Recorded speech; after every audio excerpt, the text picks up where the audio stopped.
Good morning, everyone. How are you all doing today? I've been out, had some breakfast with the family for my birthday, and now we're scaping.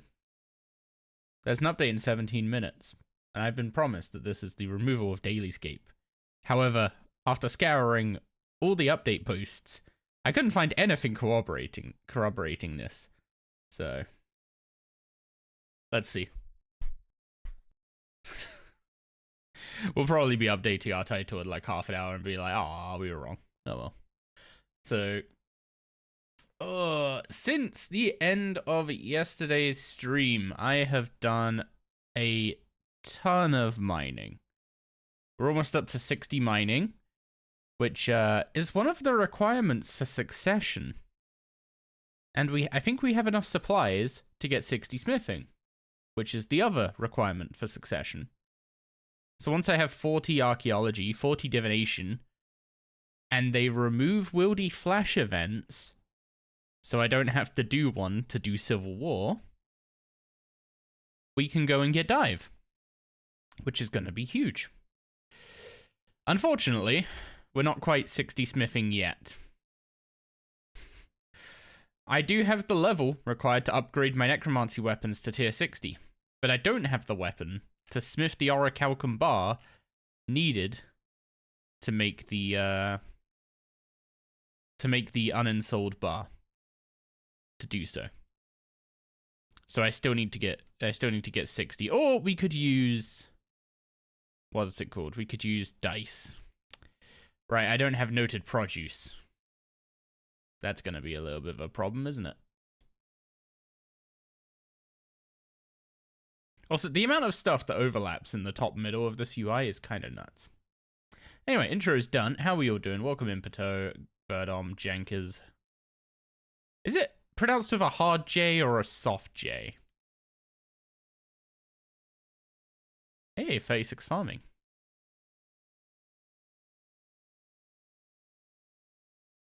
Any of these sheep good? There's a sparkling sheep. That might be useful. German way, you could say. Okay. Looks like we got a farm run to do. Our ranars are done growing.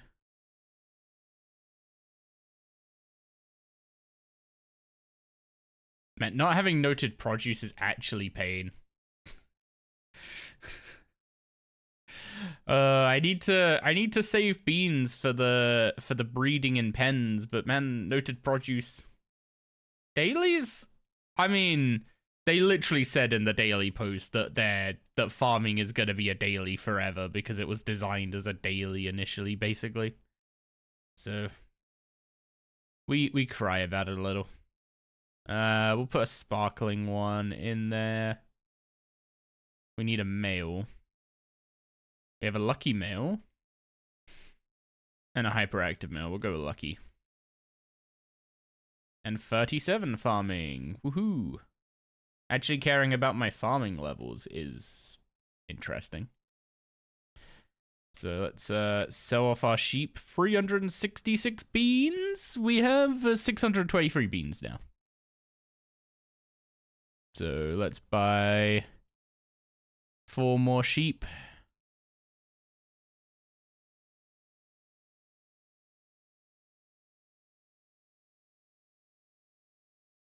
Put them in this pen.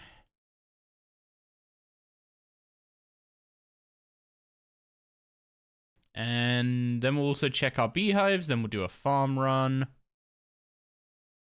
Remove farming. And hydrate. I do not have a bottle of water right now. I will deliver the hydrate during the update. If that sounds good. And Afraid and Desperate, thank you very much for the follow. Appreciate that very much. Okay, we'll grab our farming preset and we'll grab some woad leaves. My bank is an absolute mess. I'll organize it at some point. I don't know when that some point is gonna be, but it's gonna happen at some point. The thing is, I'll organize the bank and then I'll just make it a mess again anyway. So it's like, what's the point?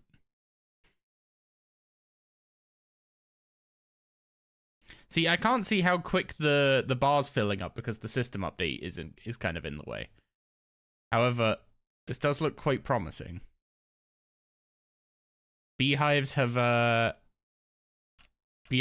maybe retained their position in early game farming. It's just you need to do some other farming alongside them.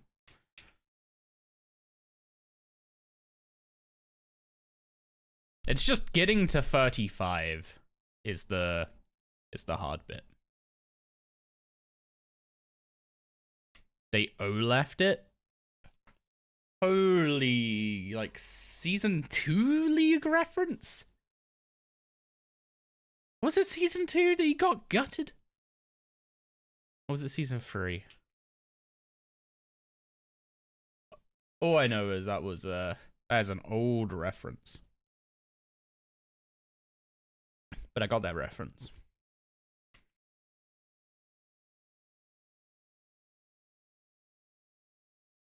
When did I start playing League? Who was added when I started playing League? Was it Leona? It was a long time ago, and I played League a bunch on the NA servers. I played before EU servers existed, and I just kept playing on the NA servers because all the friends I played with were from America.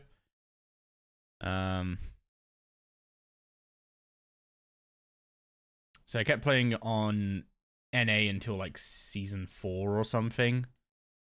And then I transferred to EU because when I went to university, we had a what's it called? The National University Esports League, or NUL. It's like a semi-competitive, I guess, League of Legends league that happens over the course of university terms in the UK. I don't know if it still exists, but it happened back then, and I played in that with a few people. We did pretty well.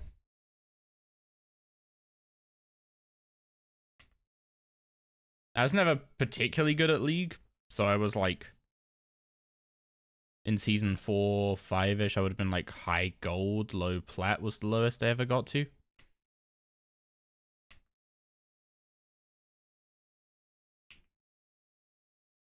So I wasn't particularly great, but we did good enough that we placed high enough in the league that we were like getting paired against teams full of diamond players. Because the thing is, most of the other teams were good individual players, and they were kind of just showing up for the games with each other at the in the actual league matches. But then we were like less good individual players, but we played together all the time. So we actually had like specific comps and combos and stuff to play around with. It was honestly really fun.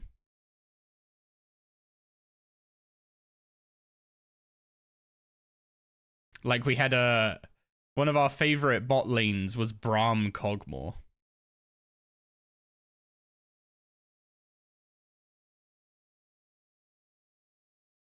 My support player was a fucking beast of a Braum.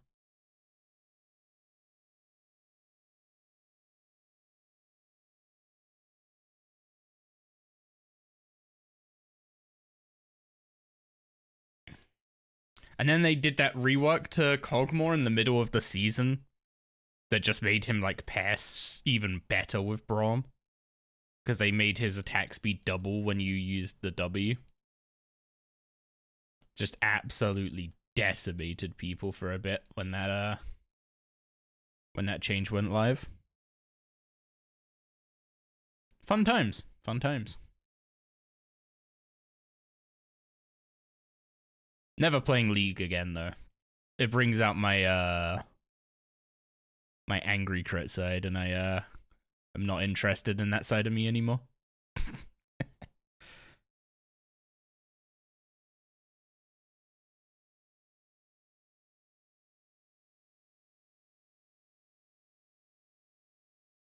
I'm one of those people that like gets massively annoyed at themselves when they make mistakes. And League is not the place to be when you get like that. Especially when you're like around other people and you need to process your own frustrations with yourself without without just laying it on other people indirectly.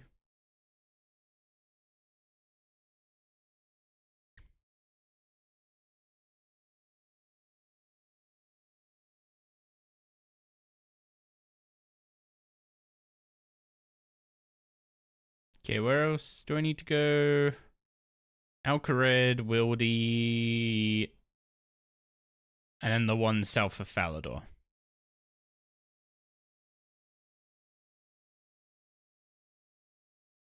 Yeah, I just have, like, stupid high standards for myself. Like, I can... This is the same issue I have with, like, YouTube and stuff, is, like, I will go in circles editing a video because it's not good enough yet, etc., etc. And I'll spend way too long on it compared to what I should spend on it. No, I don't have plant cures in the... I don't have plant cures in the leprechaun, so I need to go get plant cures. Can I get them from the last herb patch? Yeah, the wildy herb patch doesn't become disease free until you do the hard diary, I think. I'm pretty sure it's the hard diary.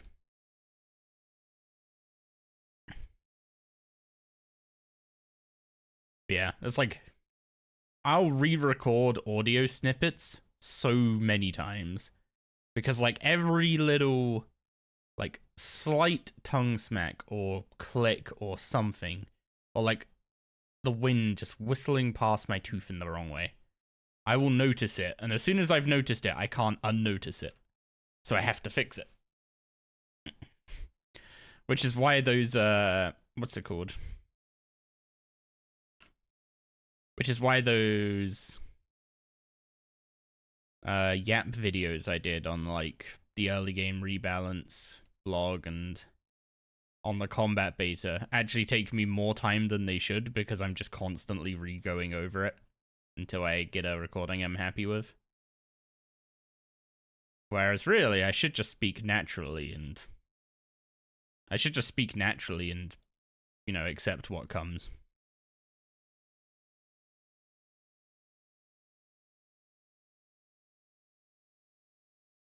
But that would be the sensible way to do it, and as we just established, I'm not sensible when it comes to it.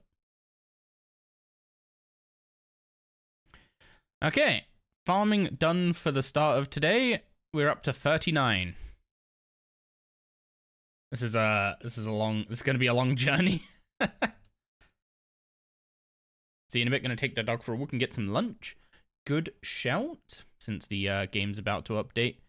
I really hope this isn't just an update for nothing. I specifically went live to hopefully yap a little bit about a good update.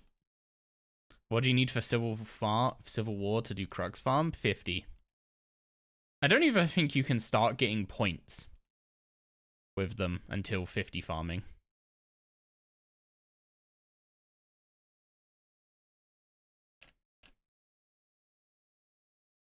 So all the herb runs I'm doing now aren't giving me points, which is kind of sad. But also, like, they give me farming XP, and they give me farming XP, and they give me herbs that I'm gonna need. So that makes up for it.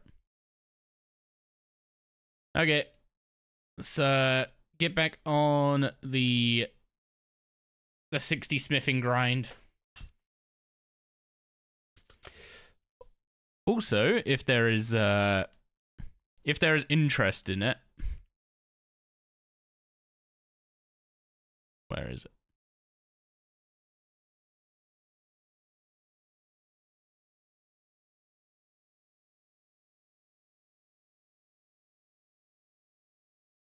I don't know if the audio is gonna come through here.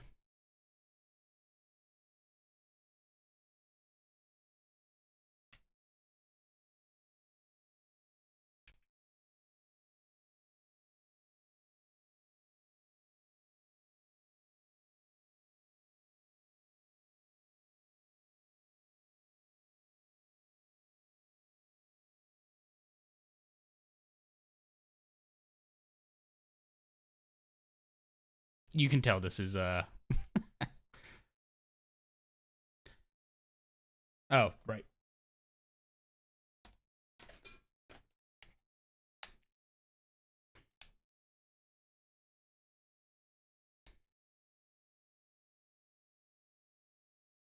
Do I have... Oh, is this not gonna work? 1 second.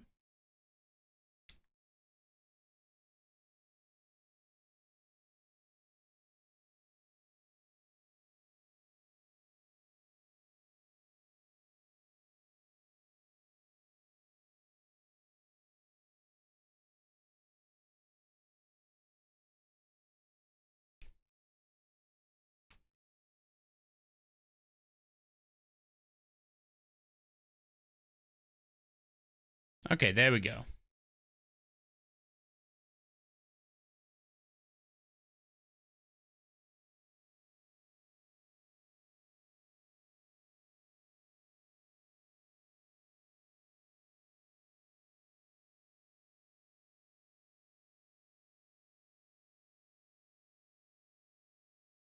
There we go, now it works. Although, only like that. So I decided what ROM I was gonna play first. For, what ROM hack I was gonna play first, that is. For Pokemon. So I went and got Storm Silver. Which, before anyone asks, just to show that I'm not a filthy pirate. Even though I kind of am. But here you go. Here's Soul Silver, right here.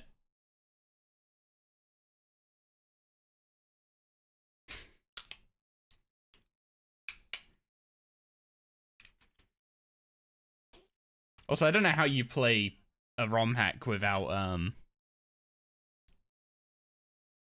being somewhat of a pirate. Also, I don't know if you guys are getting the audio, but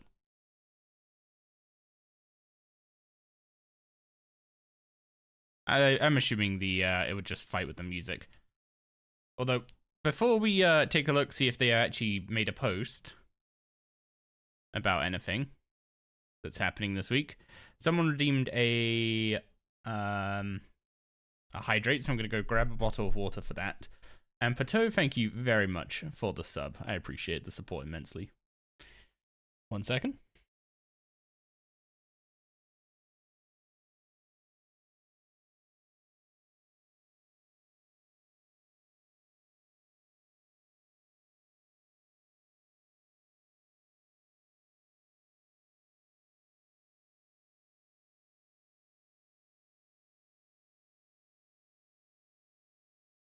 Okay, I'm back.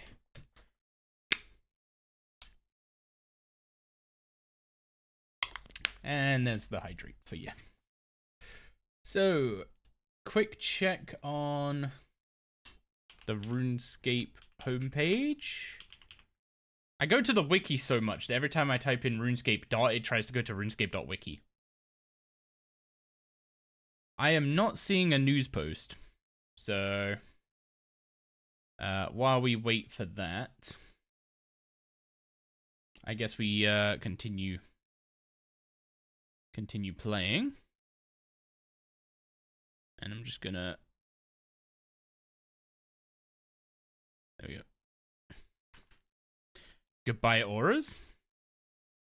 Is that today? I don't think Auras is today.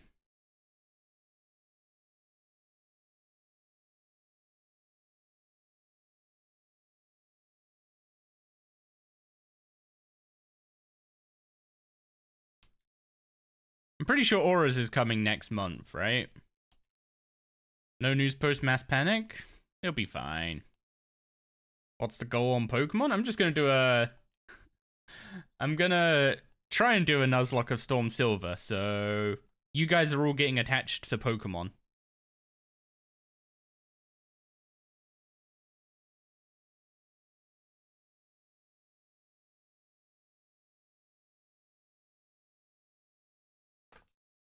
auras next month. Insane. I need to figure out how I can position this so I can actually see my game while I'm...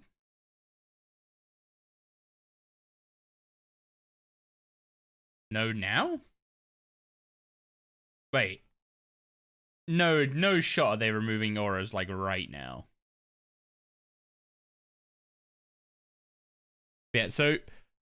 Storm Silver is basically a ROM hack of Soul Silver that is apparently insanely good. So, I wanna give it a crack.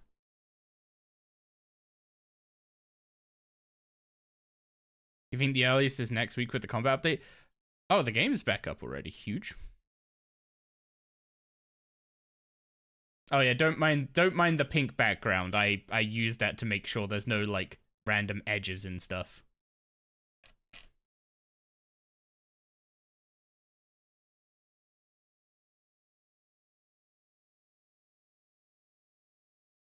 Why does it keep trying to log me into 84? Thank you very much for the follow, Jiva. Appreciate you. Congrats on your stream streak, Mr. Shampoo. Still got dailies? I do have daily challenges, yes. Or basic challenges, anyway. So... No changes? No... Nothing happening today? Hydrate and boof. Boof, boof. I think the earliest is... So with the combat update, they're gonna be introducing some... what's it called? Some changes to auras. They're gonna be removing the combat auras because combats are going to 120. But I don't think the majority of changes.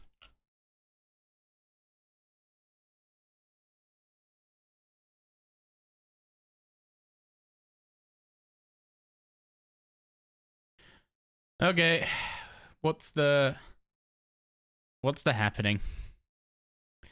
Last week we launched the early game rebalance, followed by a thieving rebalance to not anger the high-end community that couldn't do 15-minute AFK anymore.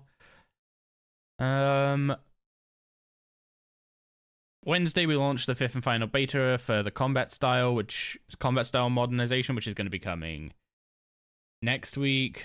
Friday, they shared the plans for the Aura overhaul, which, let's be honest, don't just give us a bunch more Arc relics, because those are, especially for Ironman, those kind of suck to keep swapping between. But if they can figure out how to make that a little less painful, then that is a lot of links. Alternatives to Pocket Slot and Relics as hosts for Aura effects. Potentially summoning familiars as hosts for Aura perks. Why Quarry Master isn't part of the proposed Skiller Totem. That's a good point. Why isn't Quarry Master part of the proposed Skiller Totem?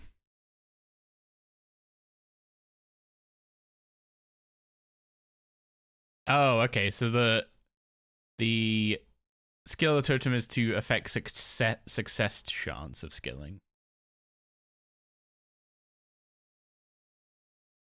Mistaken assumption of purposely inflated nerfs or our feedback cycle and approach to communication. How we react in our commitment to transparency. Rebounce deep dive stream on Twitch. There was a Rebounce deep dive? I missed that. Combat beta final run was spending this week, preparing the overall combat modernization update to be ready for next week. Still got some minor feedback to implement and bugs to squash, and this will be done in time for launch, but a few bits maybe action in post-launch period.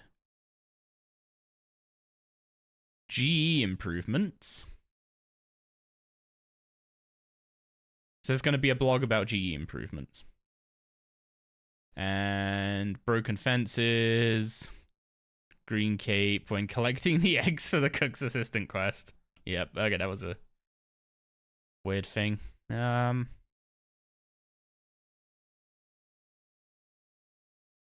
It looks like just a bunch of minor bug fixes, which I'm not particularly.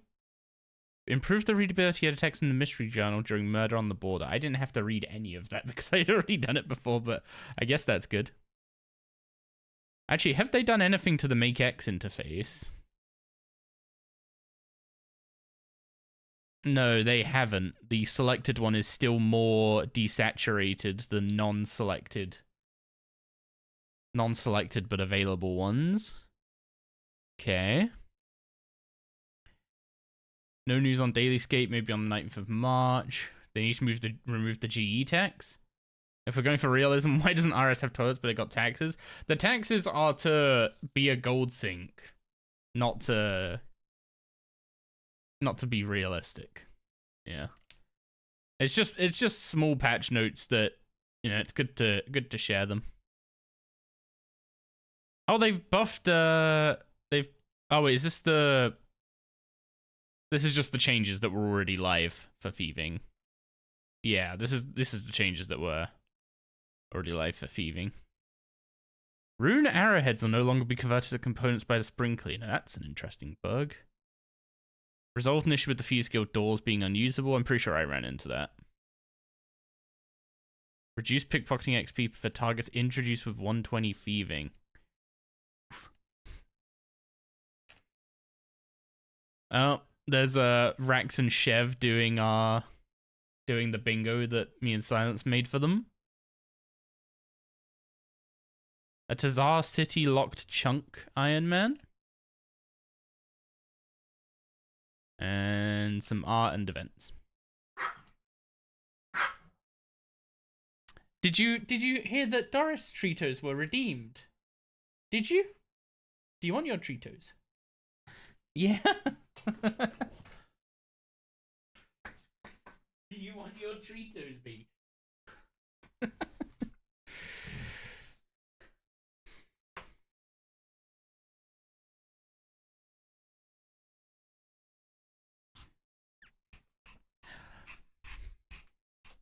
Everyone say hi to Doris. Oh, it's an ad break, Doris. We gotta wait for people to get back.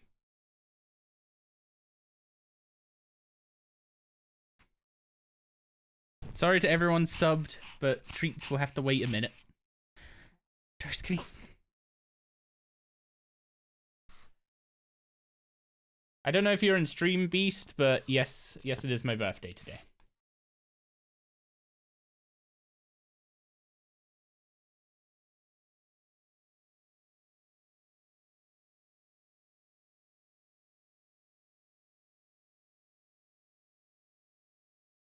Doris.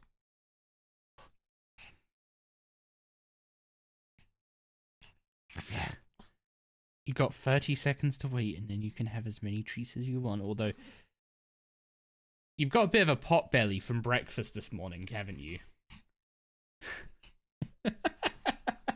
Yes, you have a bit of a pot belly from breakfast.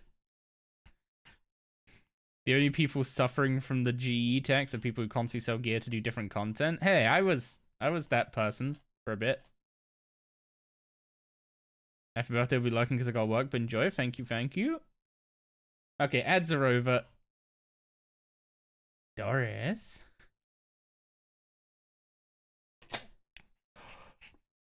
Is it time for...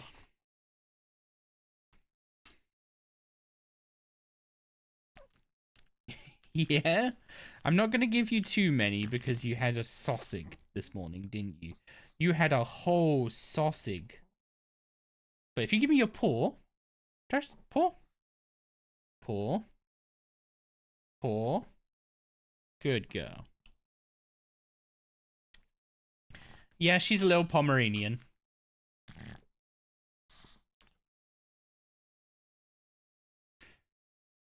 Afternoon, Bar friend. Is DailyScape gone? Unfortunately not. We were fed lies. Hey, Paul. Darce. Hey, Paul. Good girl.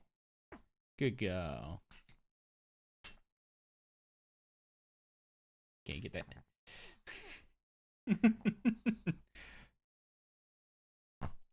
One more. There you go. All gone. I can't give you any more or you'll have a tummy ache.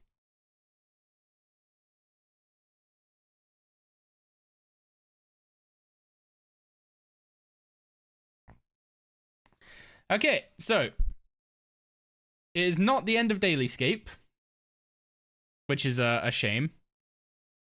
For today, I do need to start by using up the adamant bars I've got to get 60 smithing. So while we do some smithing, we are going to play a little bit of a Pokemon Storm Silver. Because I'm not going to make you just sit here watching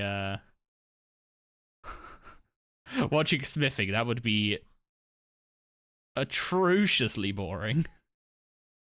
So we'll play a bit of Storm Silver. And we have Doris. Yes, we do. Don't we, Doris? Where was it said that Dayscape would have been removed today? It was a rumor, not something I could find in a blog post. Okay.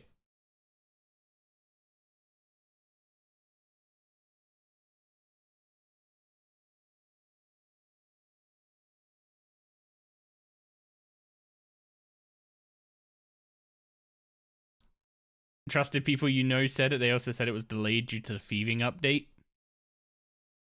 I don't know. Today was supposed to be the combat rework, but that got delayed because it needed more time in the oven, which is a good thing, but also, like, I kind of took a few days off holiday. I needed to take them off as holiday anyway. I couldn't have delayed it any longer than this week because they were gonna they had to be taken by the end of the week. Is this an iron? We are on a hardcore Ironman. So, Ironman, and we can't die.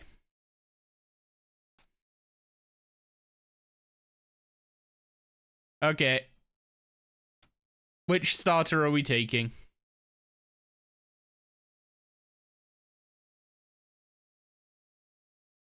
Actually, I don't really have access to my keyboard.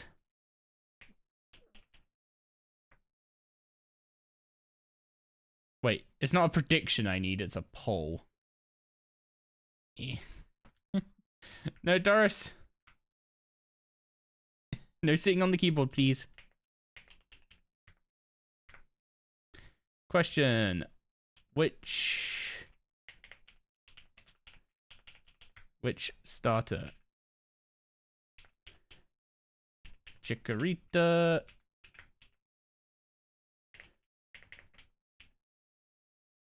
Cyndaquil.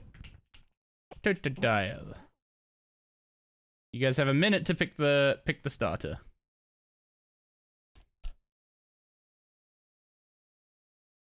How long have I been playing this account for? This account has been... This is day 7 of the account.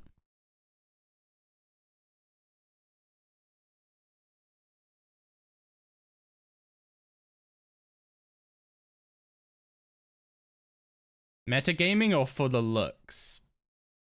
Just whichever one you guys want me to play with.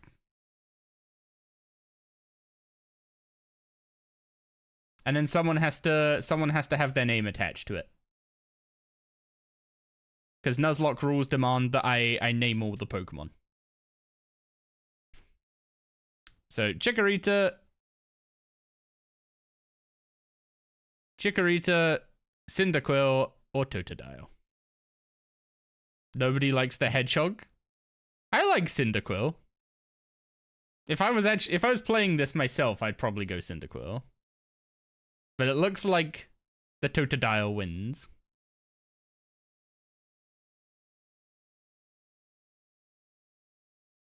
I need to see your physical cover. See, I knew this was coming.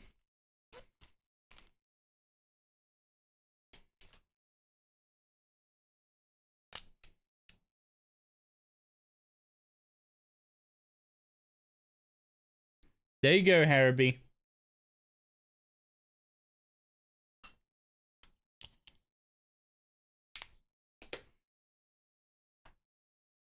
Okay, it needs a nickname. Who wants to be the Totodile?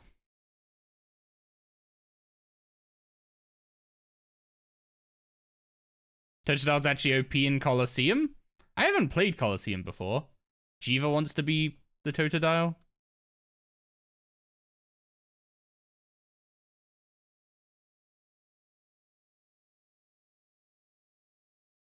Jiva the Total Dial.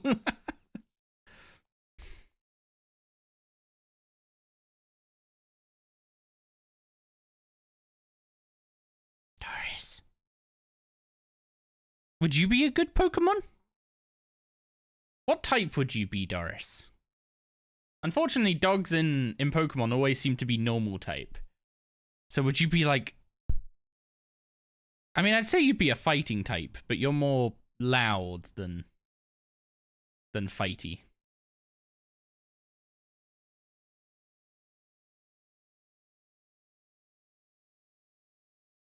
A fairy type?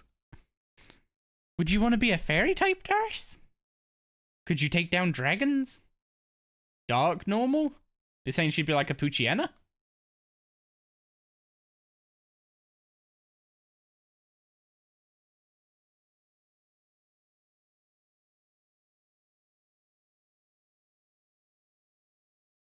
Nope.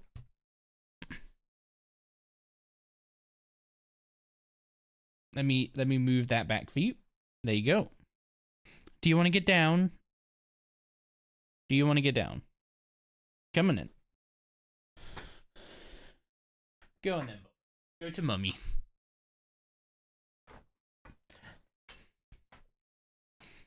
You could see her being Cyndaquil. Fair enough. I also need to speed up the text speed. Set it to set battle mode. Wait, that didn't save those changes. There we go. Kazia being... Fire type is your guess since she's black. Fire dark like a Houndoom? Or a Houndour?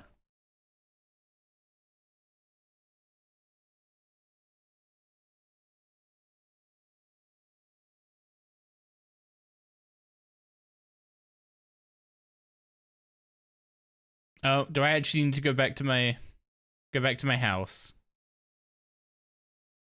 Oh, apparently yes. Yes, I do.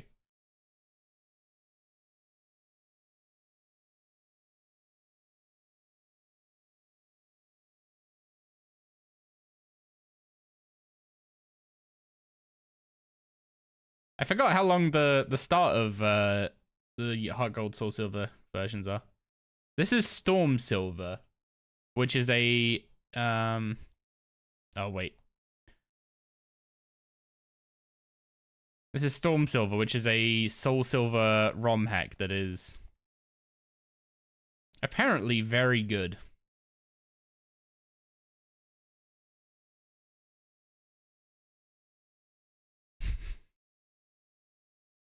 You heard the new Pokemon game sucks. The Ditto game looks cool though.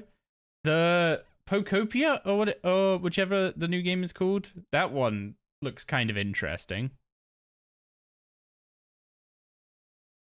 It's like Viva Pinata meets Animal Crossing meets Pokemon, which is kind of neat. We don't have Pokeballs yet, do we? No. So the whole first encounter thing isn't active yet.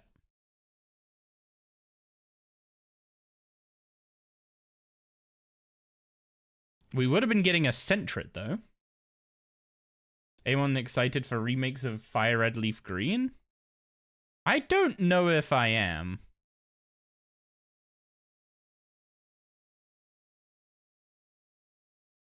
Sentret has Dizzy Punch? You know what? I'm not going to mess around with Confusion. Messing around with Confusion sounds like a... Oh yeah, they're not remakes, are they? They're just ports. Rather than redo them... You'd rather them redo good games instead of pooping out nonsense? Yeah. I mean, there's like the whole thing of like, you want new good games. But at the same time, it's like that seems to maybe not be a realistic possibility.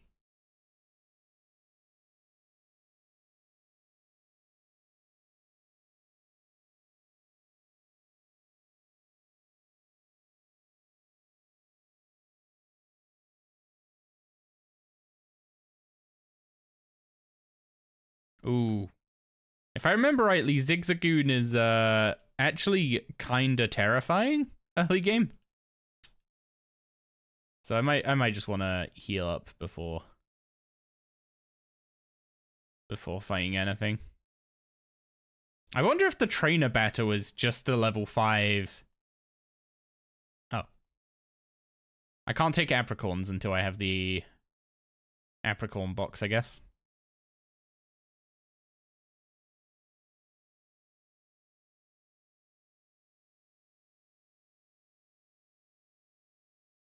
Oh wait, we have to do the running shoes tutorial, even though we already have the running shoes because we got given them earlier. Well, I guess this guy also gives you the map, right? Yeah, I'm not that interested in Fire Red Leaf Green. First of all, we don't have a Switch 2, so like if they don't come out on the base Switch, we're just not going to be playing them regardless. But it's also like I don't feel like Fire Red Leaf Green were. They were good, sure, but like of all the games I'd want to replay, Fire Red Leaf Green is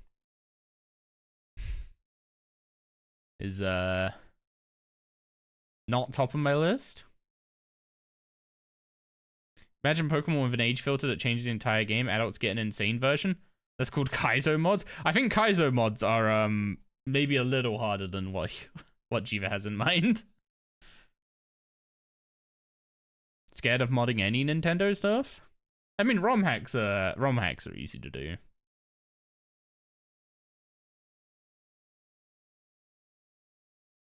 Do you remember how to run? The old man asks a kid. Okay, there's the town map. Could you time me out for 3 seconds? Honestly, for 3 seconds, it's not worth typing it out. You want to whoosh that sentence? You have to live with your mistakes. You want a modded OG Xbox.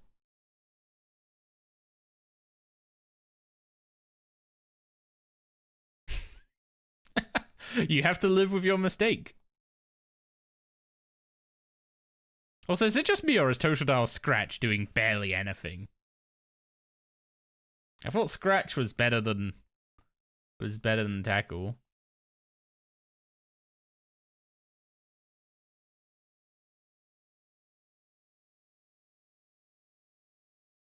I don't think this ROM hack has the ability to set a what's it called? To set a level cap in place.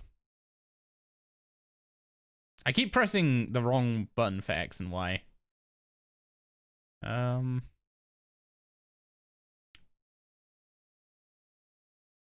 You are increase speed, lower defense as your nature. I have no idea what the IVs are, but that nature seems pretty decent.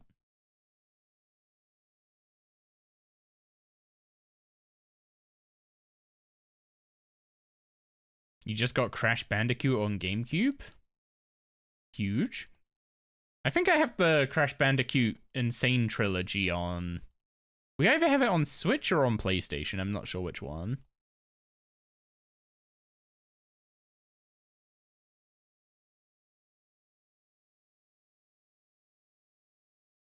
Yeah, I'm not sure if it's worth collecting all the apricorns, but may as well.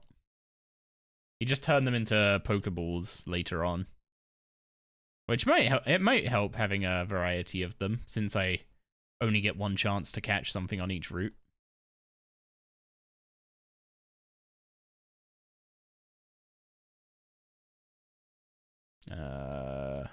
Pretty sure. Nope, I picked the way with more grass. Oh well. Gonna get the Spyro Trilogy next.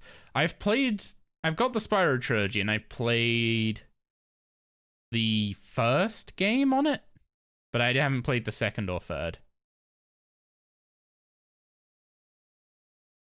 Wait, Caterpie has Bug Bite now?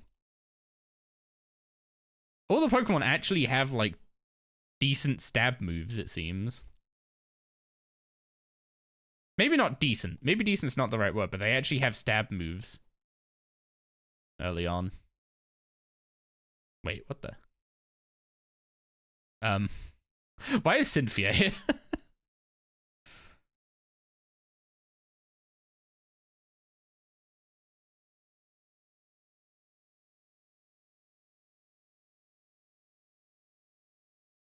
Okay. Oh, she's interested in the archaeology of Johto. So I'm assuming this is about the whole Sinjo ruins thing. Oh, wait, what? Eevee?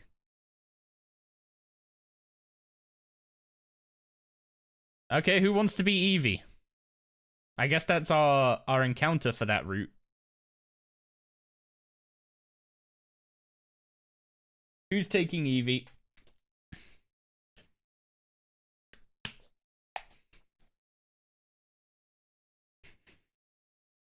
Borrow a friend? Okay.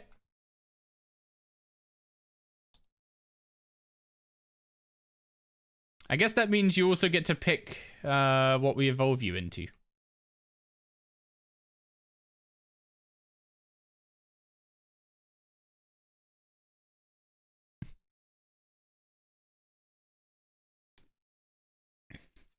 The pink one? Sylveon? I don't know if Sylveon's in this game.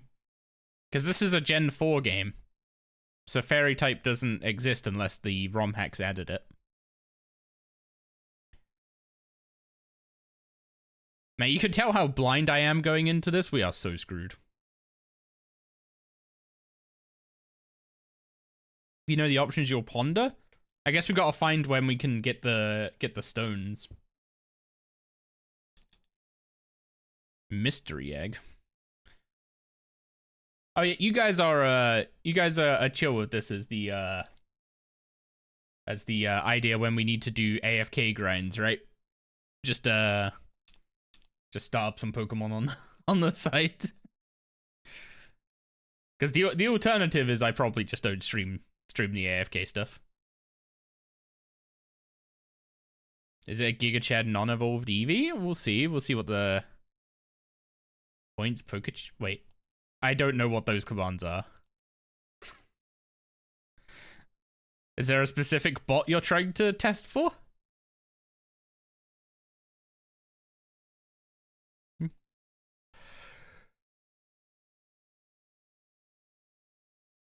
What's the Nuzlocke rule on gift Pokemon? The gift Pokemon count as your encounter for the route? I would assume they do, right?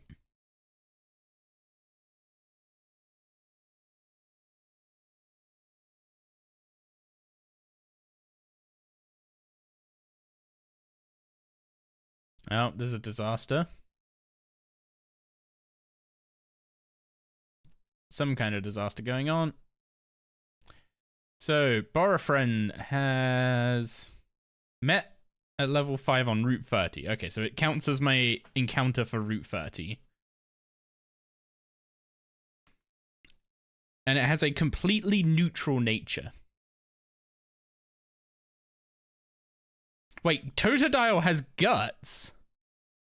Is Guts as good in Gen 4 as it is in Gen 3?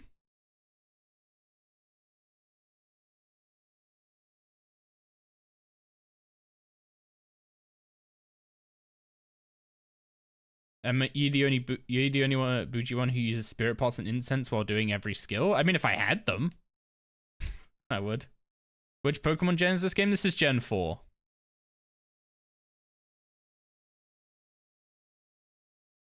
Unless the ROM hack has changed anything to...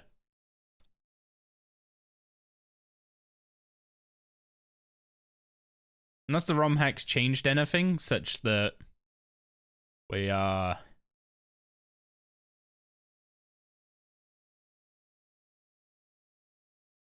playing under a different gen's rules. Guts and physical special split goes hard for Gator Boy. It does once we get an actual physical water move. Give him a mystic water, poison him, or burn him. He's gonna absolutely be a monster.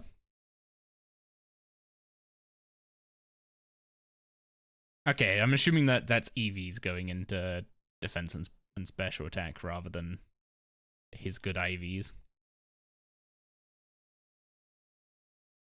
The stats seem really balanced, which means it's potentially like the nature increases speed, right? But there's potential I got a bad speed IV in addition. What's the goal for the iron at the moment? We're working on 60 smithing so that we can upgrade our necromancy gear to tier 60.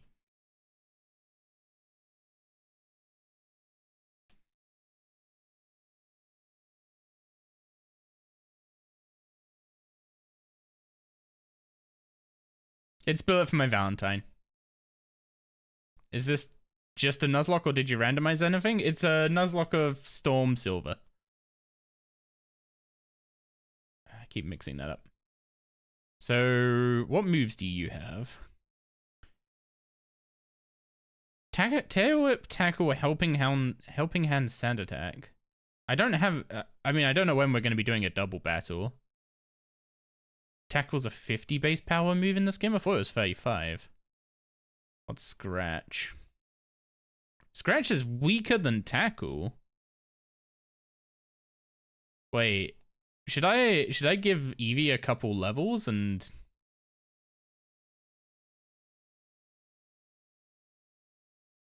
Should I give Eevee a couple levels and have it take on the rival fight? Did I cap at clan? I don't think we have the clan citadel open. 55 gets you 60, I thought. You need to get Orichalcum bars.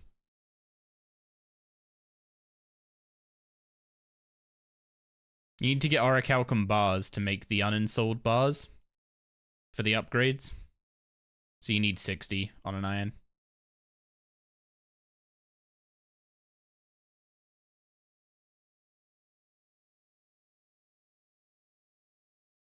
I should put a little thing underneath my underneath the DS emulator that says what we're playing. You don't? I got kicked out of the Citadel? I'd say should we set it up, but then we have to actually maintain it. And that requires people to actually have incentive to cap and stuff. Like, I remember... Because I used to be in Waydot's clan way back when, right? I'm pretty sure they had, like, a bond giveaway every week. And if you captain the Citadel, you'd get an entry into that.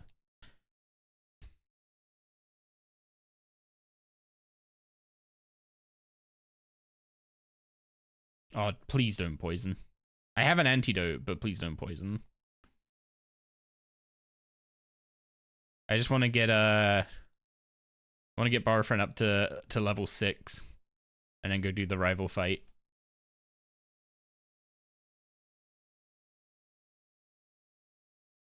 You know, a neutral nature Eevee is actually kind of nice, because then it can comfortably turn into any evolution depending on what we need for the team. Whereas if it had a speed or special boosting nature, it'd be quite beneficial to turn it into like a Jolteon.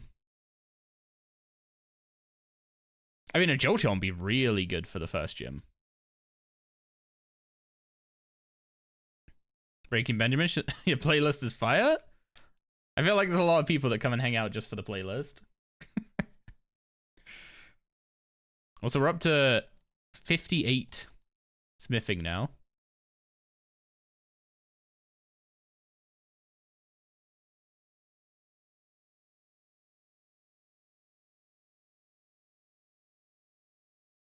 Forgot the evolution stone? I have no idea when or if when we're gonna get those. I would assume not too early on.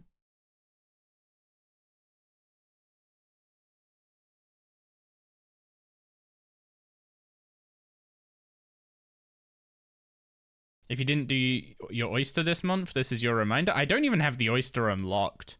We should definitely unlock it this week. That is a lot of HP. There's a lot of HP to gain from one level. Unless Caterpies give HP heavies. You can't even hear the music? Wait, what? Is it too quiet? I thought I turned it up. I thought I turned it up like last week. Is it still too quiet? The XP from Oyster is great, yeah.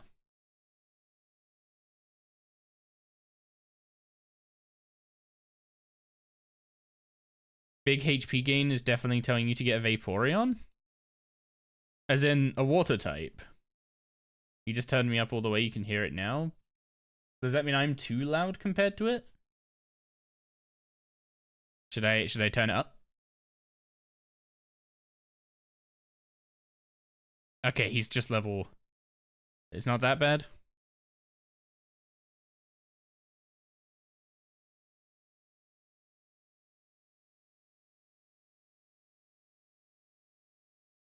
You're on 20% for me and can hear music just fine? Okay.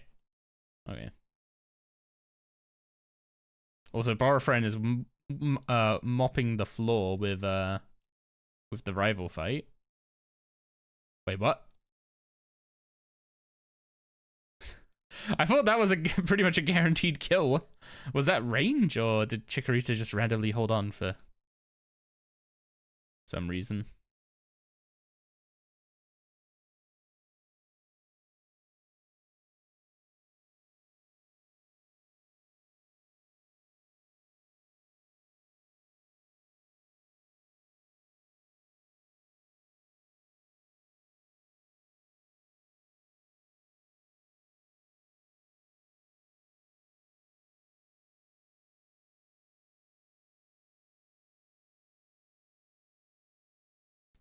Is that the right place to jump down? I'm trying to avoid the grass till we get back.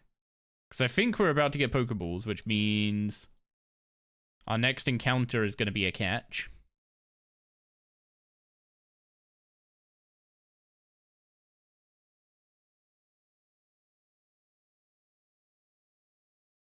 Case of the missing Pokemon. Whoever did it or came back. Yes, we are definitely the one that did it. We came back because we're the one that stole the Pokemon. Definitely not because we're the one that was given a Pokemon here. No. It can't be that. Okay, this has got to be.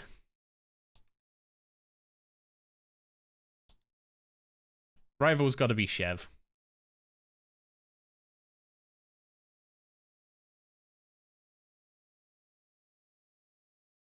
Should Chev dye his hair red? Would that be an interesting look for him?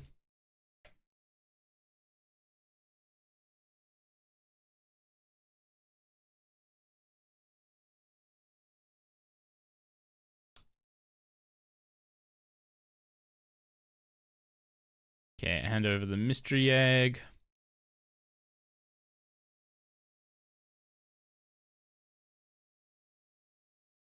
I'm assuming eggs count as the encounter for whatever route they hatch on.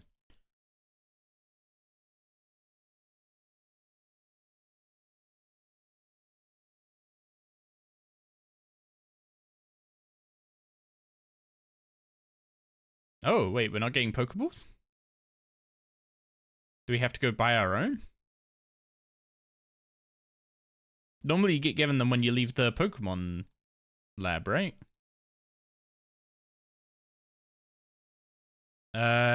Yes, I can't. I'm pretty sure there's things you can only get by having her save some of your cash.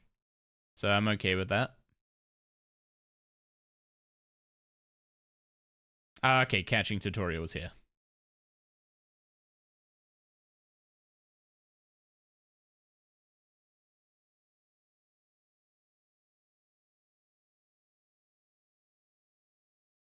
Budget cuts hit the professor hard. Well, you can't give out Pokeballs now.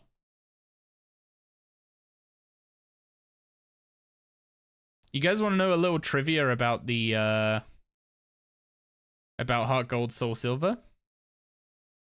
The catching tutorial is different depending on what gender you pick. If you pick female, then I think it's No, is it Brandon? The male friend gives you a just goes straight into the catching tutorial and doesn't screw around.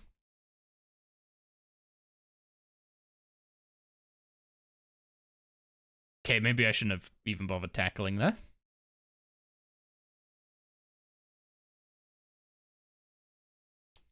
$15 Pokeballs. But we get a Furret. Well, assuming we can get Sentret to Furret, we have a Furret, which is a pretty solid little guy.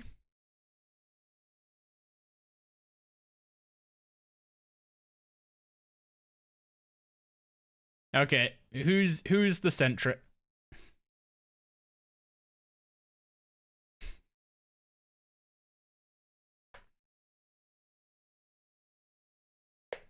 Don't all jump at the chance.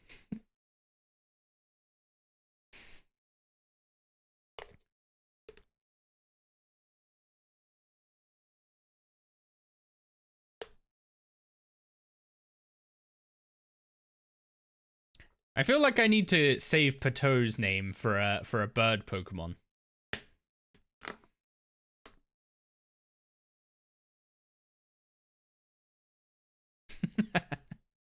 Exactly. You know what?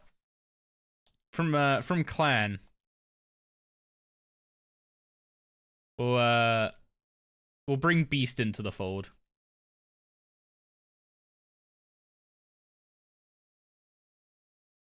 And it is possible that Furret is going to be an absolute beast.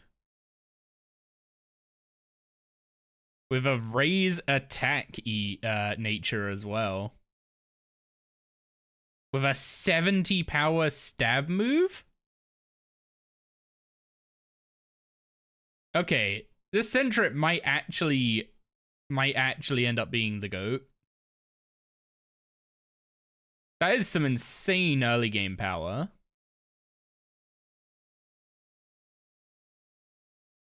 Unfortunately, we can't catch the Starly.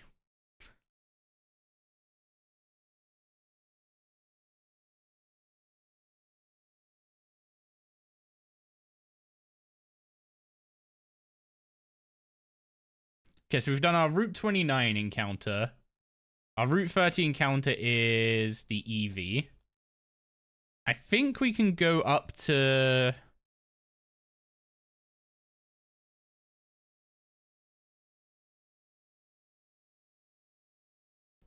whatever the name of this route is.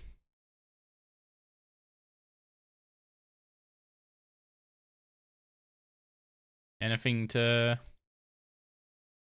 Nope, it doesn't seem like there's anything to gain from talking to you guys. So now we're on Route 46. And our encounter here is going to be... a Geodude.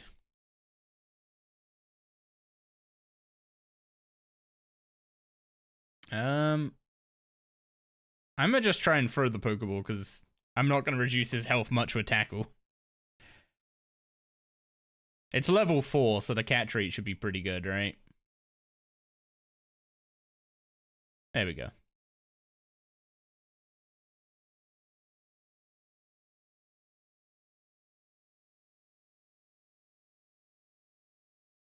A rock type for the first gym is actually kinda cracked.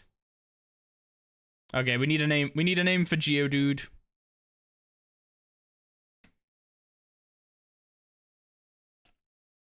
Who fancies being the rock?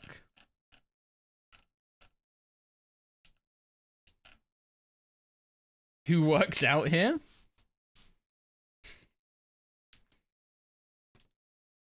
Definitely not me.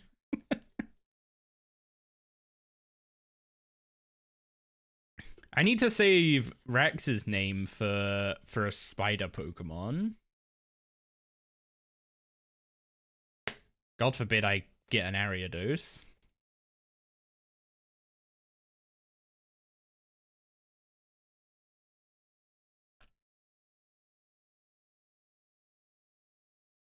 Oh, wait, hang on. Ceremonial Sword?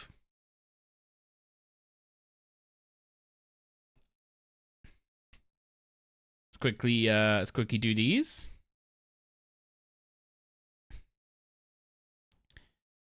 So anything 4 or higher gets a big smack.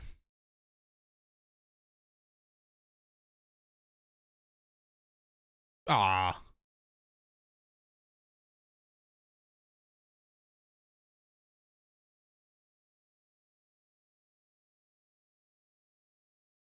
I am rolling 5 quite a few times with that.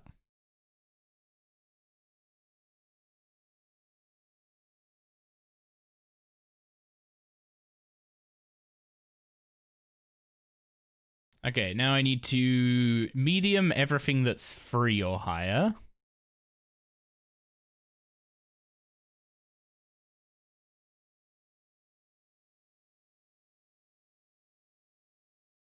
Then soft everything that's exactly 1.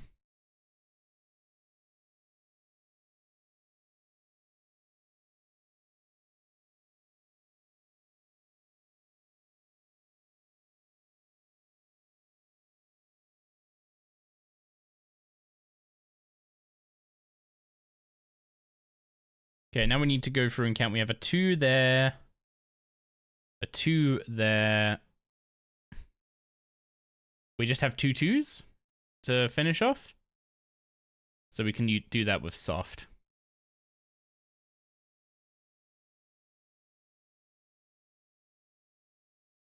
Man, we almost got it perfect.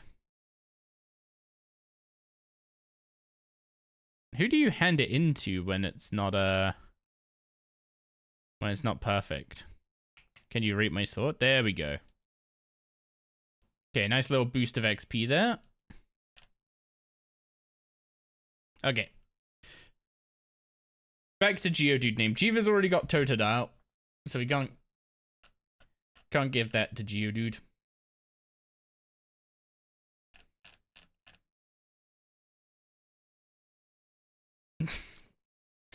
Wait, I didn't even know that was a cloud? You want to call it Cloud? Sure.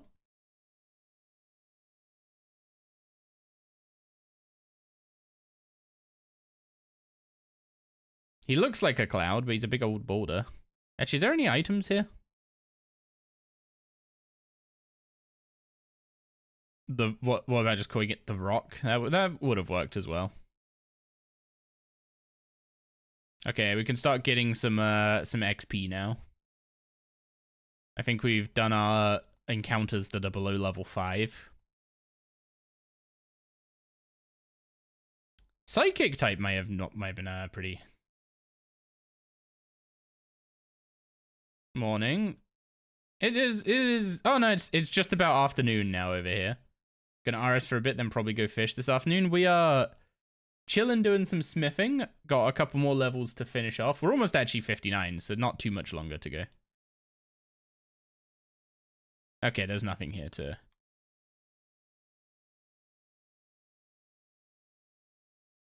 Nothing here to go for.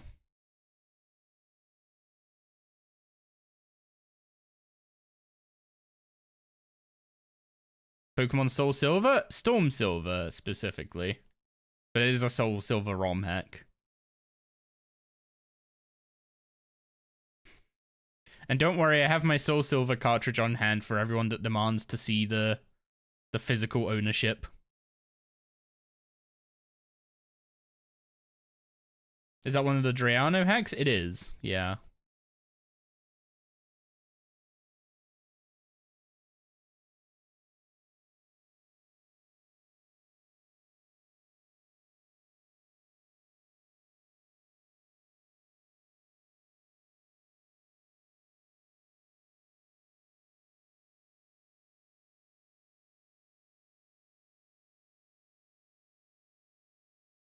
Nintendo in chat, show cartridge. Very well.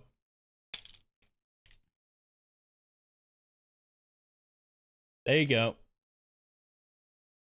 One Soul Silver cartridge.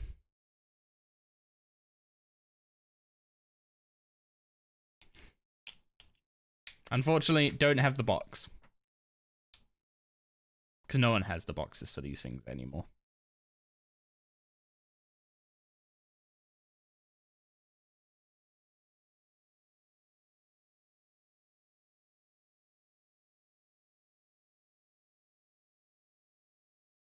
It's fake?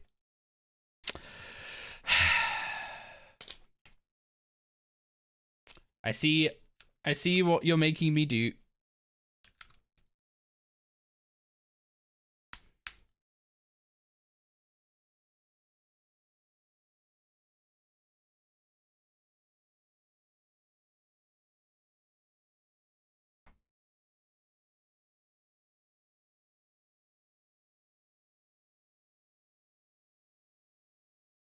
Where is it?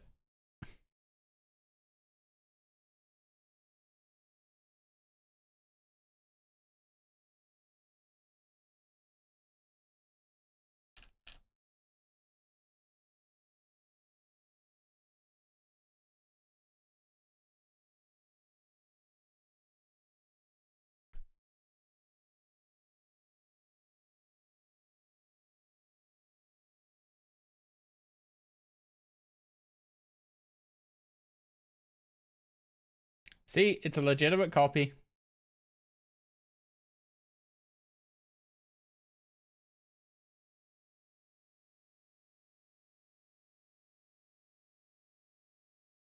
And it runs on official hardware.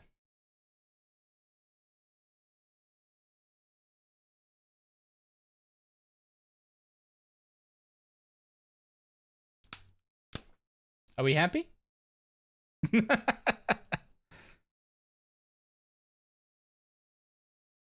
Which console is that? That was a 3DS.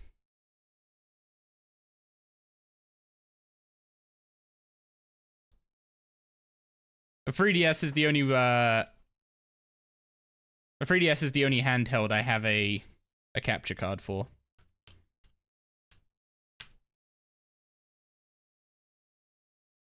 It's all pre-recorded? What does pre-recorded have to do with it being fake or not?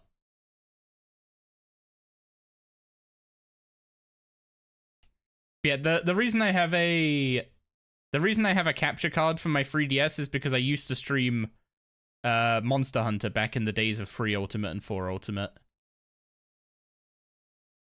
So it's from way back then. Okay, it's time to get Beast some levels.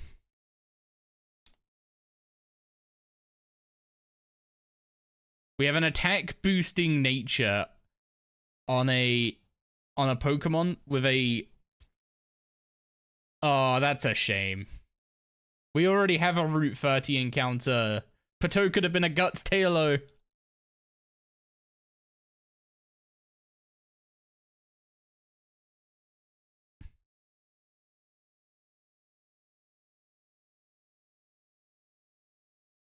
Do I risk a peck crit? Oh, it just hurts itself. It's doomed.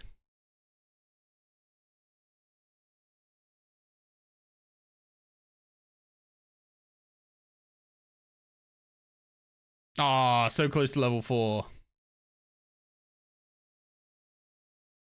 No, I already have a Route 30 encounter.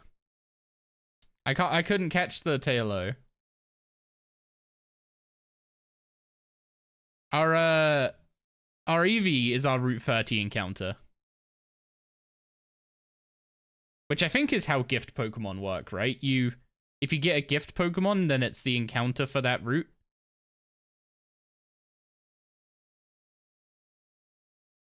If that's not how that works, then yes, I just killed Pato.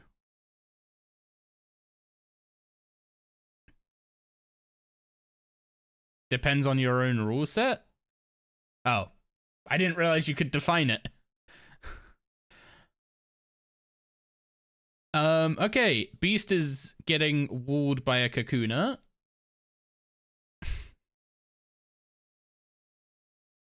We switch to special attacks.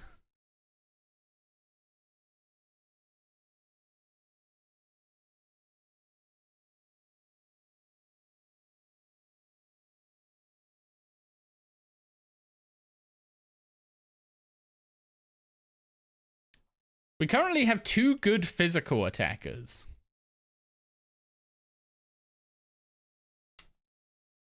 So we're in need of a special attacker.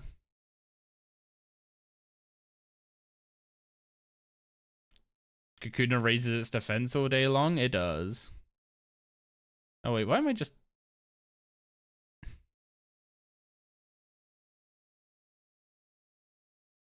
Do I want to go take on the trainers yet?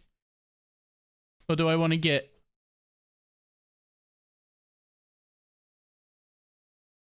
Tailo scares me, man. Tailo scares me.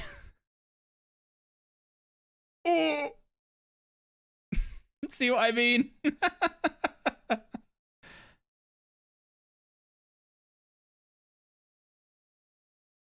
Okay, let's see what the Geodude's got.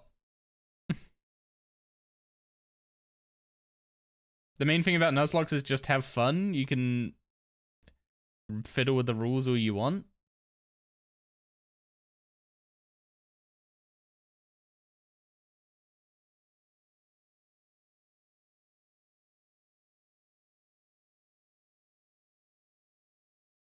Only snobbish tryhards will dictate what the actual rules are. Fair enough. I guess that's why I couldn't find a solid rule set for it then.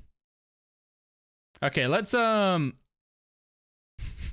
let's go get Beast healed up before a Tailo takes him out. Oh man, Tailo would have been a really, really sick pickup, wouldn't it?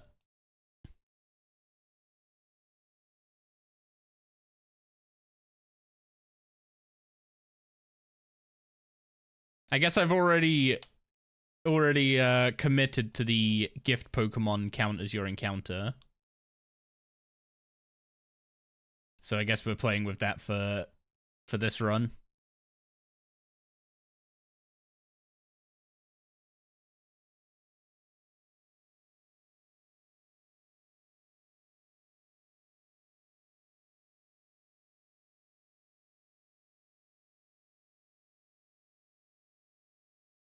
We just hit 59 smithing as well, which is good.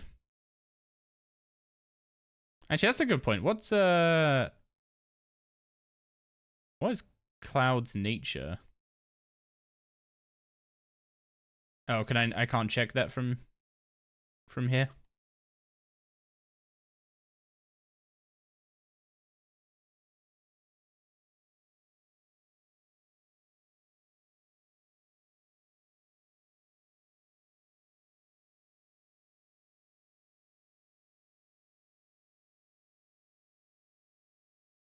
Now, 70 power, a 70 base power stab move with a nature boosted attack stat, and it can apply a status.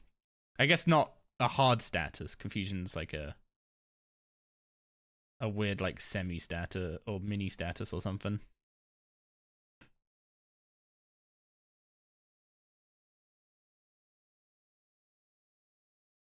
Okay, level 5. Surely we can start taking on the trainers now.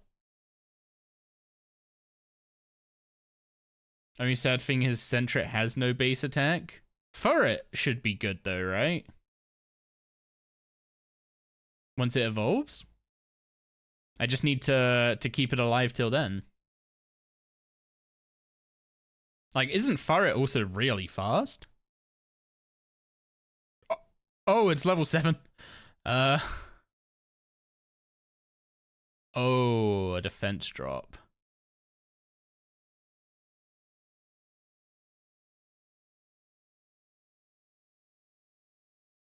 Do I survive a quick attack? I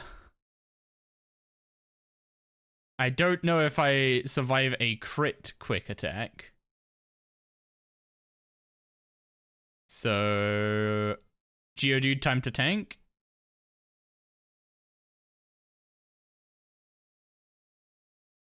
Ferret is 76, which is the low end of also almost decent. I mean, if it's 76 and if it's 76 and it evolves pretty early, that's actually pretty good for the early game, right? We're kind of happy with that. It doesn't need to be good for the entire game. It just needs to help us get through some of the earlier fights.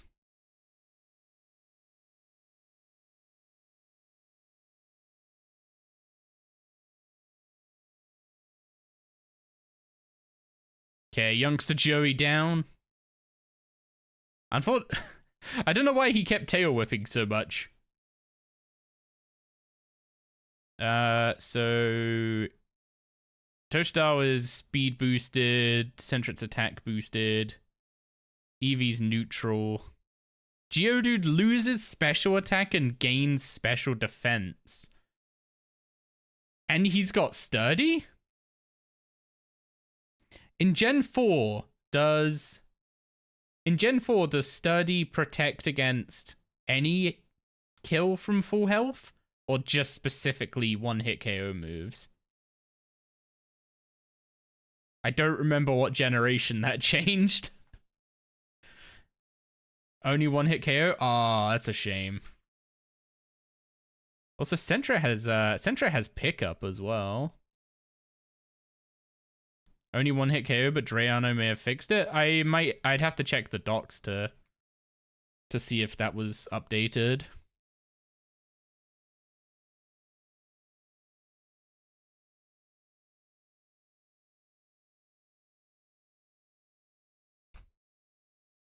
Ooh, Badoo? We always just go Dizzy Punch. Special attack Rose. I don't think Sentra has particularly low special defense, so we should be alright here. Okay, yeah, we're fine. We are fine. Although Sentret's speed is kinda not amazing, I have noticed. It just gains 0 speed with it. Okay, speed might be the problem before it becomes a ferret. It's not exactly what's it called? It's not exactly super tanky, and it's a bit slow, so landing these dizzy punches is gonna be a challenge.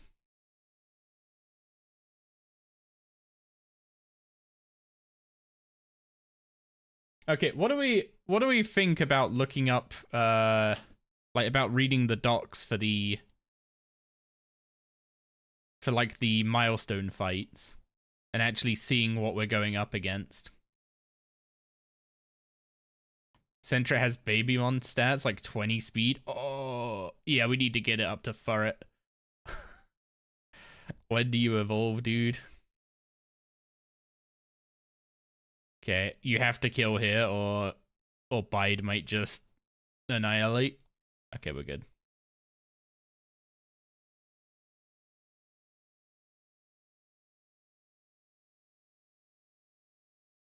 Oh, quick attack. That might help.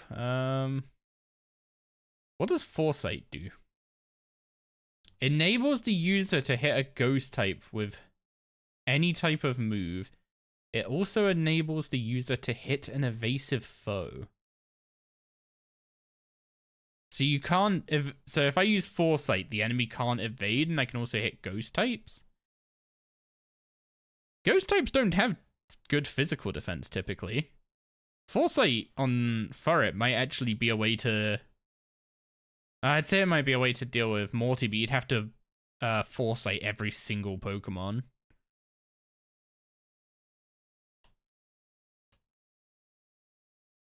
Yeah, I don't think Foresight's gonna be as good as I hope.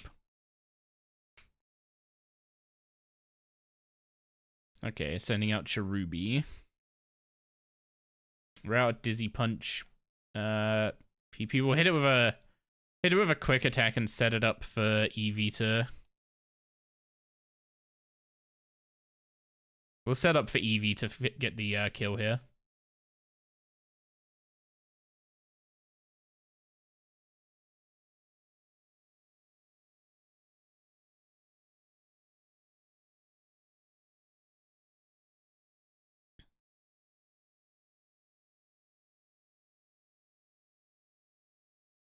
I want to start getting some XP into Eevee because we have Sprout Tower coming up before the first gym, right? And that's gonna be where Totodile kind of just needs to get carried by the rest of the team because the Bellsprouts will absolutely ruin him.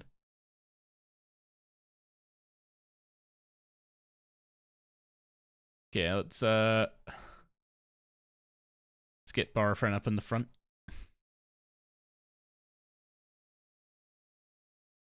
There's more trainers. Oh, okay, you're not a trainer. I was about to say, there's more trainers than I remember here, but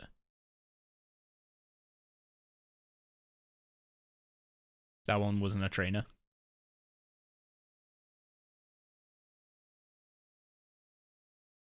Okay, fairy type isn't a thing yet. But Barfriend is a different, is the opposite gender, so if Jigglypuff tries to use Attract, that might not go well.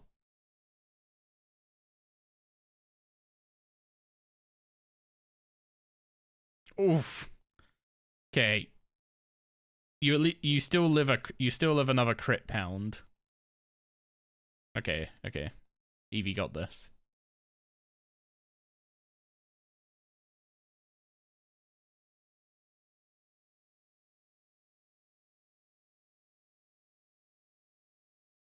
Okay, level 8, big stats. Yeah, Barfriend's stats are way better than Sentret's.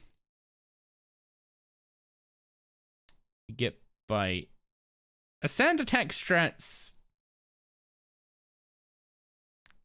See, the helping hand thing seems like a good idea in theory. I just don't know how many double battles there are gonna be because there aren't many in Johto, right? Like the baseline games don't have any major double battles that I can think of. But I don't know if the ROM hack adds any. Giving you an Eevee with helping hand might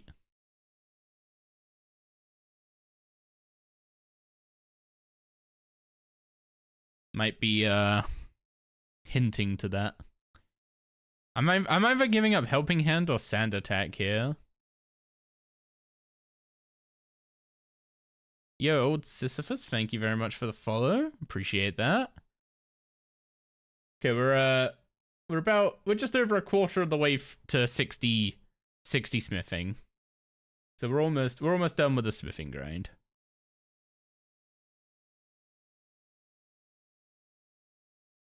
I think sand attack is going to be it. Sand attack miss strategies are not reliable enough. Bite is 40 base, right?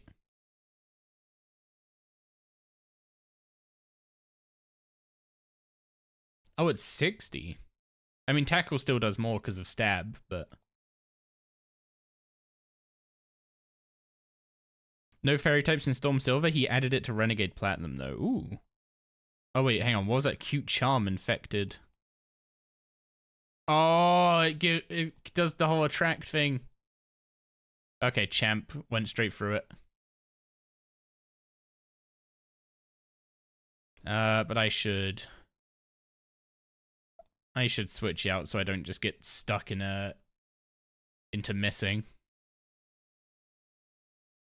We'll go for one of the same gender to deal with that.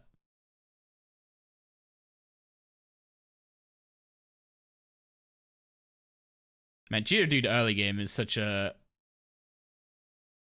I'd say such a rock, but that's kind of obvious. He has really high physical defense, and he resists most early game typings.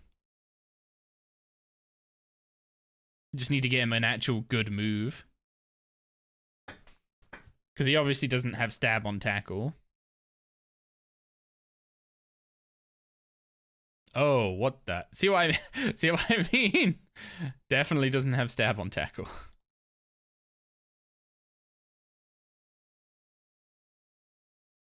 We'll eventually win this though. It's just gonna take a few hits.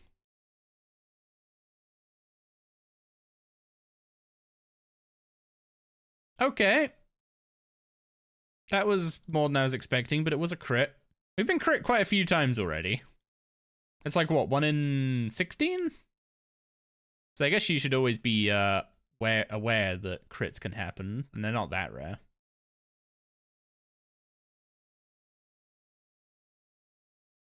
+2 special, +2 attack, +2 defense, +2 special in a single level. Not bad.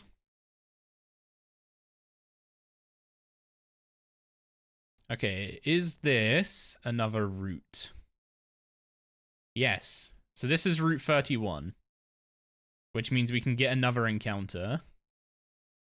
I kind of want to heal Borofren up, which I'm not going to waste.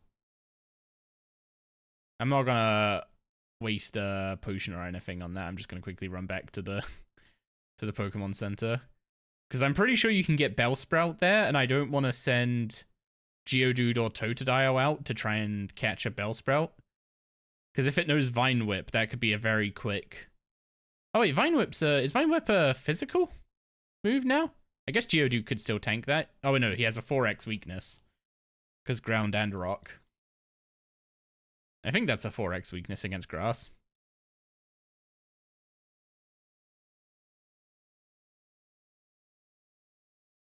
Yeah, either way, I don't want to send either of those two out against the Bellsprout to take some hits while we try and catch it.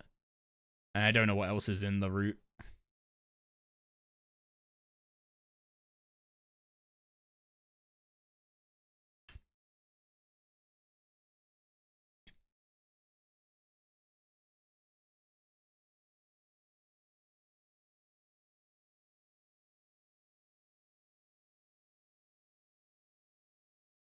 Maybe there's another Tailo up there, so we can catch Pateau.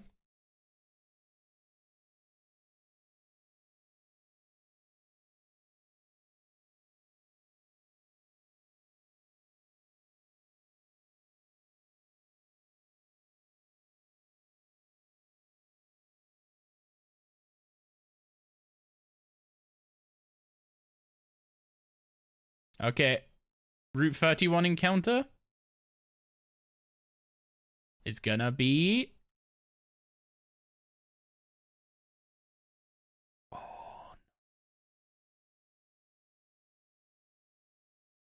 This could be so good, but the only thing it knows is teleport. The only play is to just throw a Pokeball and pray.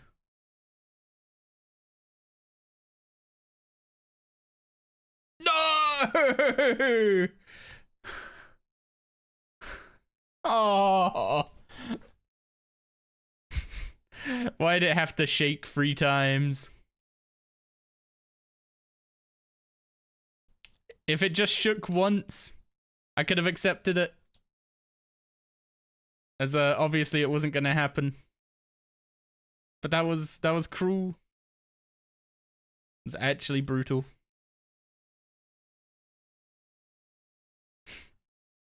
We just lost a Kadabra.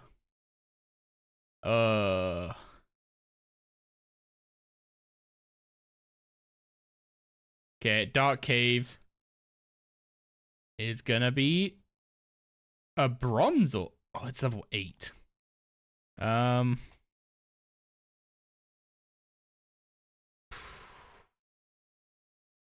It's Psychic.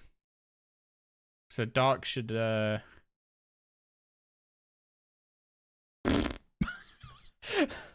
It's at least not resisted, but oh god. Okay, that was a crit confusion. Okay, one more bite. One more bite, then we ball. Oh. Borafriend dies to a psychic if it gets out of the ball. So we send in Geodude.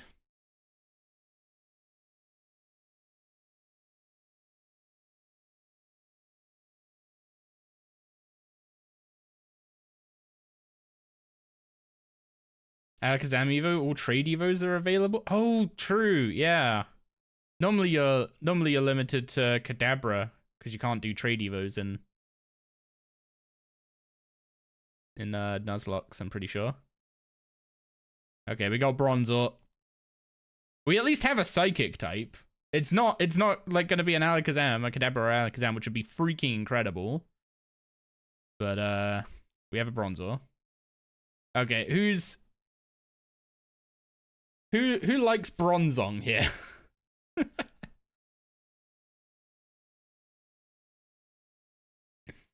It has hidden power. I don't think Abra gets hidden power at level 7.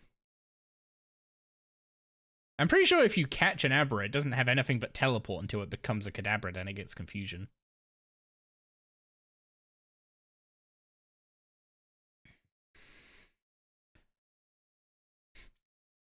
Many people don't, because who has 2 games and consoles lying around? Me? Just not every generation. I only have the 1 copy of Soul Silver, for instance. Okay, what are we calling Bronzor?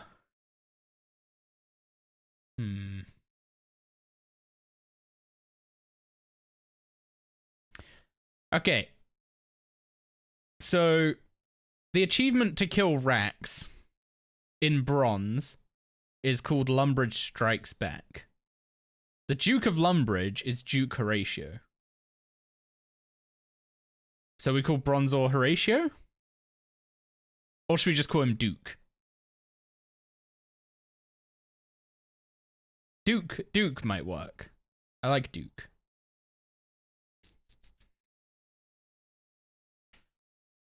Let's go with Duke.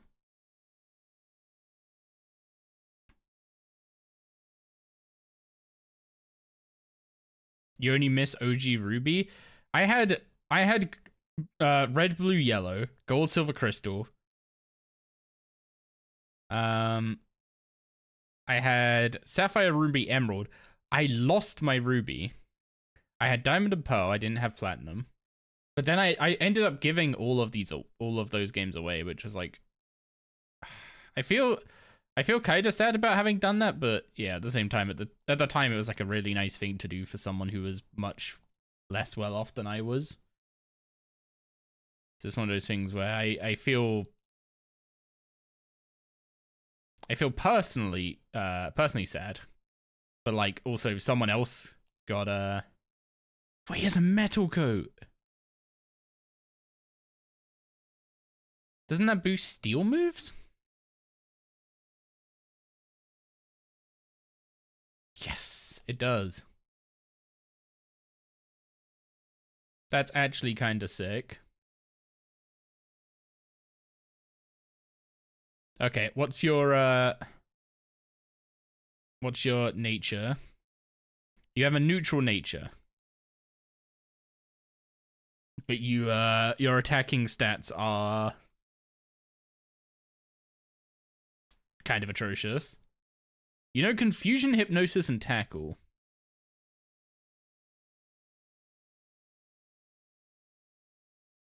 Man, the back half of our team is real slow.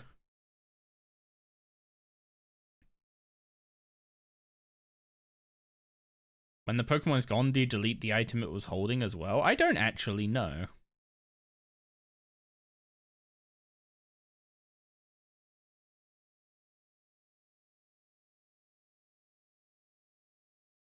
Oh, wait. I was about to say, is this a rival battle? But Lyra doesn't have any battles, right?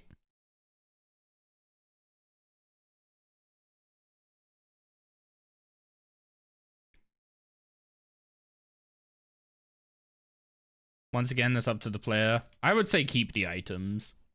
Because, like, say you had an Alakazam, right? And you gave it a choice item. And you lost the Alakazam. And also lost the choice item. That would be, like, a double punch. Trade berry for a shard. Okay.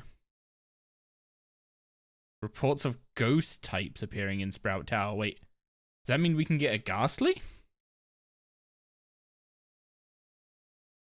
Also, I don't need to do a full inventory of boots here. We're so close to 60 smithing.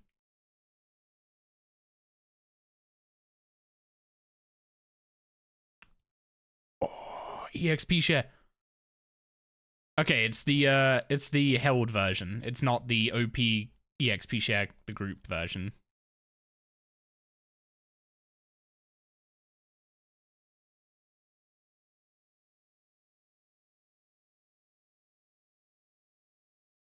Okay, that's the story of Red. Who are you?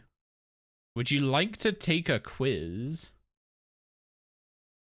Were any Hoenn Pokeball attainable within Fire Red and Leaf Green? Were any Hoenn Pokeball obtainable within Fire Red and Leaf Green? Could you get Hoenn Pokemon in the Sevi Islands?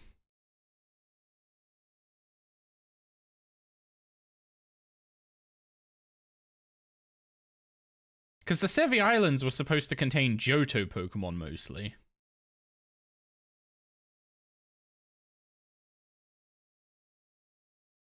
Crobat is one you can evolve post-game, but that's also a Johto Pokemon.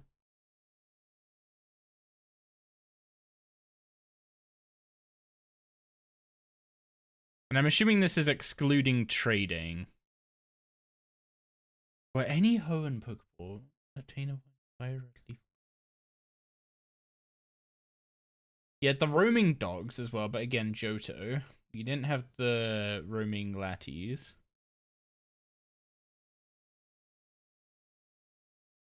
I'm assuming Deoxys doesn't count, right? Deoxys doesn't count, surely.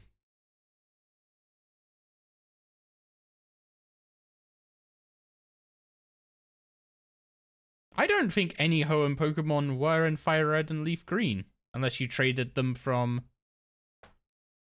Ruby, Sapphire, and Emerald.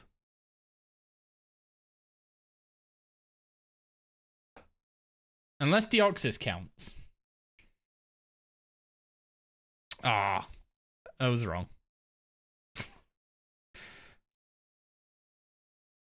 Apparently it's yes, I just don't know who.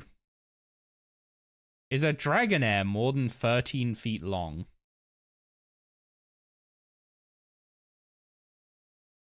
Probably.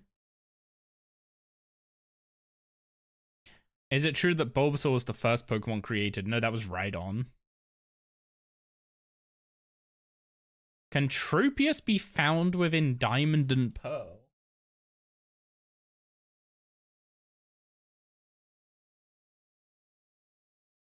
Tropius seems like such a Hoenn Pokemon. Wait, hang on. We get a Kanto starter. Okay, it's poll time.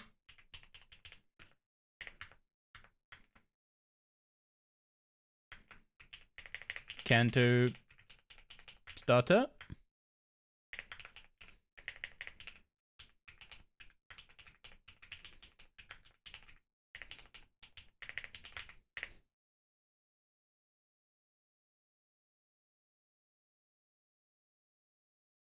Am I smithing to 80? No, just to 60. We're like 1,000 XP off, so we will soon be focused back on the scape. Okay, the poll's up for the Kanto starter between Bulbasaur, Charmander, Squirtle.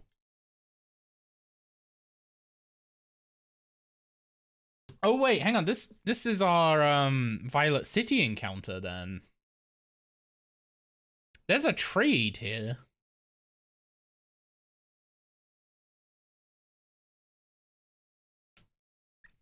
Well, I guess I can't use the trade then. Does a trade count as an encounter? Because it's a 1-for-1. It's not a...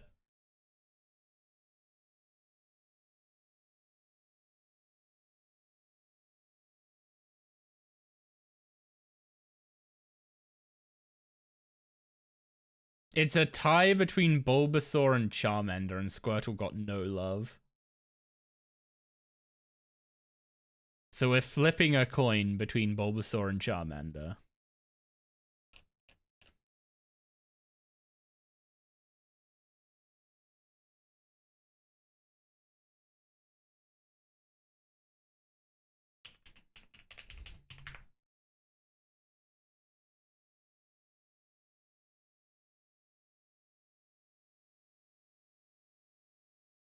Okay.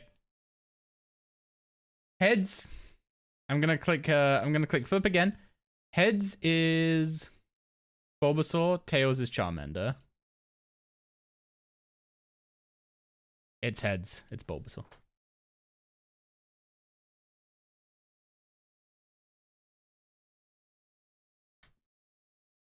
Hi, Doris. And we need to give Bulbasaur a nickname.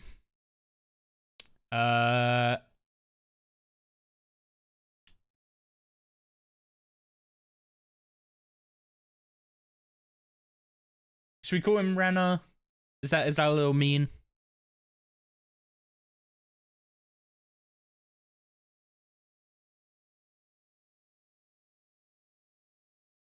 Although I should probably make sure I'm actually spelling it right.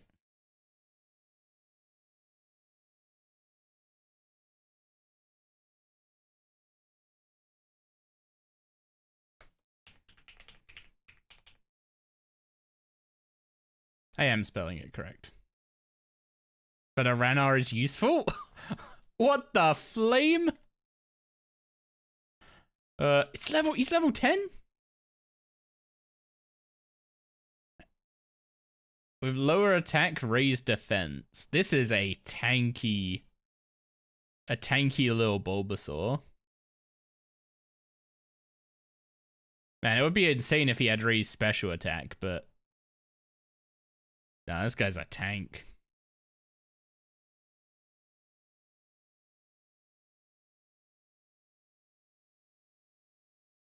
Okay. Let's go bury all these... Oh, we're up to 60. So let's bury all these boots and then,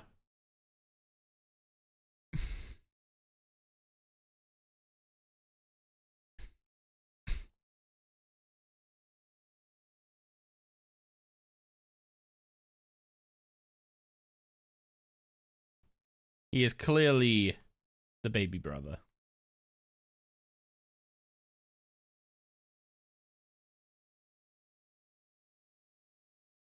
Wait.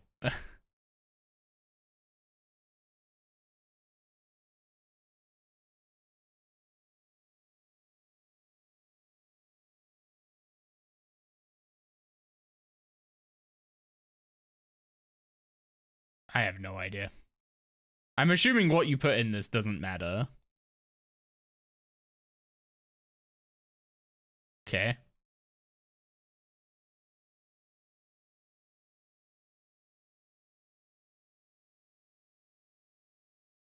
I've learned to talk to everyone in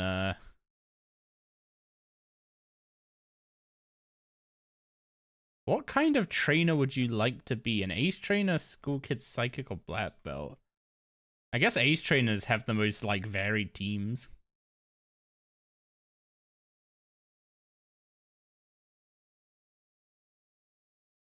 Oh, okay. I'm assuming that was setting your sprite for online battles or something. Am I gonna get Fire Red Leaf Green on the Switch? I don't have a Switch 2, so if they're not on the original Switch, then I won't, no. Okay. Let's get this game saved and get back to the scaping now that we're up to 60 smithing. So now we can make Orichalcum. Well, I guess I need to mine it. Do I have a way of boosting one mining level?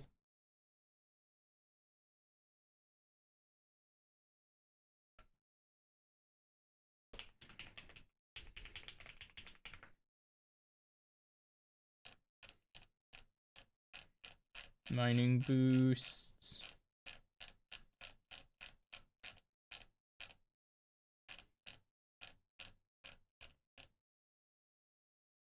Dwarven stouts give a mining boost.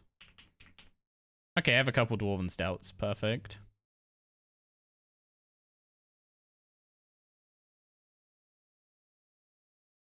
Although, there's no way that's going to be long enough.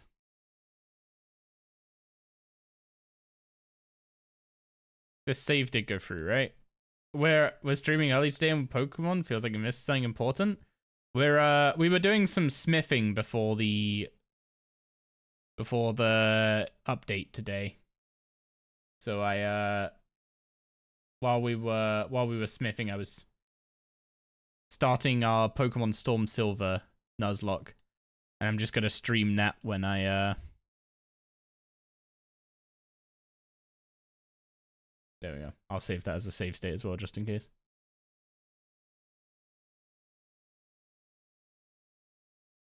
Yeah, we were doing some smithing training, so since that's super AFK, we're playing some Pokemon at the same time. Okay, is there... I don't have a God Banner yet. I can't make mining potions.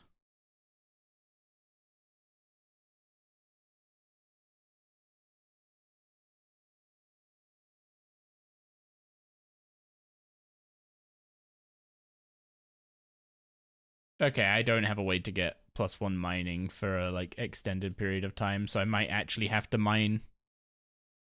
Rune. Which is a shame. Where is my ore box? Okay. I'm gonna need to get 1 mining level. Which is a shame, but I'm kind of happy that smithing's a bit ahead of mining. Interesting. You always happily watch a Pokemon Nuzlocke, just didn't expect to see it here. Well, I was thinking, like, there's so many chill grinds I end up doing relatively early on the account. And what tends to happen is, like, when I end up getting to them, I just end up stop streaming for, like, a week or two. And it's like, well, what if I just streamed something on top of whatever grind it is? So Pokemon kinda works for that. But now I need to actually actively skill for a little bit, so we'll be doing some mining and smithing. Then we need to make a bunch of Orichalcum bars. How many do I need to make, actually, is a good point. Death Skull equipment. I need 14 ensouled bars. Is it a vanilla Nuzlocke or any randomization or other rules? It's just a standard Nuzlocke, but I'm playing Storm Silver, which is a Soul Silver ROM hack.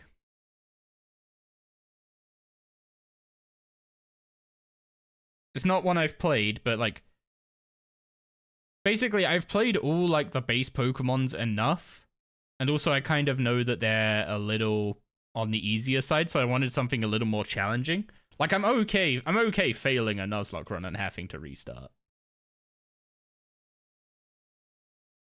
So I wanted something a little more challenging, but not like a Kaizo game. Because a Kaizo game is... Yeah, I'd get my ass whooped.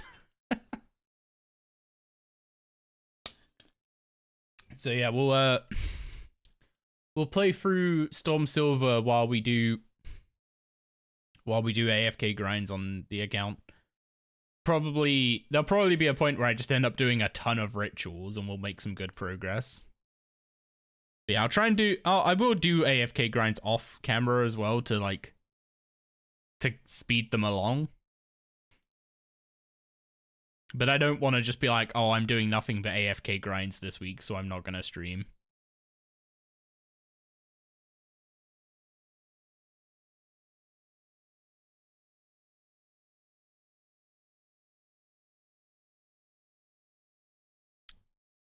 I wonder if there's a quest I could do for mining XP. It's not going to be quicker.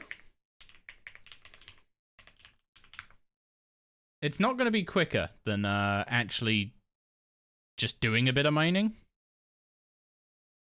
But it will tick another quest off the list.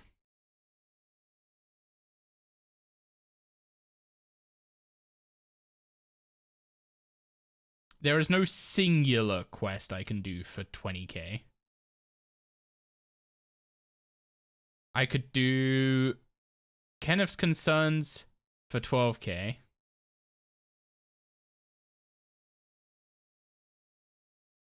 And then, oh no, Barrick's Task 3 needs 60 mining. Yeah, there's no singular quest I can do for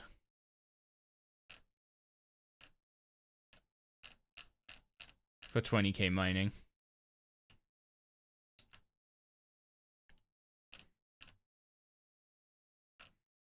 And also these have some quest requirements as well, so we are just going to be mining some rune rocks directly. Doesn't look like it's going to take that long, actually. I've already gained over a good bit over 2k XP.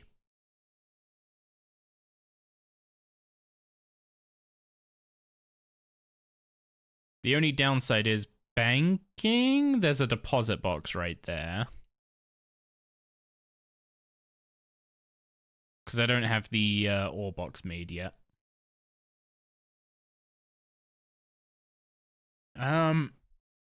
I know where I can get Orichalcite. That's in the mining guild.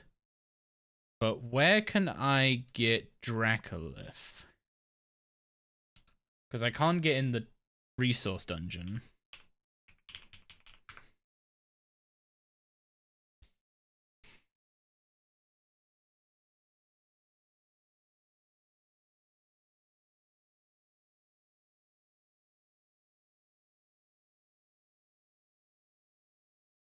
Tybor One-Eye or the Wilderness Volcano? The Wilderness Volcano is literally going to be right next to a lodestone.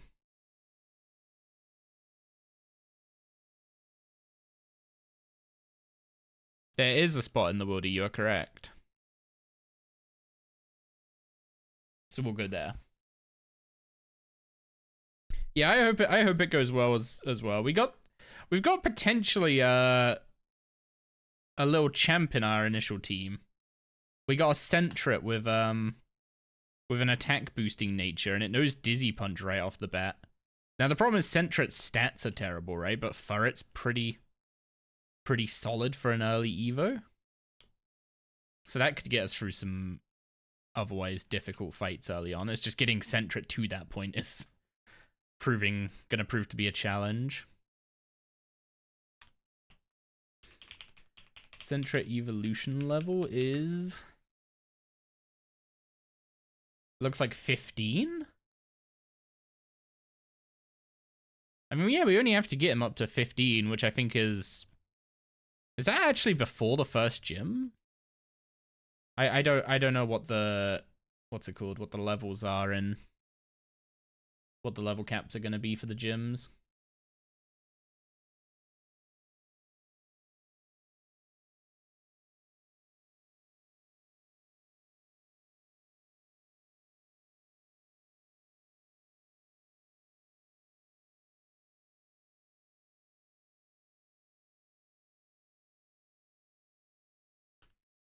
Evolution changes, Pokemon location, special event guides, action replay codes, wait, there's nothing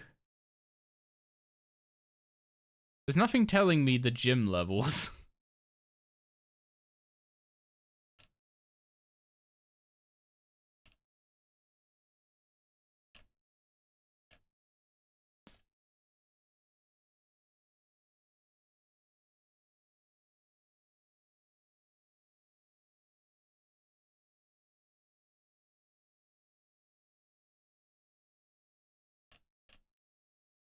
Yeah, I don't know what the what's it called?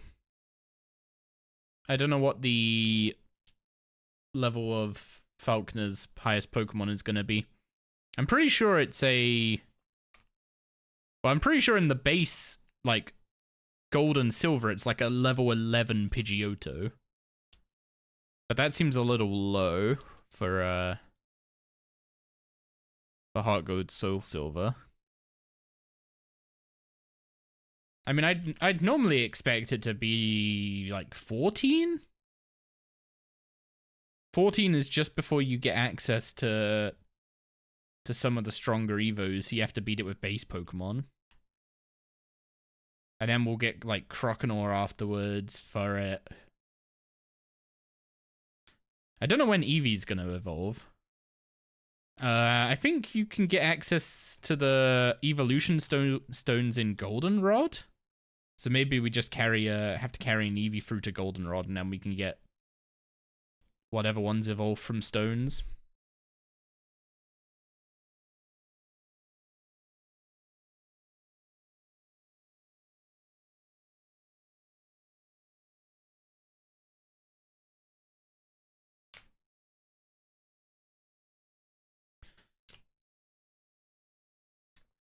Yeah, it's just getting through some of your it's getting through some of the early fights that would otherwise threaten your Pokemon that would be great late game, but they take a while to come online. Like, our Feraligatr has a speed nature, right? Which is great. But as a well, it's a Totodile right now. Our Totodile has a speed nature, which is great, but until it gets physical water moves and it becomes Feraligatr, it's not gonna be absolutely cracked. But once it is a Feraligatr, it is gonna be nuts. It also has Guts, which I hope it keeps all the way up the tree.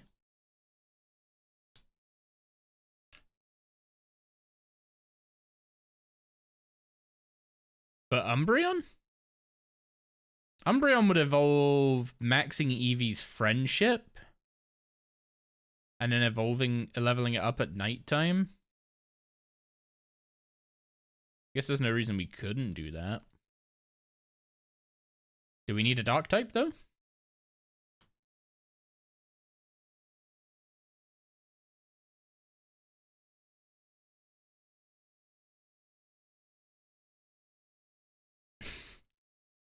Chef's high emote is a shiny Umbreon. I see.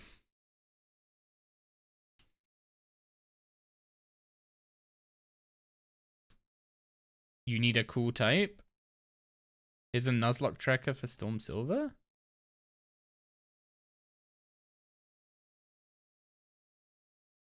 Wait, this is a Nuzlocke tracker for a load of ROM hacks.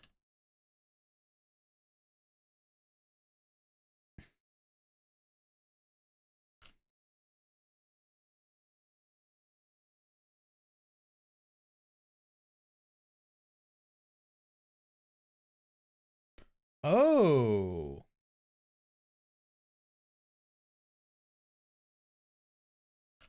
Oh, that's cool. And it has the level caps on it. And it also shows off the teams if I want to plan against them.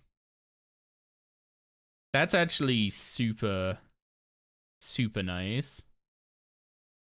So, with Dark Cave, we got Bronzor.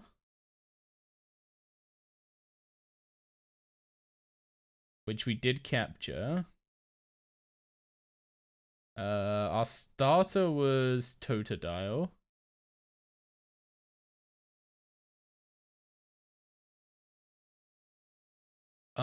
We haven't got a Newbark Town encounter, right? Also, the encounter drop-down list is kind of spoilers. I just saw Rotom in Newbark Town. Route 29 was a... Oh my god, there's so many encounters that we could have got. We got a Sentret, though. Oh! Oh, I didn't... Okay, I didn't know that. Mr. Pokemon's house counts as a different... The Eevee comes under Mr. Pokemon's house, not under Route 30. So... Oh, that's unfortunate. We should have caught the Tailo and had a Pateau.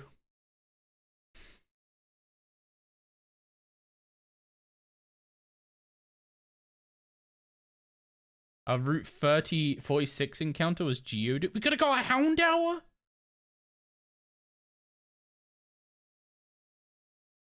We could have got a Shinx.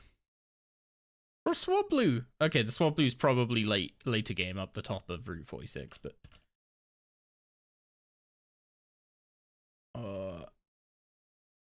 okay, I feel sad that we lost a Tailo. But I kind of just killed it because I thought the EV counted for that. Oh well. That's a shame. Then we got an Aber on Route 31 that just instantly teleported.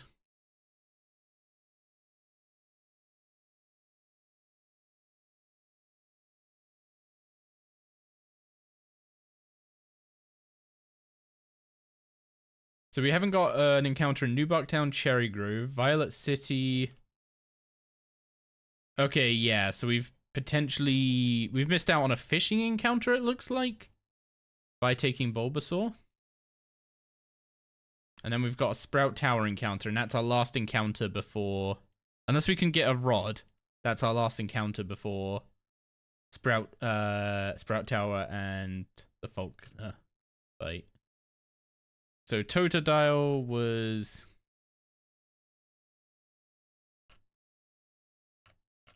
Totodile's nickname was... Jiva.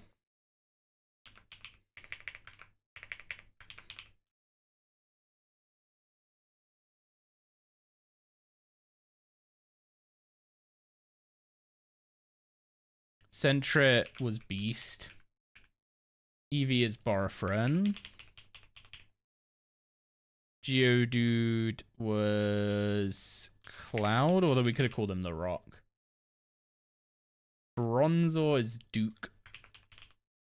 And Bulbasaur we called Rana.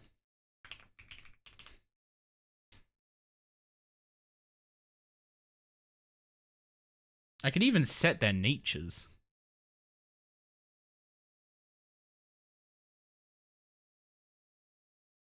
So currently our team is Totodile, Sentret, Eevee, Geodude, Bronzor, and Bulbasaur. So does this give me like a little stream overlay that I can put up when I'm playing?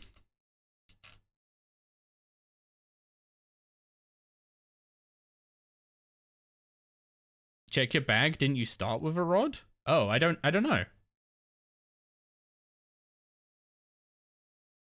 The game's not open at the moment because I'm currently on Scape.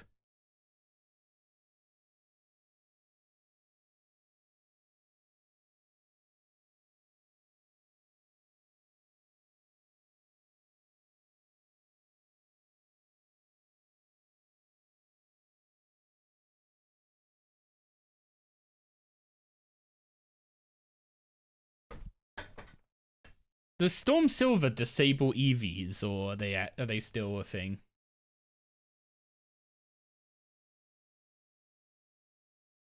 Our Totodile was up speed, down defense. Our Sentret was up attack, down special defense, I think.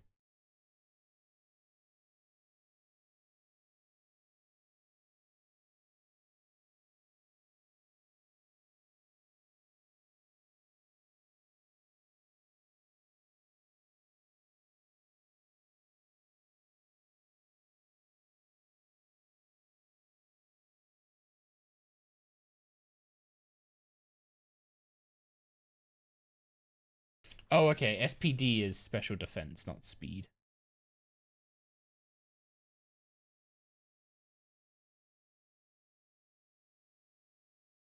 You ever get a call this week that you've been selected for an apartment or house in a new area? Good luck. Good luck, borrow friend. We have our fingers crossed for you. Eevee was just one of the neutral natures. Geodude was a neutral nature. Bronzor was up, special defense down. I can't remember what Bronzor's nature was. Or Bulbasaur's. Okay, how do I save this?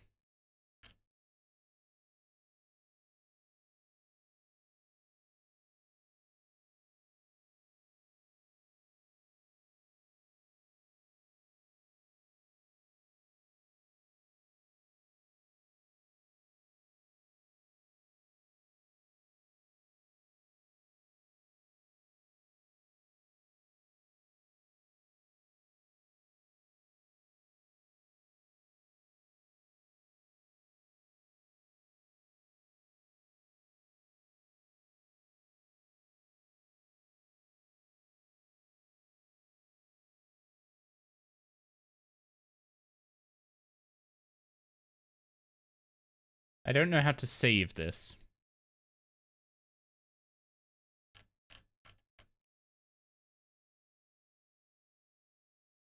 Is it just saved in the browser cache, or? Kind of seems like it is.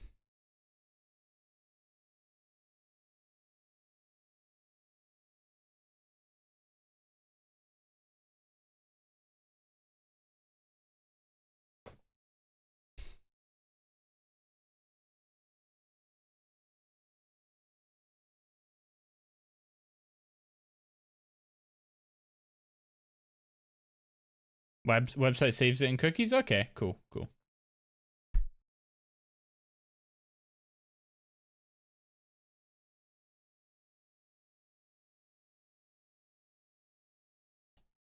It would be cool to have a little overlay of the team.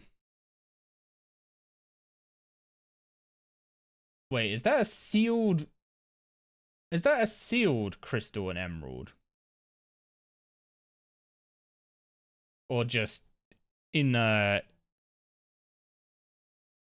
cases?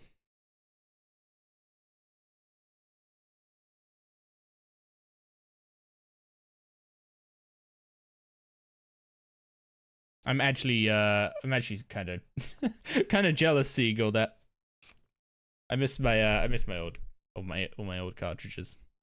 Oh well, is what it is.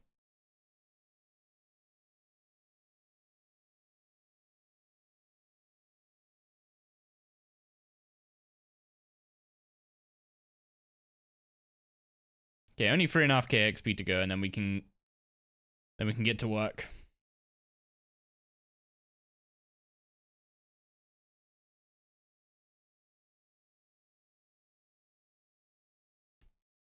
We need 14. What's it called? We need 14 Addy bars, 14 rune bars, and 14 Orichalcum bars for all of our upgrades. Which means we're also going to need to make a bunch of... We're going to have to make a bunch of ink at 60 necromancy, aren't we? Yeah, greater necroplasm, which means making greater ink. At least we get greater communions. So we could go use the rogue's chest in the wildy to get some dragon bones and use them on that.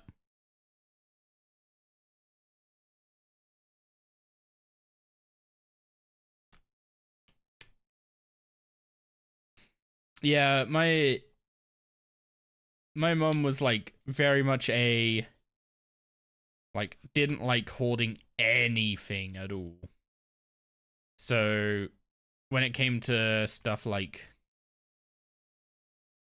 Game Boy games and GBA games, she bought me like a pouch to put them in, but then would just throw away the box as soon as she knew it was empty, which is kind of a shame.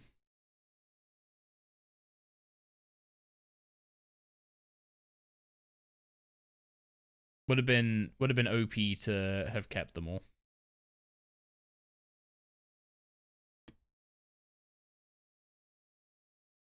Like a lot of people say, "Oh, I wish I'd kept all of them because they're worth so much." It's like, Even if I had kept them all, I wouldn't end up selling them.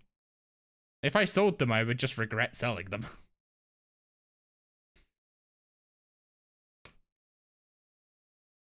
You had them broken down in a tin with a bunch of Yu-Gi-Oh! Structure deck boxes? Yeah, I, thinking about how my Yu-Gi-Oh! Cards were stored when I was a kid, I was not caring about their longevity, that's for sure.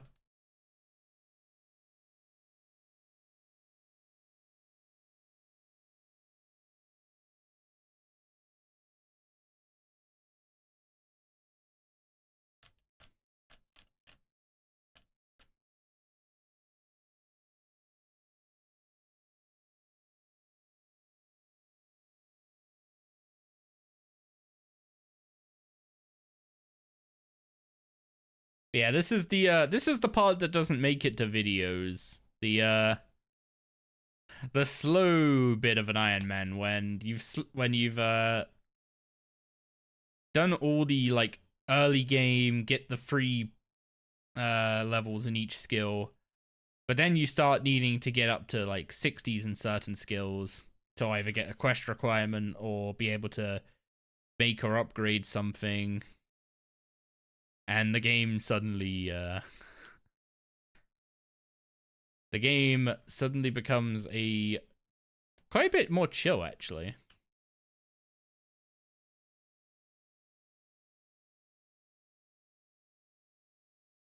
I think Techie hit a similar point because he came over from WoW and has been trying out RS3, and he's been really enjoying just going through all the quests because he's never played through any of the quests before. So he's been really enjoying the humor and stuff in them. But now he's hitting points where he wants to continue a certain storyline or quest line, but he's having to actually like do quite a bit of skilling to get the requirements to continue some of the lines. Which isn't necessarily a bad thing.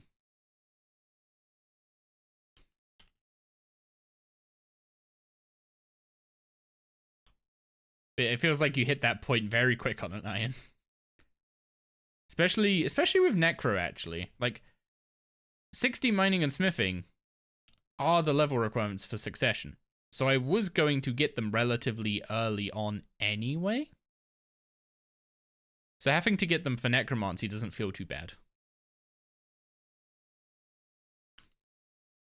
But there's gonna come a point where I have to go for like 76 woodcutting or something, and get a bunch of hunter levels. Like basically, when I go for the vampire quest, I'm gonna have to do a lot of scaling, and that's fine. That's fine. It's just,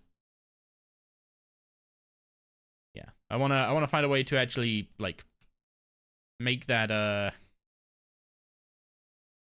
I'm actually like gonna make sure to kind of stream all that stuff instead of just disappear for 2 weeks and then come back and do the vampire quest line. Yo, what's up, Vixu? How you doing? How you doing? Welcome in. You are joining us at the tail end of a little bit of mining and smithing we've been doing today.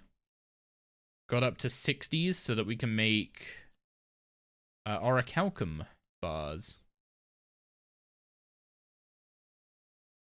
Not Lumbridge, I need Falador. I always click the wrong one out of those two. Yeah, we are about to make go make an orichalcum pickaxe, and then we need to get 14 of each bar, turn them into unensouled bars, and then probably do a little bit of a necromancy rituals, get to 60 necromancy, get a bunch of inks, and then we can ensoul those bars, do the level 60 killy tasks, and get tier 60 necromancy weapons. Little bit more work than if I was focused on melee or magic, but it's kind of fine.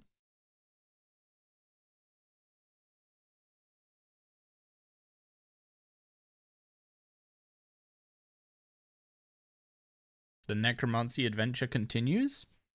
We need to go all the way to 75, right? It's gonna be quite the adventure. Also, necromancy does have another job after getting 75. Like, once we unlock Gate of Elidness, we are gonna want a style that can actively train... Or, not actively, what's the right word? That can effectively train defense to go for 99 defense and get the Sign of Life effect. Which reminds me, I need to go check the Anachronia base camp.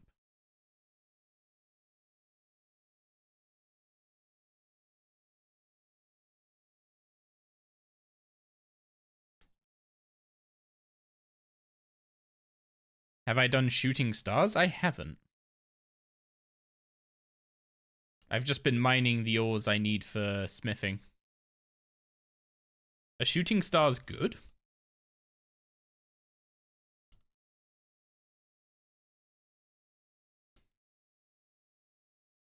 Yeah, the buff is nice.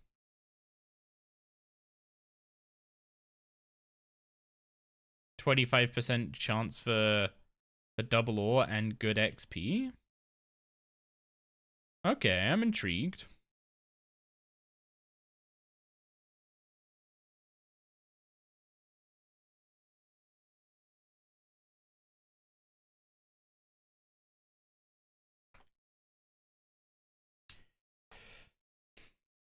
You're 74 mining in free-to-play from just doing them occasionally? See, it sounds nice. It does sound really nice. I'm not gonna deny that. But the problem is, even if I go and level up mining by doing stars, my smithing is just gonna fall behind. Because you get less smithing XP than you do mining XP.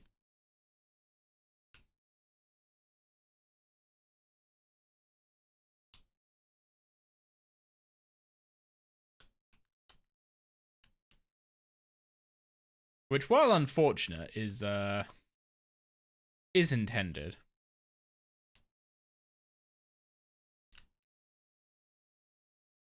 You treat it as a daily? Oh no. The dreaded words.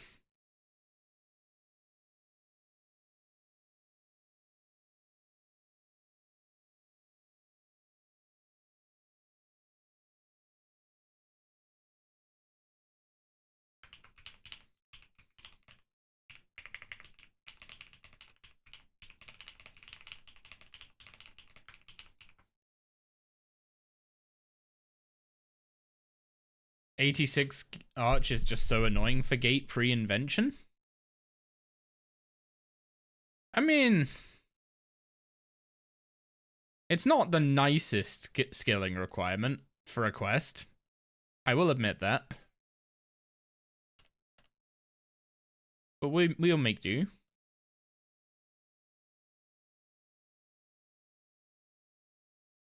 Okay, we have plenty of Addy bars, so we need 14 rune bars, so hopefully one of these procs an extra bar to be added. Come on, proc an extra bar, I believe.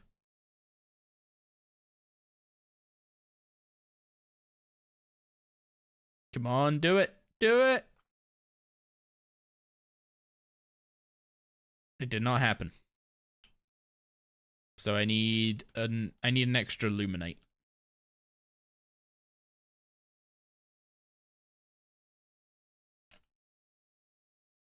I need 14 Orichalcite, a bit of extra Luminite, and then I need to go get the last few Dracolith.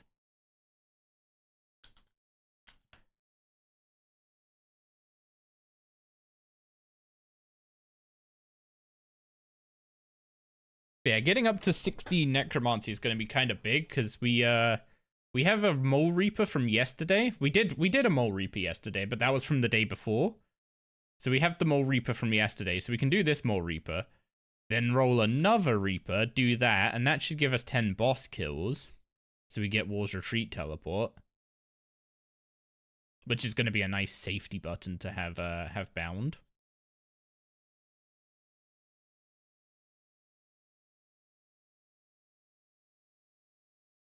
The stars could be nice to AFK while editing or something. I think archaeology is gonna take that spot. Although I kind of want the first episode to end with us reaching Gate. Like, I want to do. This might sound weird, but I want to do like bigger milestones for videos rather than do like what I did last time, where I was doing weekly videos that were honestly kind of hard to keep up with, both like the amount of streaming I was wanting to do, work, and then editing. Like, trying to get a video out every week just wasn't gonna work unless I paid someone else to do the editing. So I kind of want to like maybe lean into that a bit more and accept that the videos are going to be less frequent, but I can make them be about bigger things than just like what even is the second episode from the old Iron Man series about? Like, number 4 is invention, I believe.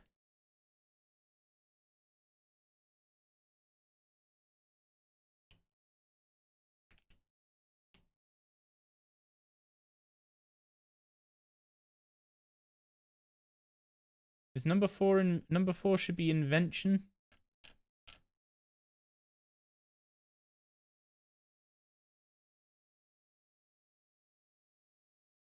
Yeah, so episode 1 was literally just, Iron Man is amazing and all that kind of stuff, and getting the account established.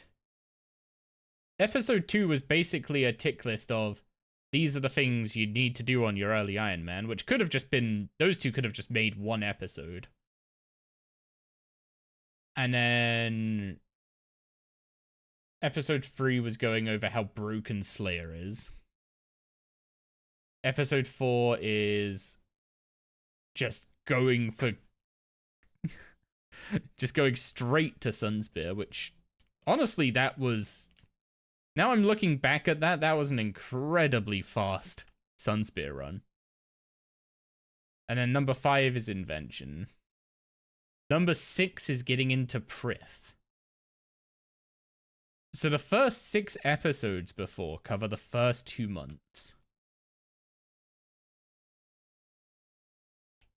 And then after 2 months, I planked it to Fentrican. Whoops.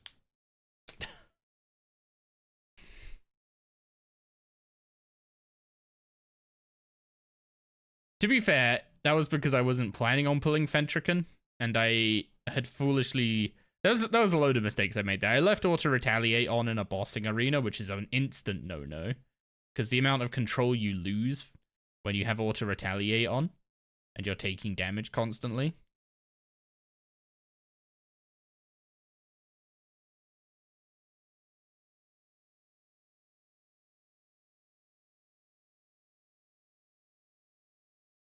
I hadn't given a keybind to my War's Retreat telly, so I didn't click it in time. I greeted the drop from Orichalca, even though I should have just tellied as soon as Fentrican was pulled.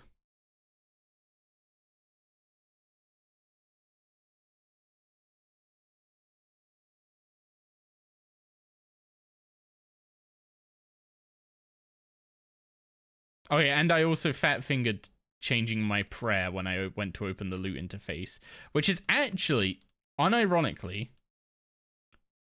this might sound insane, but I'm blaming that one on the crappy action bar system.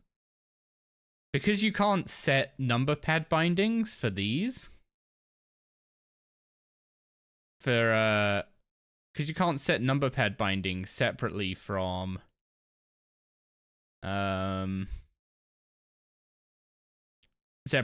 number row bindings. So the 1, 2, 3, 4 above QW and R are the same as number pad 1, 2, 3, and 4. The game can't tell the difference. So my mouse, the top half of it is set up to be symbols.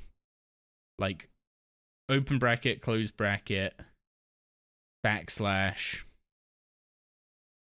comma, full stop, forward slash are the top 6 buttons of my mouse instead of numpad 1 through 6, which is what they should be, but the RuneScape just doesn't support that. So when I went to press L, I've since changed this this symbol on my mouse, by the way, because of this happening. But because when I went to press L to open the loot interface, I hit the semicolon next to it as well, which was set to Pray Necromancy. So it took my Pray Magic off, and then I got slammed for an attack that Auto Retaliate ran me into. So I've made sure that the semicolon is not bound to anything anymore, in case I ever do that again.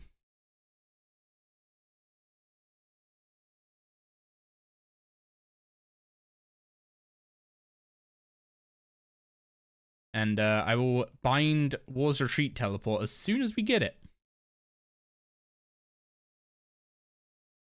But also, like, if I'm fighting a Rex Matriarch and I pull a second one that I'm not equipped to fight, maybe I just telly this time. Don't have wars yet. I've got 3 boss kills. I've only done a singular Reaper task so far. That's why I'm pushing quite hard for getting the tier 60 gear, so I can actually start doing some bosses and start working on the wars unlocks. Would be really nice to get stuff like the altar. Maybe do the easy CAs for some of their benefits. Although, like, I don't really know what boss I'm gonna farm early game now. Because, like, normally I would just farm Archglacior for charms, and that would build up the wars, the marks of war, and the boss kills to unlock the altar and stuff, right? But there's no point killing Archglacior anymore. He doesn't drop anything in Zero Mechanics. Well, he drops stuff, but he doesn't drop anything good anymore. So that's not really an option anymore. Giant Mole drops some what's it called? Drops some Pure Essence. That's kind of an option. Barrows drops runes, which would be nice for when we pivot to magic later on. Also drops the what's it called? Amulet of the Forsaken, which would be a big necklace upgrade early on. So we could go to Barrows, go for an Amulet of the Forsaken. We would first want to do the easy CAs to get the Barrows teleport, though. KBD just drops absolutely nothing, and doing KBD without an anti-fire potion sounds horrendous. Even with an anti-fire potion and protect from magic, he can randomly hit like 4Ks. Chaos Ellie is fine. It doesn't really drop anything we need. We could go to Dagannoth Kings and farm Dagannoth Rex for a Dragon Hatchet. That's an option. I'm pretty sure we can make Orichalcum Hatchets now, so it's not really required until Invention.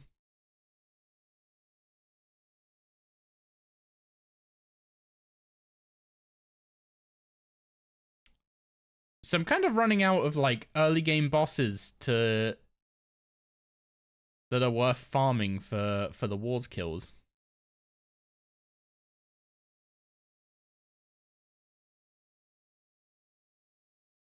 Okay. I now need to do... I have all the ores I need to make the unensouled bars. I need to get 60 necromancy to make them, and then I need to do Killy's task. But I'm also going to need to start building up necroplasm.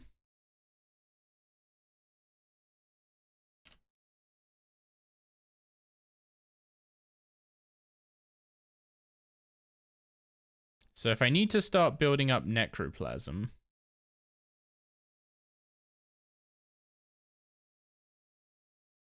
then I should just do necroplasm rituals bluntly.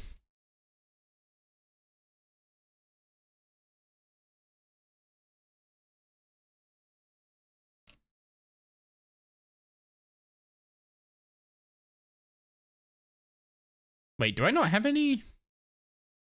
Do I not have any lesser necroplasm? I do, there it is.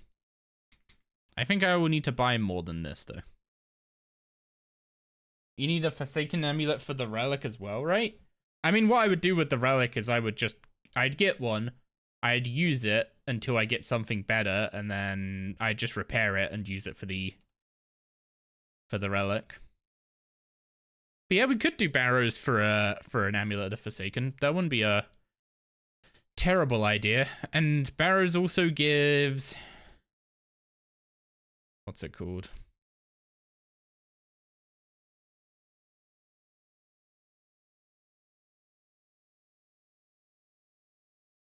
Really tempting fate on the clicking the wrong thing there. Barrows also gives decent XP, not amazing, but decent XP. And it can also drop, what's it called? Ghost Hunter pieces, which give you extra damage against ghosts. So that's actually potentially useful for a training method. What do we need? We're missing reagent ones.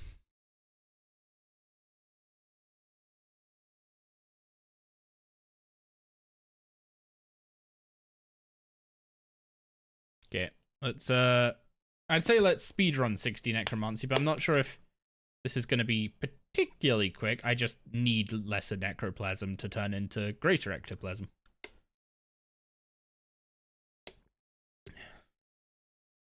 And to turn into more ink. I think we're actually about to hit the point where we need a lot of ink.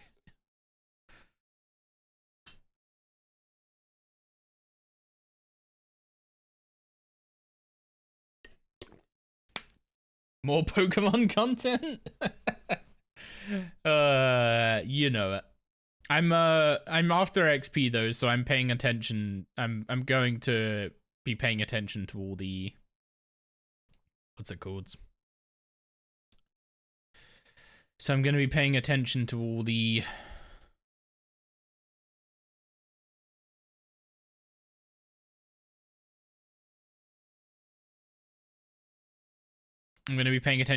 disturbances. So no distractions. When we go for 35k souls though, you know we're going to be doing an Elite 4 run at the same time.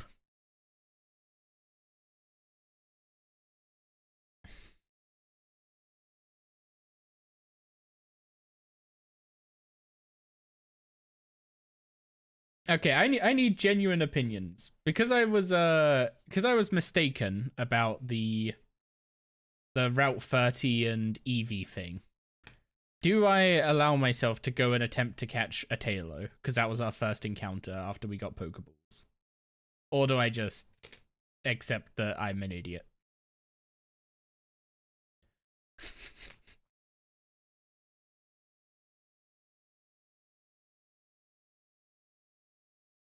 You know, actually saying it fully out loud, accepting I'm an idiot is, sounds like the correct punishment.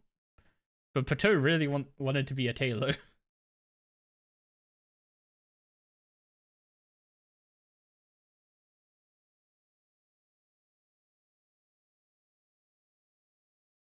And then I also need to do the rod encounters, don't I?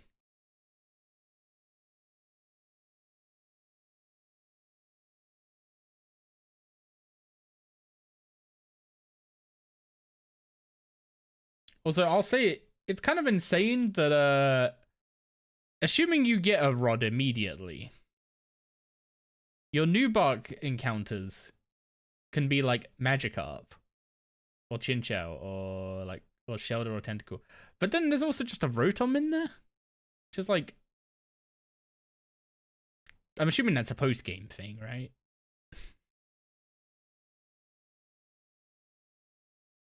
You're starting the life and death pickaxe grind soon? That's one I'm not looking forward to, I will be honest. Having to hunt down all those, all the stone spirits to use. Sounds pretty rough.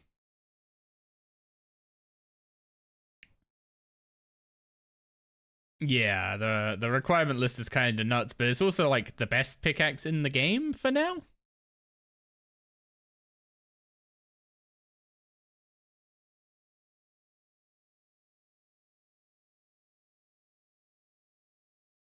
I guess the problem is going to be like if they ever add another pickaxe on top of it, right? You're going to have to do the life and death pickaxe grind. And then it's like, oh, thank God that's over. And then there's going to be like a bigger list for the next pickaxe.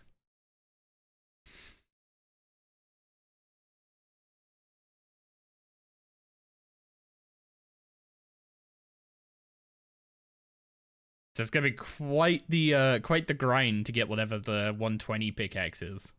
But I guess 120 is like 120 is the end game. Once you have that, there's never going to be a better pickaxe.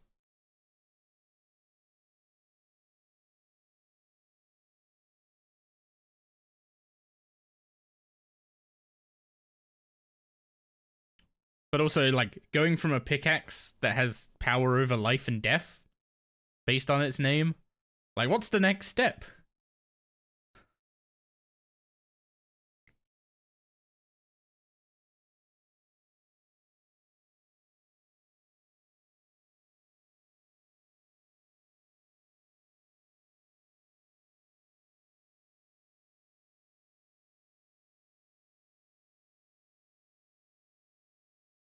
Also, I'm gonna be honest, Faulkner's team terrifies me.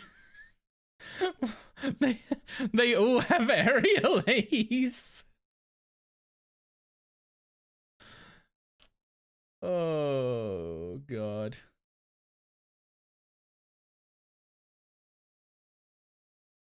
Pickaxe of space and time? Isn't that the Mattock's name? Or no, that's time and space. Close enough. They might make it a skilling boss drop instead, who knows? Oh, what? You get a drop from a skilling boss that you then use on the pickaxe of life and death that upgrades it. That would actually be kind of cool. Then you only have like you have a skilling grind to do, but then there's actually like a bossing element to it. Geodude stonewalls like 3 to 4 months of his team. No, it doesn't stonewall the Swablu. Also, I think the Murkrow might be able to be a problem with Feint attack.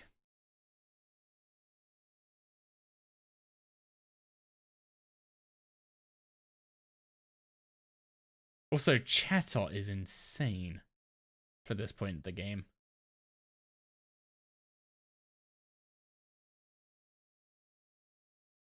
Like, Pidgeotto is his ace and everything. But Chatot has 451 BST, 112 special attack, and knows a 135 power normal move, which I'm assuming already has the stab applied to it. Does his Chatot have Chatter? It does. It has Chatter and Uproar. And Farfetch has Poison Jab too.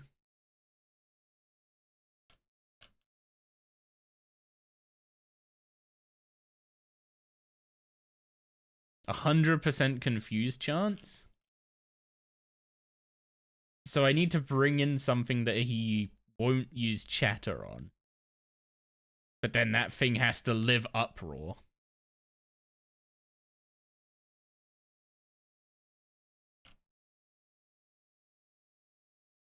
I mean, the level cap is 15, so we're gonna have Furret, which is gonna be quite good. But like Bulbasaur's not gonna be useful here. Bronzor, we might be able to get some use out of. It's not gonna have any super effective moves, but it's gonna be a tank. Or find a Lumberry. Why would they put a Lumberry this early in the game?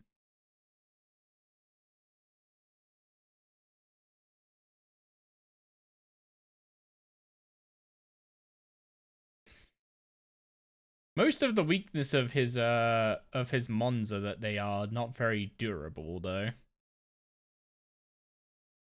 Like, Chatot doesn't have much defense. I'm not gonna be able to outspeed it.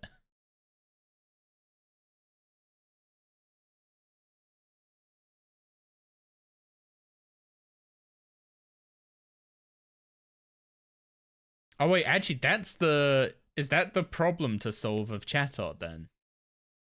You're not going to be able to outspeed it with anything you can get at this point. So you have to use something that he won't use Chatter against, because otherwise you could just send something into Chatter and then it just kill itself. Yeah, that's gonna be rough.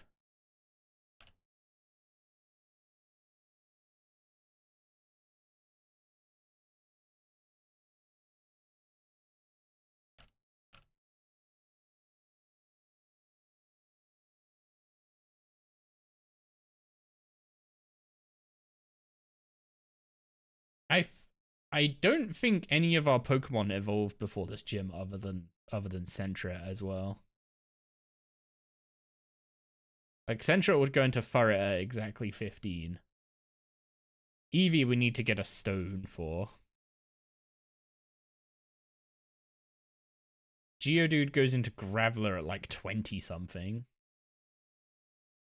Totodile into Croconaw is probably 16. I don't know how Bronzor turns into Bronzong.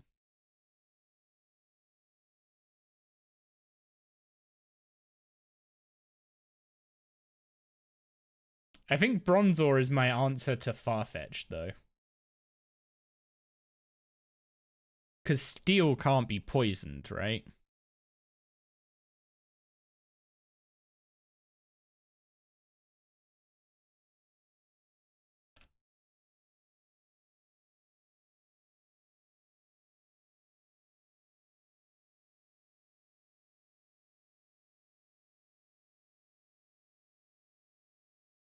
Man, playing on set mode complicates things so much. Like, when we were younger, we all played on shift mode, right? So they would pick up Pokemon, you would just send out whatever the hell could one-shot it. And that was how you played the game. If you hit max friendship before hitting level cap, then Eevee can evolve? How do I farm friendship, though, without just battling? I don't actually know how that system works very well.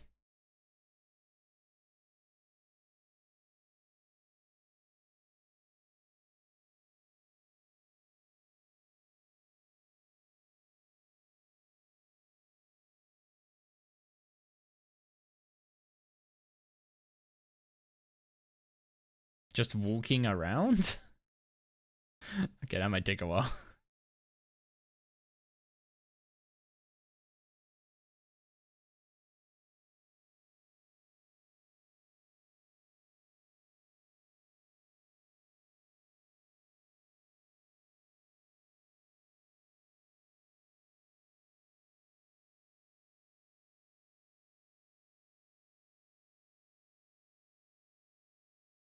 Okay, how much XP? 4.7k.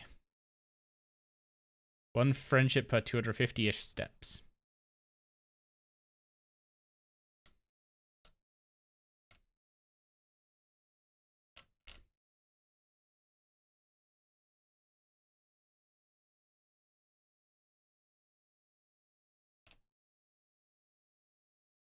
You know what would be huge?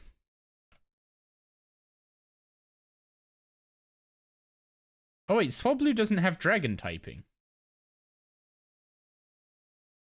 Oh, Altaria gets the dragon typing.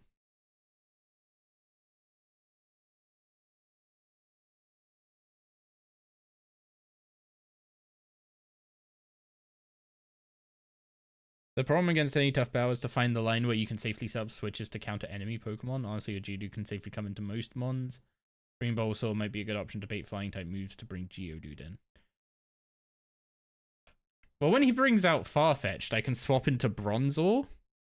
Because Bronzor can't be poisoned by Poison Jab. And it resists Aerial Ace and Fury Attack.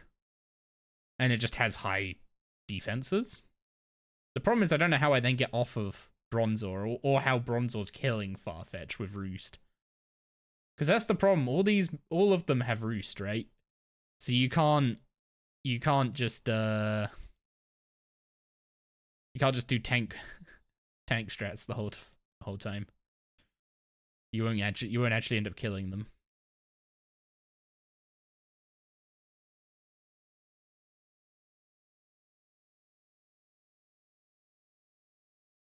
But then when Chatot comes out, I need to have a Pokemon that resists flying, but not normal. Assuming that's how the AI picks moves. Or I need a berry on whatever Pokemon is dealing with Chatot to remove the confusion. I guess finish exploring the rest of the area around the gym, see what options I actually have.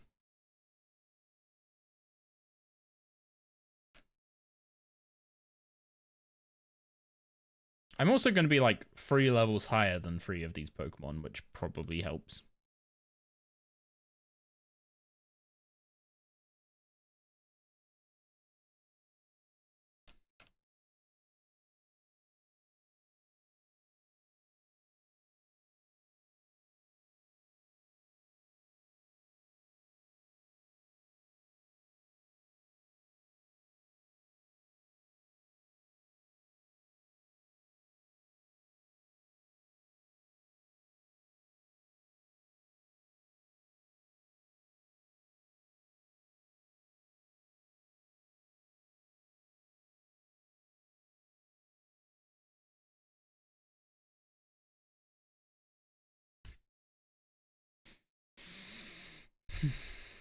What are we on? 1.6k. Okay, we're almost up to 60 Necro.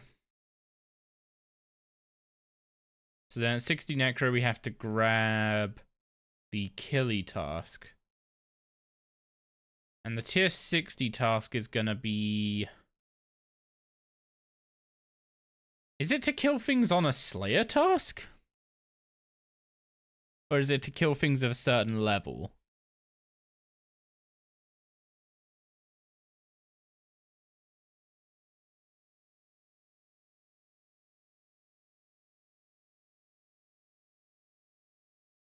It's to kill things of a certain level. So I need to kill things that are level 70. Fetid zombies are unfortunately 66. Bound skeletons are 71. So that's an option. But, I mean, we've been over how bound skeletons are, not ideal to fight right now.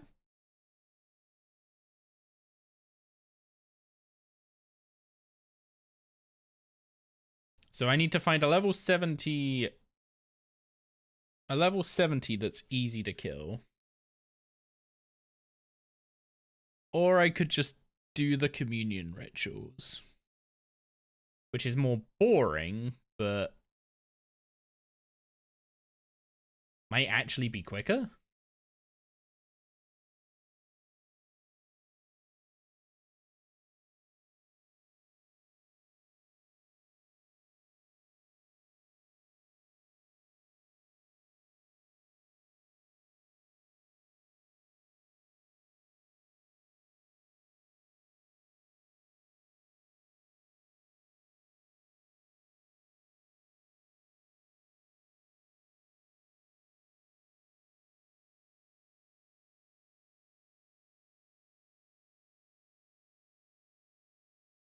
Okay, 500 XP to go. One disturbance, please. Abyssal creatures are an option too? Are they high enough level?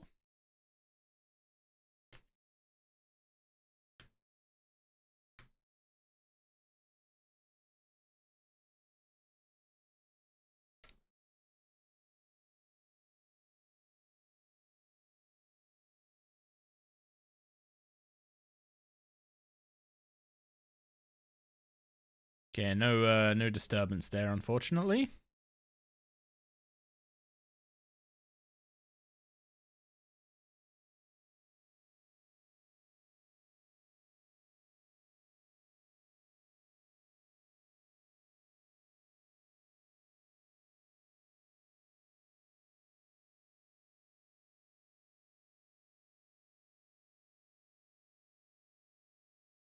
Wouldn't Uproar end up taking out Geodude, though? Because it's special?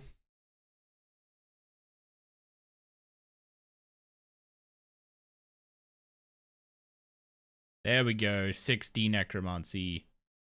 We can now increase the size of our ritual site and get 3 more. Oh, is it only 2 more? No, it's 4 more. We can get 4 more. Oh, no, these are candle spots. Okay, we get 2 more glyph spots. Yeah, we don't get these ones until 90. But 60 Necro gives us a load of stuff. Battle of Foreign Free, I'm pretty sure that's what's his name? That is Vorkaf. Maybe not. Death Warden Nexus is gonna be nice. Oh, I guess I did need 15 bars, not 14. We can now make unensouled bars. Do Killy's Knowledge. Command Vengeful Ghost and Spirit Pact and Command Putrid Zombie abilities. And then all the new glyphs and communions and rituals.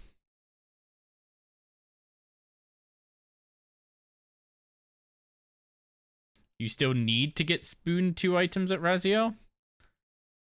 I don't think Raziel needs to give you anything for a while.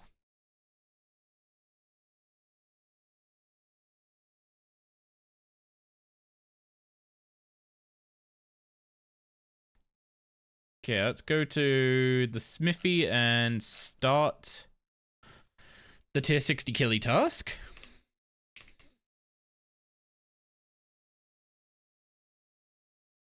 I have a 10 greater communions or 50 monster souls that are level 70 or higher.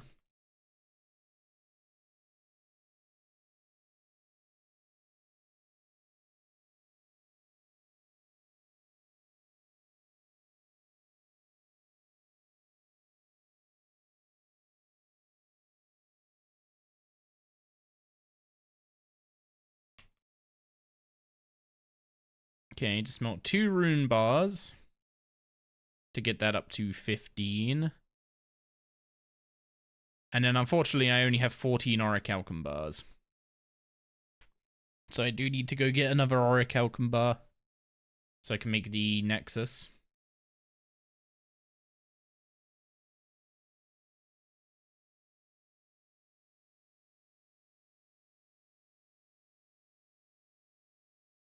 Oh, so what's the pie he wants this time? Garden pie. I didn't think about the pie. Garden pie needs level 34 cooking. Okay, we are safe. It needs tomato, onion, and cabbage. Whew. Okay, and sold. Wait, no.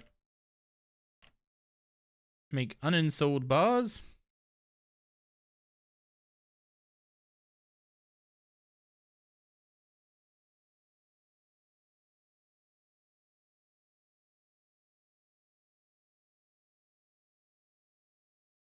And then we need to pick an enemy to kill.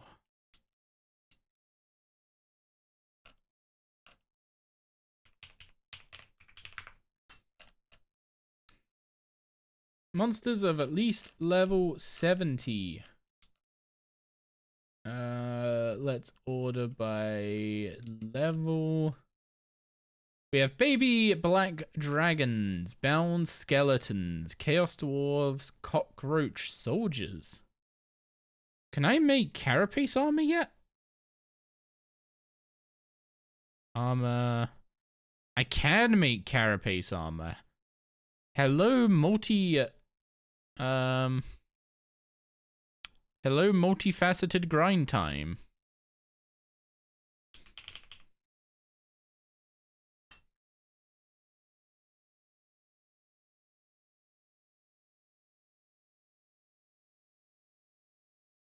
Unfortunately, I don't have the magic level to actually alch these yet. You see smithing where's Pokemon? We're not doing that much smithing. At least not yet.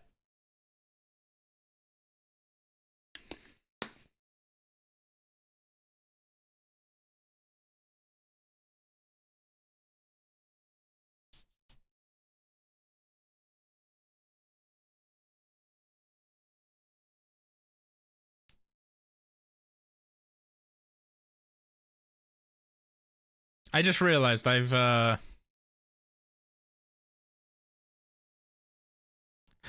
magic secateurs on. Also, I did mention this earlier and completely forgot about it, but I need to go check my Anachronia base camp. And I probably should go check on my sheep in the player-owned farm as well, since I actually need to keep an eye on them to make sure I'm getting sheep that will give me the wool that I need to upgrade my armor. There's so many little plates to juggle. They're little plates, but there's many of them.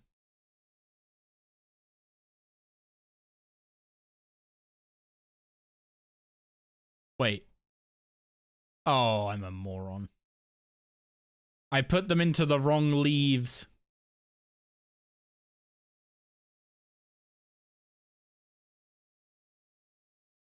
Well, that'll be ready tomorrow.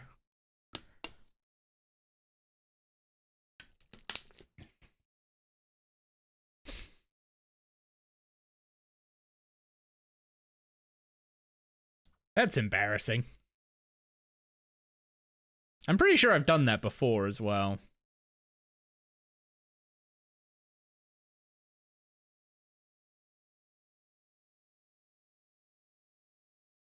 Okay, they gave birth to a singular plain sheep.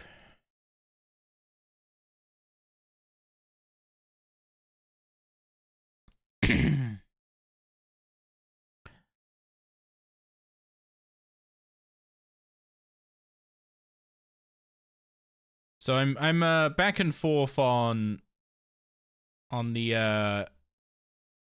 on letting the sheep actually spend time in the pen so that they get as happy as possible for most XP, but I also need to sell them for beans, which is, I'm not sure if that's more important than the XP at the moment. I guess I do need 50 farming. Wait, I have a white ram unchecked. How did I end up with so many of them?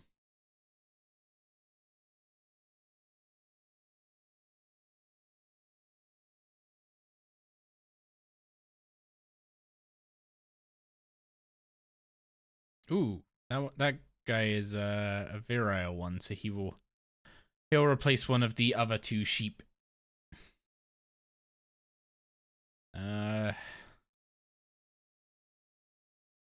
16 beans. Okay, that wasn't worth it. Oof, no, that was like 1/8 the amount of beans. That was not great. That was not great.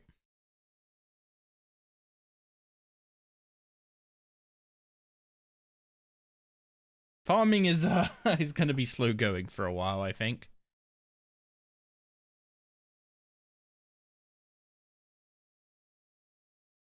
Yeah, I knew that there was a limit on how many sheep you could sell every couple days.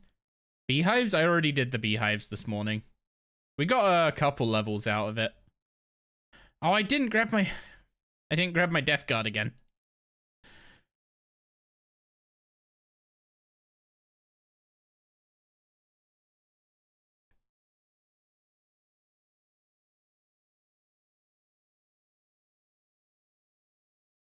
Okay, I need ectoplasm and a death guard.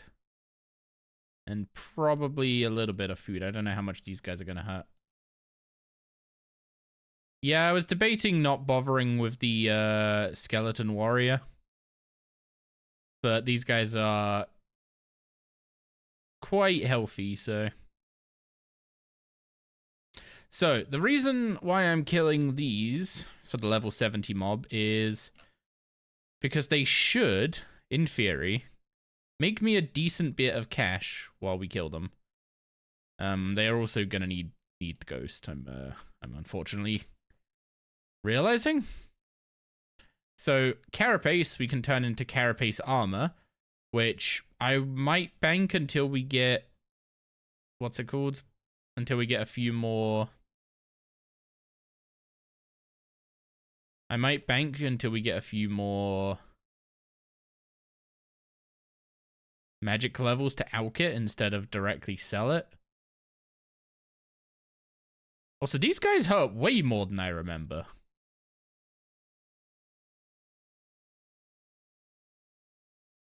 I should start trading my defense.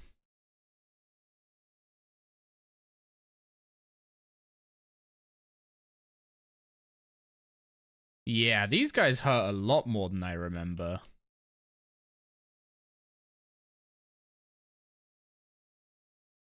Maybe this is not the way I want to get 50 monster souls.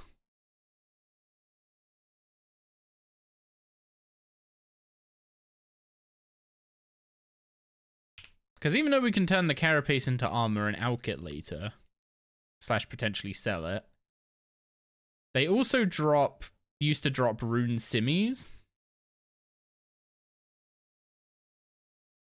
Wait, can I safe spot?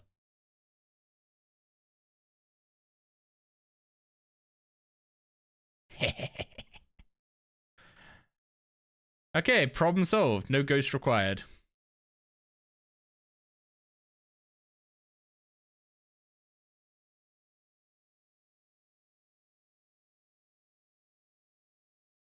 In before losing hardcore to a bug? Bruh. Don't you be putting that on me.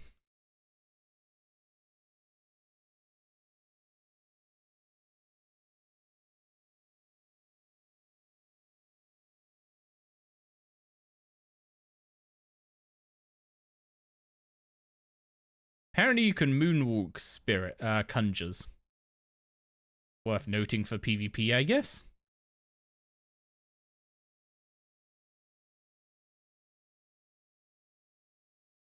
Yeah, so carapace torsos. Take 3 of those carapace.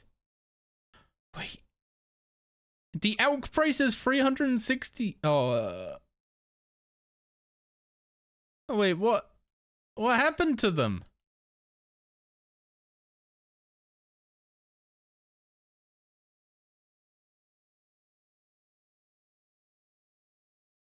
This plan is ruined.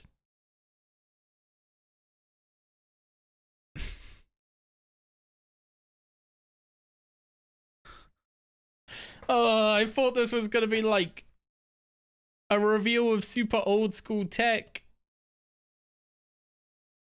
I mean, I haven't used this method in like at least a decade. But I didn't see a reason for it to have gotten nerfed.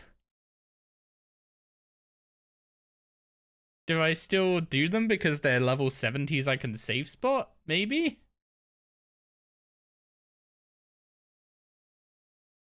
Yeah. Because Batwing used to be really good for this as well, but that was a very short-lived thing. Like, that was very short-lived because Batwing was the tier 50 and Mystic was tier 30.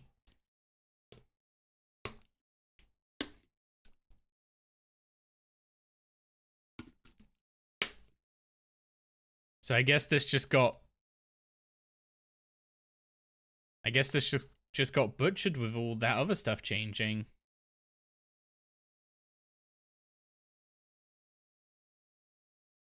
That's so sad. Like, not even... They barely even refund the nature rune now.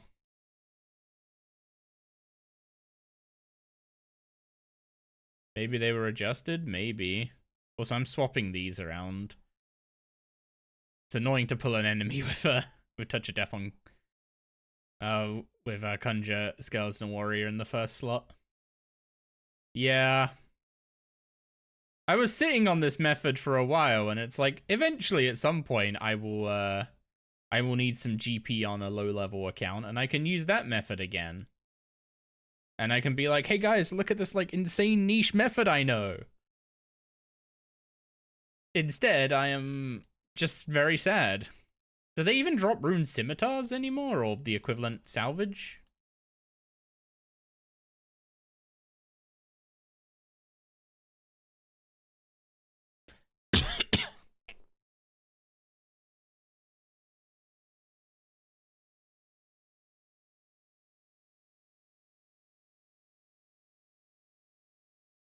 They drop bittercat mushrooms, which will be nice to have sit in the bank.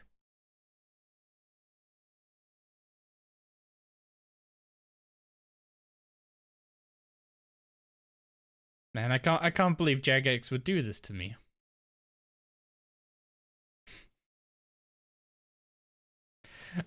How dare they nerf a good Iron Man money making method?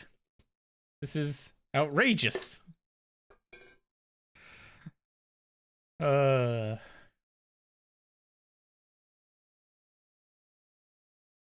I guess going in the abyss would probably have been the well, it would have been a quicker way to do it.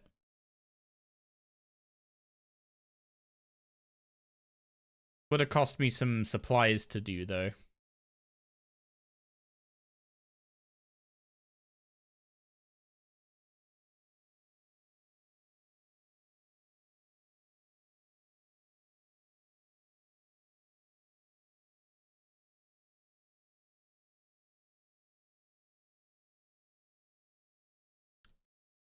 I will say this is definitely not the best life point to kill ratio of the mobs on offer. Where do I find crypt rats?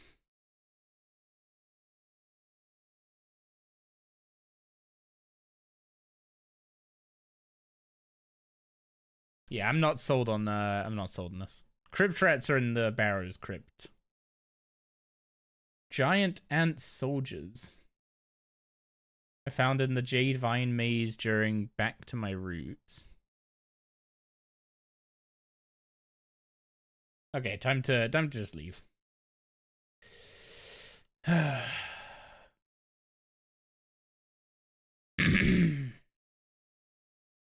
Let's I guess let's cry a little bit and try the abyss.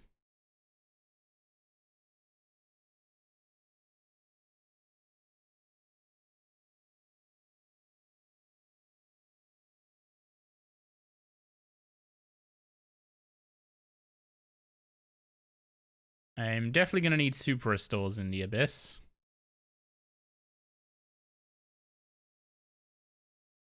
And more healing food than this. So let's take a quick stop off to the gnome stronghold. Apologies, my voice has not survived the past week, it seems.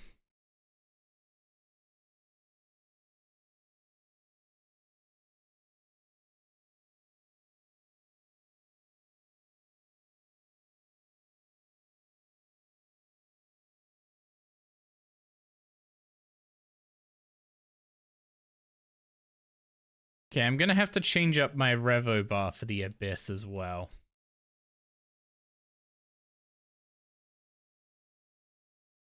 I don't know if we have high enough defense to actually spend any reasonable amount of time in the abyss, but we should be able to fill up our soul urn at least.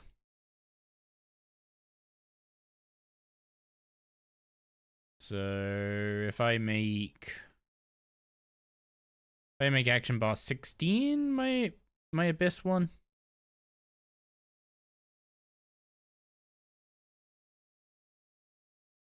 So most important thing is that the ghost is always active.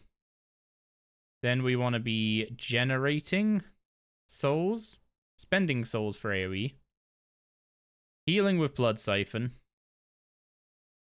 and then using our Adren-based abilities.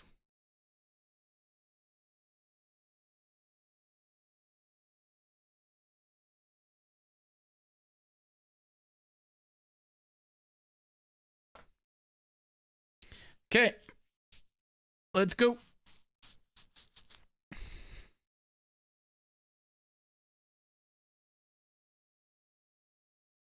I guess technically you should, if you want to be perfectly optimal with this, you should use Blood Siphon manually when you get low.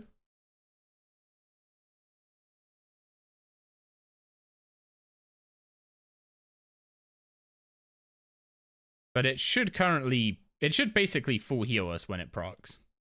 Okay, as soon as we get in, we drink a restore potion. We go in a spot where we can only get hit by 2. I mean, they're gonna stack initially.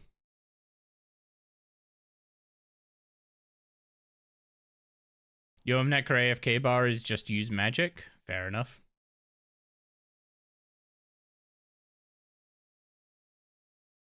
Wait.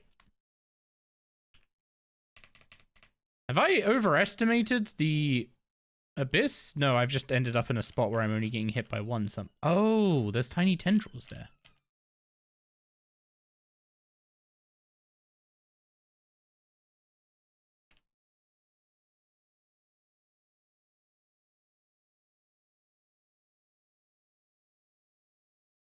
Well, I guess we can start gathering ashes now, but this isn't exactly what I'd call fast. Is this a better spot? Like, I'm happy for 2 to be hitting me. I just don't want more than 2.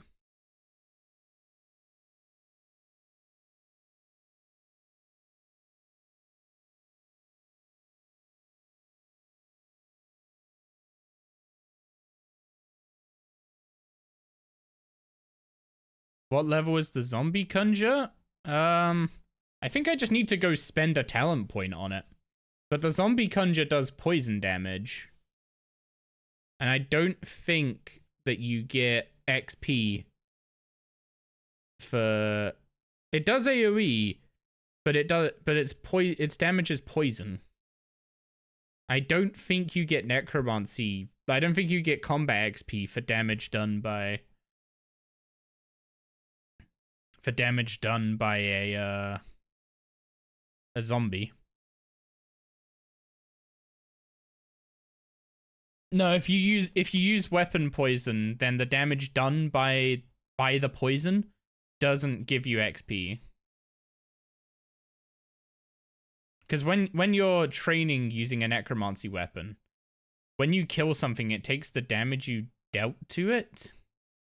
Actually, this might be outdated, but I'm pretty sure this is how it worked. Because I remember looking into this a lot when we were initially training necromancy and figuring out whether the zombie was worth it or not. Also, I might not even need prayer if I stand in this spot. I'm gonna test it because, like, even if I take a bit more damage, Blood Siphon will full heal me. Like, if I could get to the stage where I don't even need the ghost down here and I don't need prayer, that would be incredible.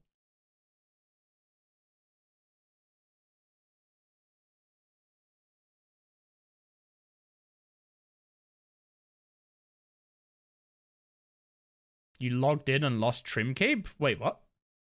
Did they add something today that you need to trim for? What you need for trim?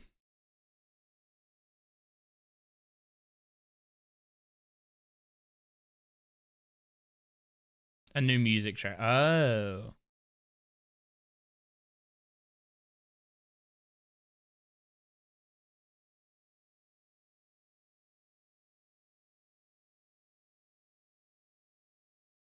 Do I just stay here until... Do I just stay here and get 50 defense real quick so I can upgrade my necromancy armor? That feels like a decent idea.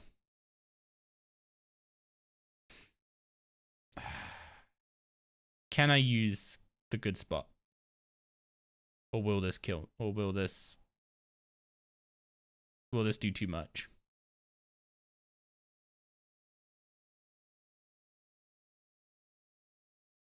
It looks like I'm taking too much damage at first glance. But I've got my thumb on my eat food button. Blood Siphon just tops me. I guess one issue with Blood Siphon is if you revo it onto a target that has very low health, it is possible that you kill that target with a tick of the AoE, and then that stops the blood siphon channel, so you stop healing. And that could kill you if you were hard AFKing. Also, I want that Crimson Charm, please.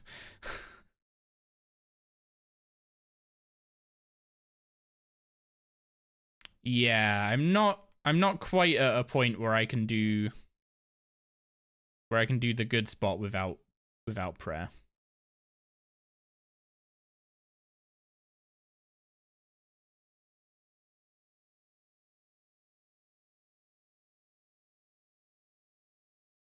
I also am not full healing for...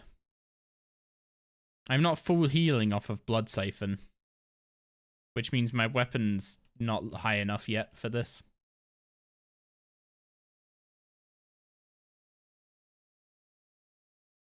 If I can get tier 50 armor and a tier 60 weapon, this might actually be doable already, though. There's only one thing, is that I don't have a Charming Imp yet. And if you're gonna spend a load of time in the Abyss, get a Charming Imp. One, it'll pick up charms for you, which is the obvious bit, but like, all of these Abyssal charms are XP being left on the ground.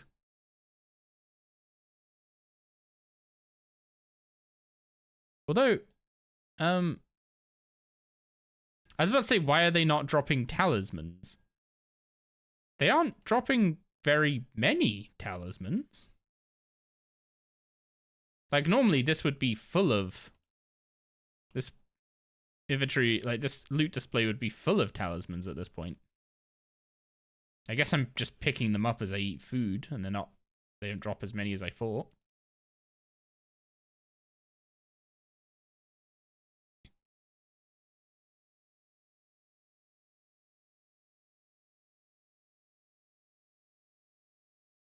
Oh, yeah, well, I think we're about to...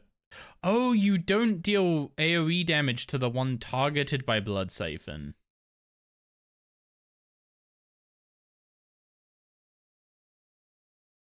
At least it didn't look like I was. That might actually be kind of clutch.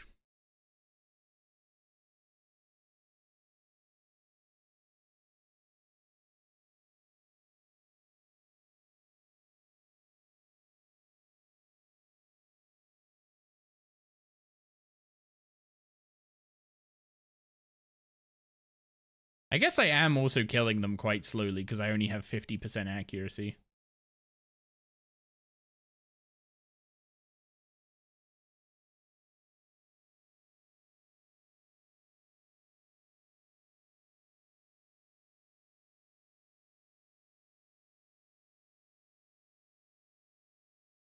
It's still by far and away the what's it called? Best training method I have available.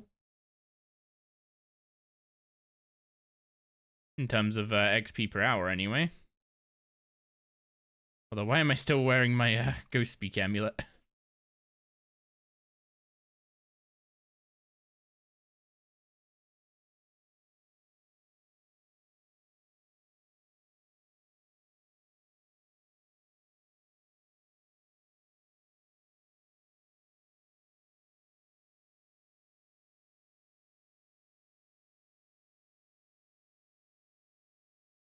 It is actually kind of nuts, by the way, that you can do this with a tier 50 weapon with Necromancy.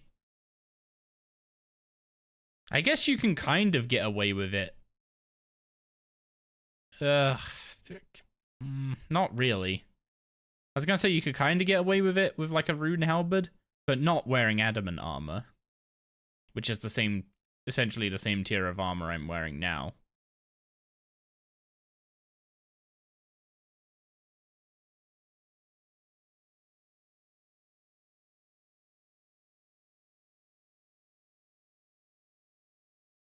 Yeah, I'm probably not going to get all the way to 50 defense here, but I am going to be happy for the defense XP we get nonetheless.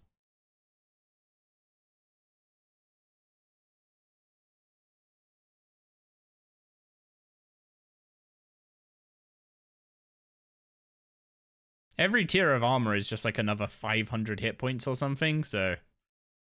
And in addition to the armor, which means you take less damage at stuff like this and Slayer, doesn't do a massive amount at most bosses. Because armor affects hit rate and most bosses are accurate enough to punch through most armors.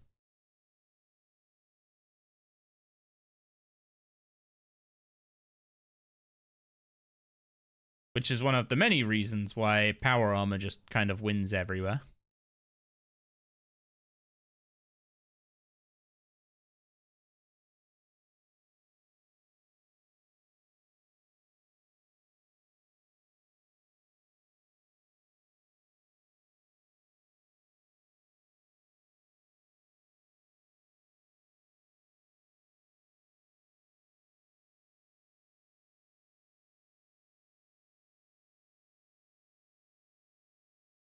Okay, we've hit the, we've been in here long enough to trigger the de-aggro.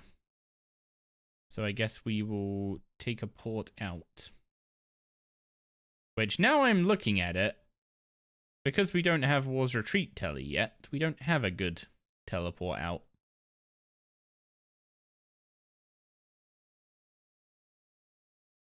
But if I go over here, I'm going to re-aggro. So I guess I'm using the Smitty teleport.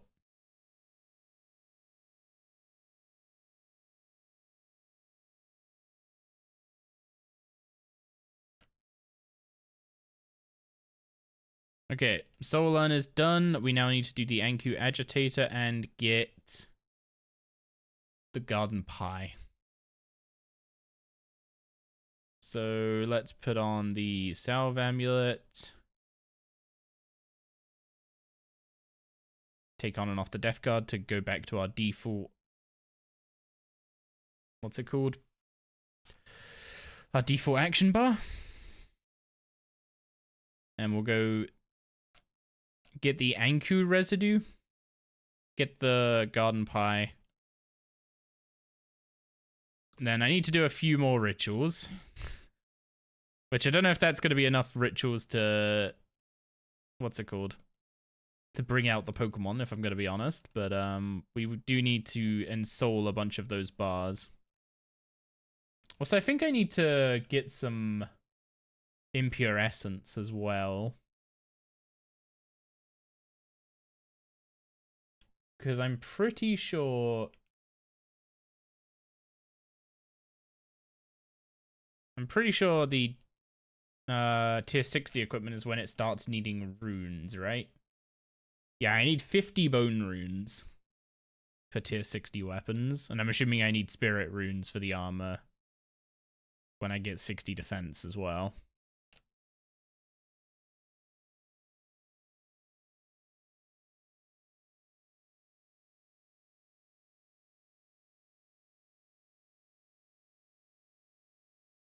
So I have to make a bit of Impure Essence first. Then probably do some Necroplasm rituals to get the better inks to do the Ensoul ritual. I guess I want to do the inks first so I can use multipliers on the Impure Essence ritual.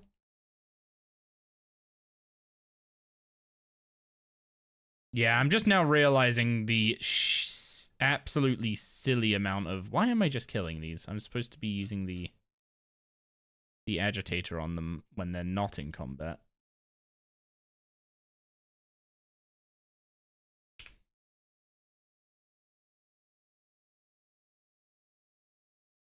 I'm gonna say thank you and hope that was a nice message.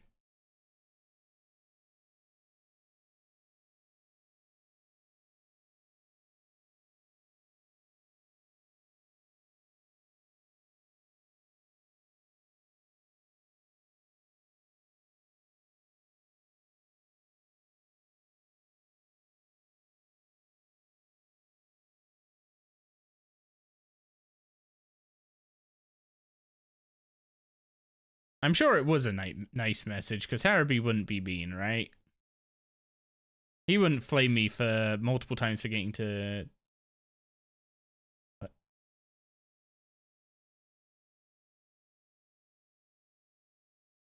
Have I enabled some auto translator or?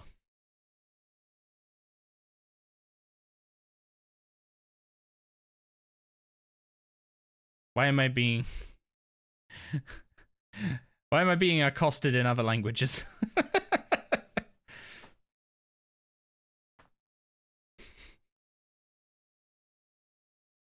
Checks the Discord to see if this was set up.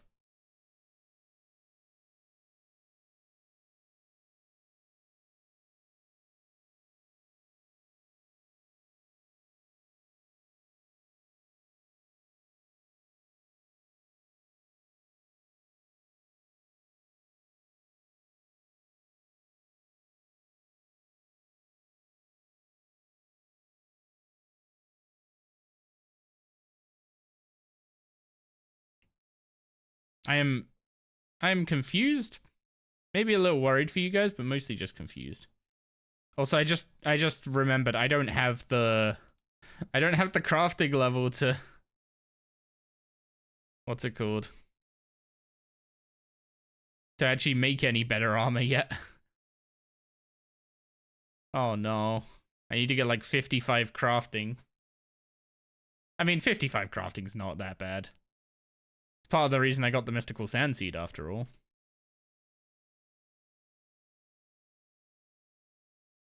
There's the big Anku. I probably should have killed the other one. Or not killed the other one. Oh god.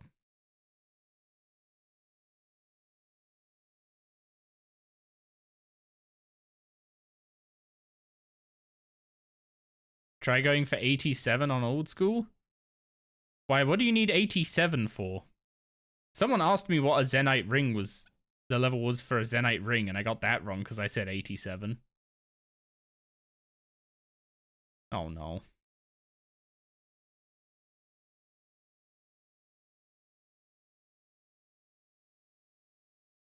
Why is this Anku a beast?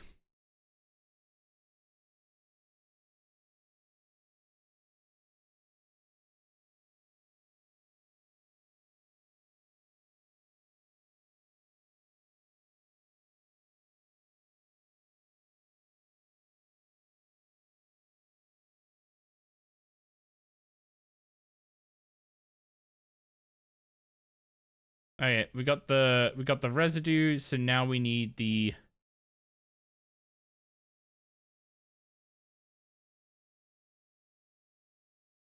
what's it called?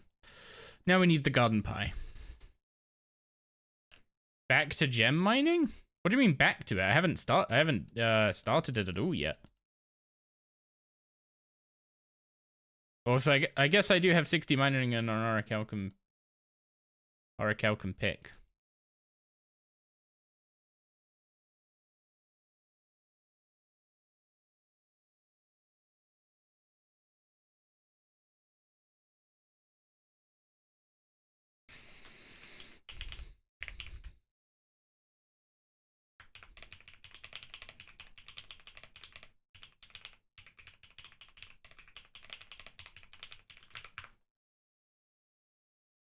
I don't have a tomato. Okay, I had to check I didn't already have one of them.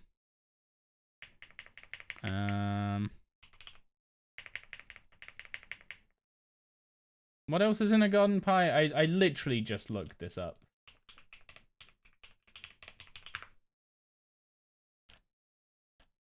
Tomato, onion, cabbage. Okay, I have an onion. Don't have cabbages. Don't have tomatoes. And the rest I can probably buy. I could probably buy the rest from Lumbridge, except I don't think you can buy cabbages from Lumbridge. Oh, time to start gem mining then? It will be, but not, I don't think during stream today. Smithing was the chill bit for the day. Hi. You okay? Mm-hmm. What's up? Hi. Ah. Everyone say good morning, Gag. I only went back to bed because you had a tummy. Yes, Dara. Wait, Dara said, but she came and got Treetos. When? Right near the start of stream. Shit. Did you not know? No. What did she take? Did she drag you to bed, go sleep, and then get up and come get treats? Is that what she did? Uh-oh. Yo, what's up, Chev? How you doing? Oh, there's a cabbage literally right there. Get tomato, tomato, flour. you got played by the pom again. Shut up. I mean, I'm just as guilty. She plays me all the time.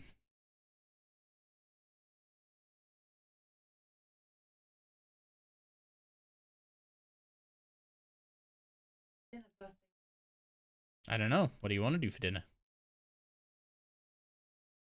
Doing alright, have fun testing the thing I just sent you.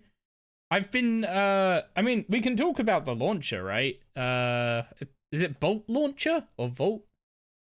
It's the launcher I used on my Steam Deck to be able to use a Jagex account to play RuneScape on the Steam Deck. It's allowed, and it's supported. Well, I guess it's not supported, it's not against the rules, and like they literally link to a GitHub that tells you how to set it up on the official RuneScape page. It also offers plugins that are yeah, I'm not gonna use those. Let's put it that way. Question. There you go. That's... Yeah, I mean, it was one of those things. If I think the launcher itself was approved, and like they were like, oh, okay, this is like a nice way that we don't have to deal with having our own Jagex launcher on Linux, on all the different Linux distros, and they were like, you know, we'll investigate it. It seems good. You can use it. And then they added a plugin hub, and it's like, I'm not touching those. I'm not touching those unless Jagex says we can.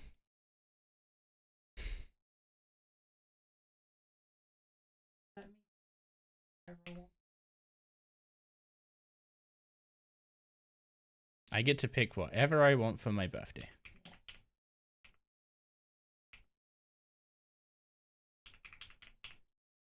Guys, what should we have for birthday?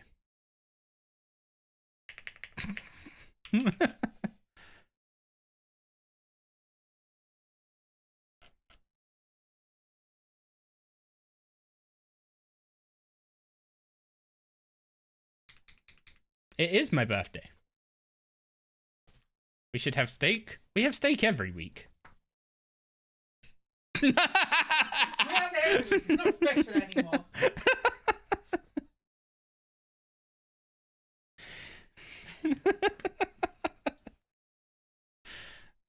Yeah, I realized that that came across incredibly middle class, didn't it? It's the cheap Aldi ones, okay? I mean, yeah, they are kind of cheap. Happy birthday! Thank you very much, Chev. You can only have one birthday meal: bread and cheese.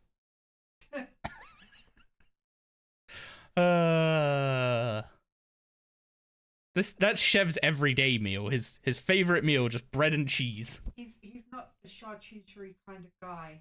I am. Unless it's the meats. He'll eat all the meats, and then that's about it. You represent your country. You eat war food, Chev. That's what you eat. Ration. He just eats war food. It's the only way I can think to describe it. Or MRE.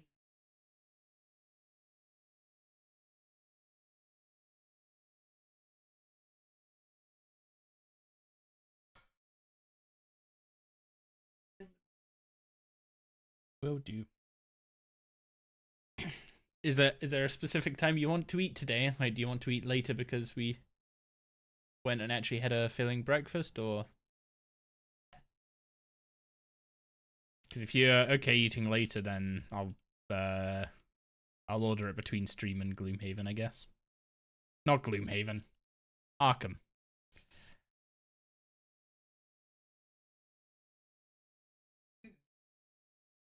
Shit. Oh no, Doris is in trouble.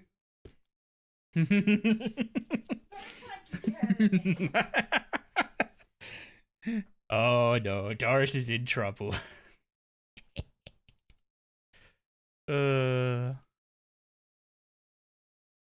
She was really putting on like, oh, I don't feel great, mummy. You should like come lay in bed with me so I could, recover from this food coma and tummy ache I've got.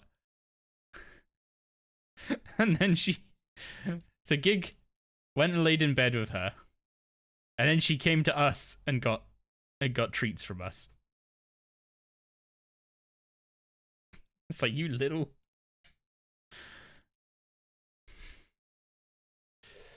Oh, you sneaky little dog. She knows exactly what she's doing as well.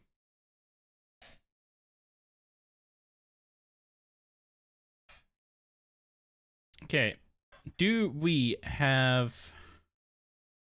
obviously, we have the inks to do this ritual, because if we didn't, we wouldn't be able to do it, obviously. And we wouldn't be able to get the better inks. So we need to put... Elemental 2s down.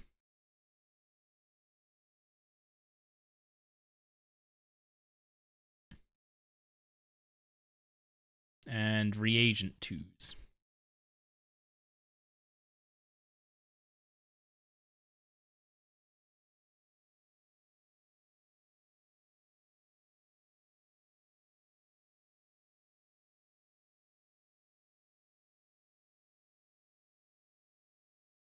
Oh, and more candles.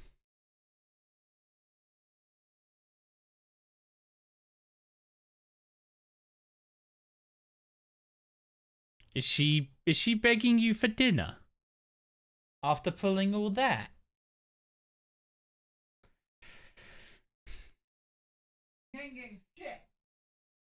I don't know how long this ritual takes because the skilling orb is hiding it.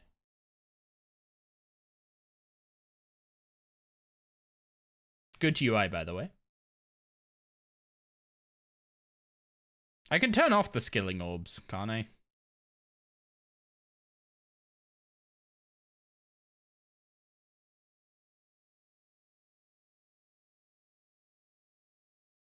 You can move them? Not in the classic UI, I can't.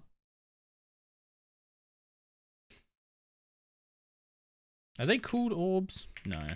Skill. They could... So I could turn them off.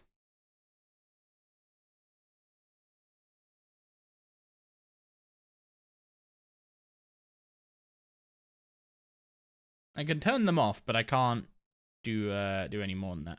Also, I may have forgotten to put multipliers down, which for necroplasm is going to be very important.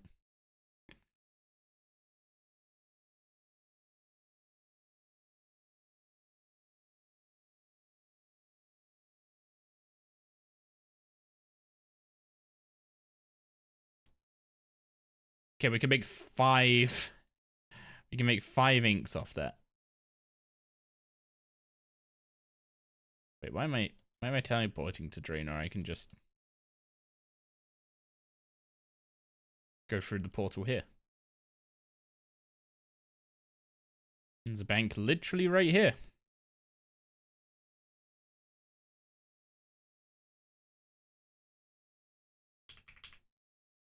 So ashes, vial of water.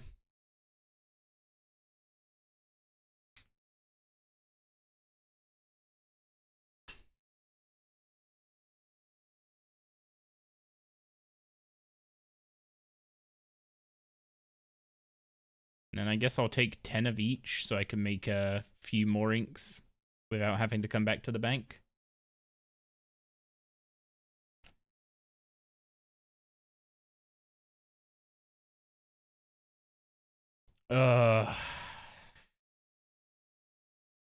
All I need to know is there an ink calculator on the website that can just tell me how much of each necroplasm I'm gonna have to make? Because if there isn't, this is gonna be very tricky.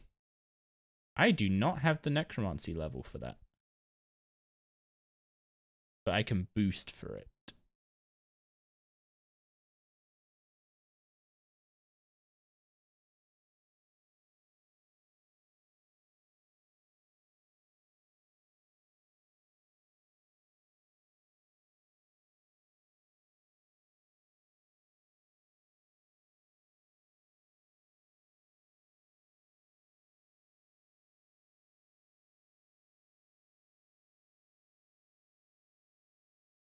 This may be not the best use of an extreme necromancy flask, but it's a use.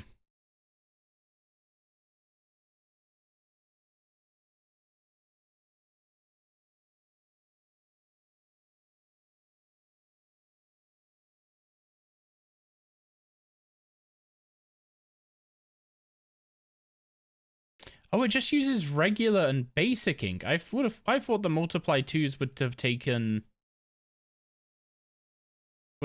greater inks.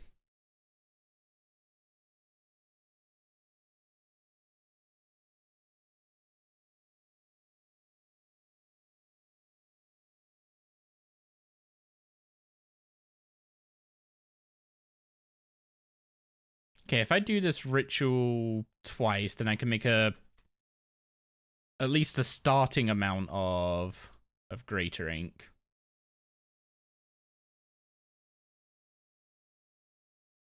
God, I'm probably gonna be doing rituals all night, if I'm being honest. Like, we have our board game night tonight, so we're gonna be going and playing Arkham. I will probably be doing rituals the entire time. Because I forgot just how long this takes when you Iron Man it. Just getting the inks to do the rituals you actually want to do is going to take a while. It's going to give us a load of necromancy XP, which is going to be nice. But it's a lot. It's a lot. However, at least I know now that I can use multiply 2s when doing, what's it called? Like, I don't need to make greater inks to be able to make multiply 2s. So I can stay on the lowest level necroplasm ritual and just make an absolute load of them with like 4 multiply 2s. And then that will kind of at least mean that I don't need to do that ritual again for a very long time. Make a load of regular inks. And then I should be good for like these two for like I would aim for like a month, but I don't know how many I'm going to use in like a month. And I guess the main problem is that you use most of them going for 35k souls in the Wall of Souls. But I guess you don't do that until you're 90 necro, and at that point you need powerful ink, not greater.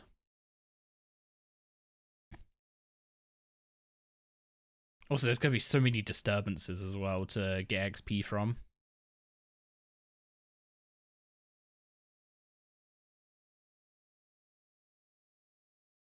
Wait, we're getting 12 ectoplasm per ritual for this? Oh, that's lovely.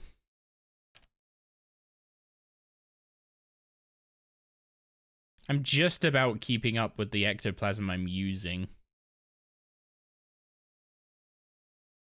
Okay, if I come here, use this, and make 10 of these inks. Is this going to be enough to ensoul all those bars?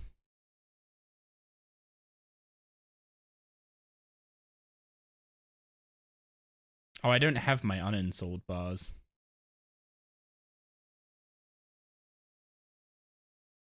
I'm going to quickly go grab one more orichalcite ore, because I need to do 15 unensouled bars. Or, yeah, I need to ensoul 15 bars total for my weapons to go to 70 and to make the Nexus. But I only had 14 orichalcite, because I made a miscalculation when I went and got it the first time. Raziel's being stingy. Anyone want to help you manifest the drop? I'm telling you, your your good luck in your first 100 kills is gonna have completely what's it called? Completely ruined the rest of your experience at Raziel. That guy is not exactly a generous boss. It's just sometimes he is, it seems.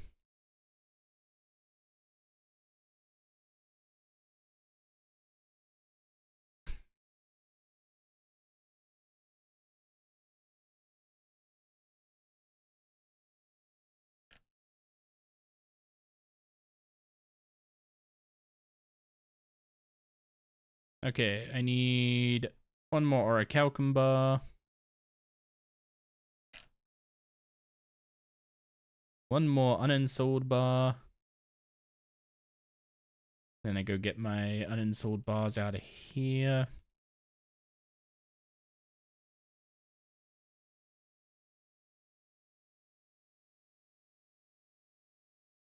I'm hoping 15 greater inks is enough to get through this ritual. If anything, it might be regular inks I run out of.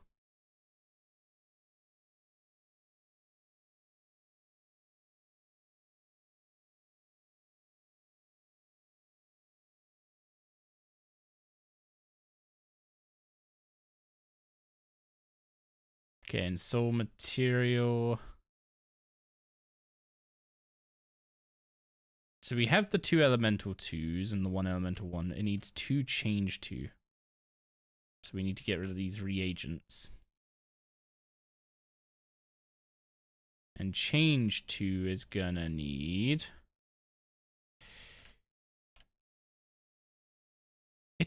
Okay, it does use greater ink. It uses 2 greater ink and 1 regular ink.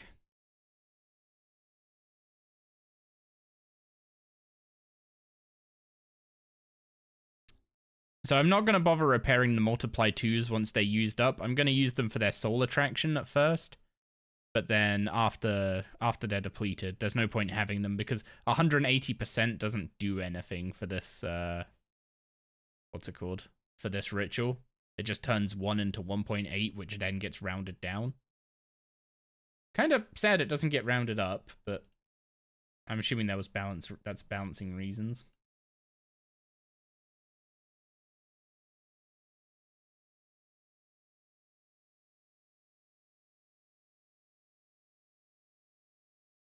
So, in the immediate short term, I need 6 ensouled bars for the weapons, and 1 for the Nexus. Then I need 8 ensouled bars later. So if I make 7 now, then I can go make the weapons, make the Nexus. And then we can do a couple Reaper tasks, get War's Retreat teleport,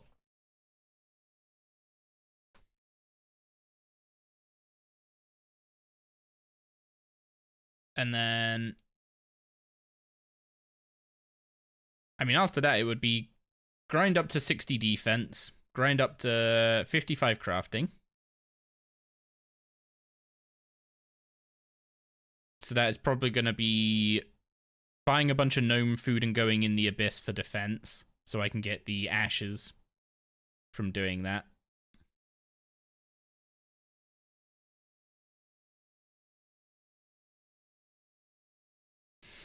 Crafting will be gem rocks initially. I'm gonna try and avoid doing gem rocks for too long because, well, bluntly, as soon as I unlock Gate of Elidness, I unlock a way better crafting method that, sure, doesn't flood me with gems to later disenchant for precious components, but I can fix that by getting precious components via a different method anyway.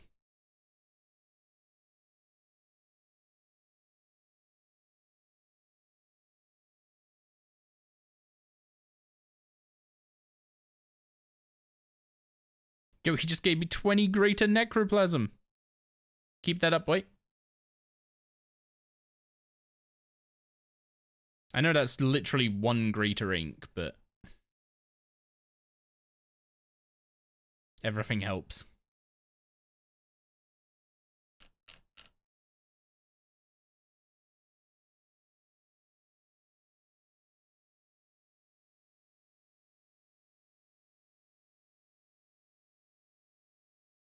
I should repair these candles on the side while I'm doing this, so that they sync up with the candles in the middle.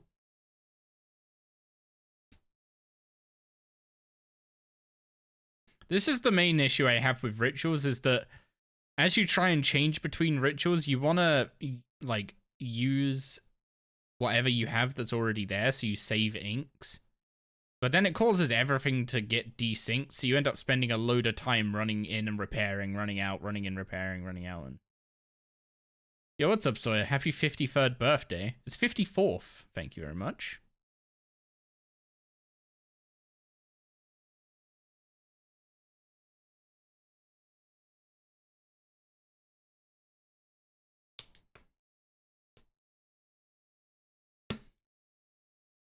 No, in all seriousness, I'm like 31, I think.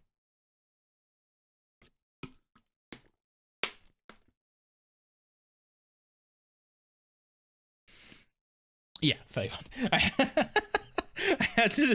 had to do some math with my birth year real quick.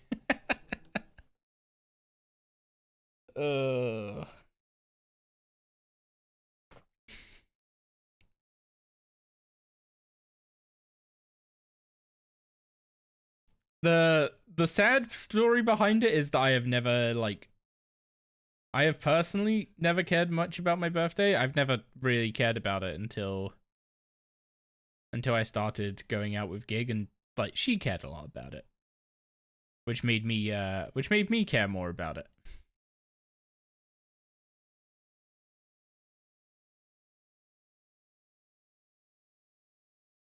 But yeah, I've never really cared much about it, so just never really cared for my age, I guess, either.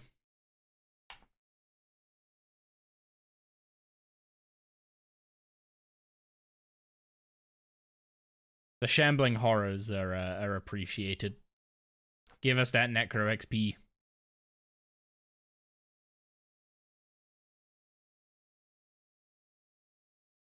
You just up mine in your groups of 5, but your wife is 7 years younger, so it makes the age gap seem even worse.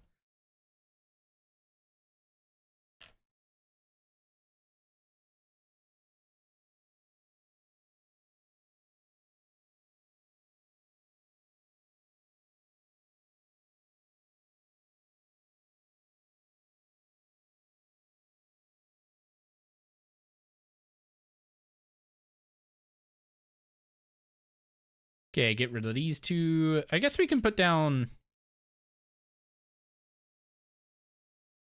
We could put down speed ones. It'll take quite a bit of regular ink to keep up with those.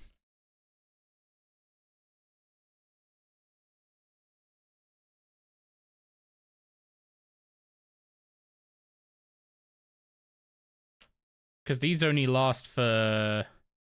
Oh, that's something else. It doesn't tell you the durability of the... What's it called? It doesn't tell you the durability of the glyph here. But I know that Speed 1 and Multiply 1 both only last three rituals.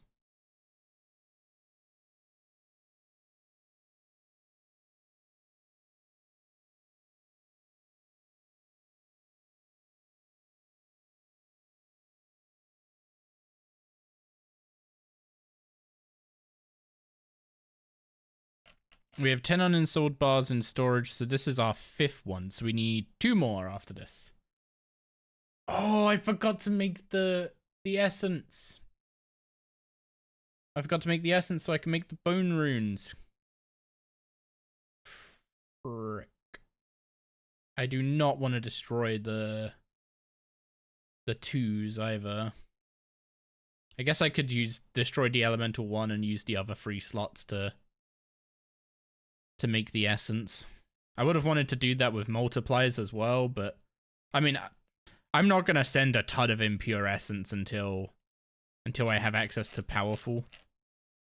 What's it called? Powerful essence. which is 80? Or greater essence, I guess.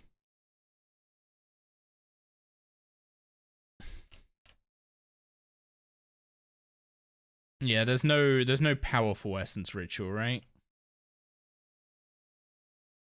Oh yeah, there is a powerful essence ritual. For some reason I thought that would have been at 90. We now have 9 on... Okay, so we've done 5. We need to do 2 more, and then... I think 2 rounds of essence should be enough.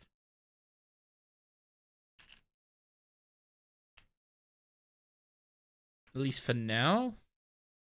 I mean, I'll need more than 2 in total, so maybe I just do the full 6 for the durability of the glyphs it's going to use.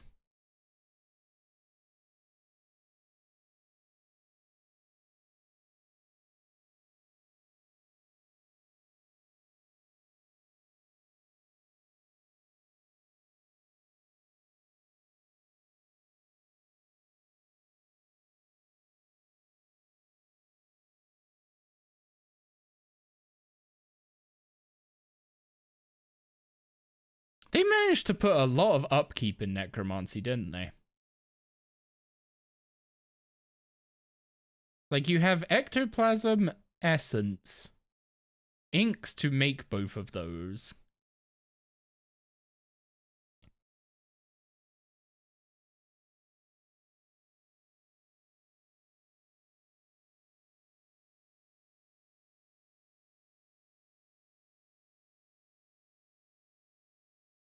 Like, I know there's going to be a point on this account that, there's going to be a point on this account where we have so much ectoplasm that it doesn't feel like we have, what's it called? Doesn't feel like we have much upkeep. But once you use up the ectoplasm from, what's it called? From going for 35k souls, you definitely feel the need to keep doing the ectoplasm ritual. And then, yeah, necro rune crafting is currently a little awkward, but I think as soon as you get the, what's it called? The bracelet, the moonstone bracelet that lets you teleport. Passing bracelet, that's it. Yeah, as soon as you get passing bracelet, it lets you teleport there, and you've got the archaeology relic that protects your pouches. At that point, I think you're just, like, it's not a problem anymore at all.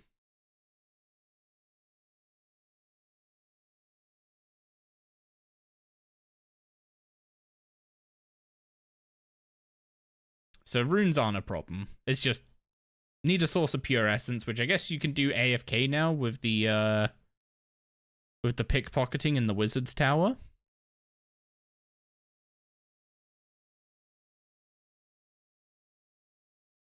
Okay, I need to go grab 400 pure essence to do this ritual twice. Wait, no, I said I'd do it 6 times to have enough impure essence just saved up.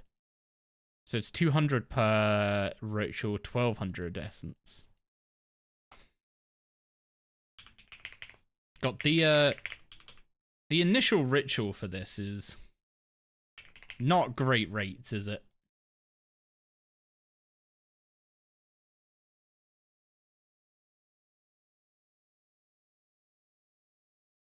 Do I just suck this up and do it with multipliers? Like, it will suck to lose the... Yeah. It'll suck to lose all this, but... it's gonna be worth to do this with multipliers, I think.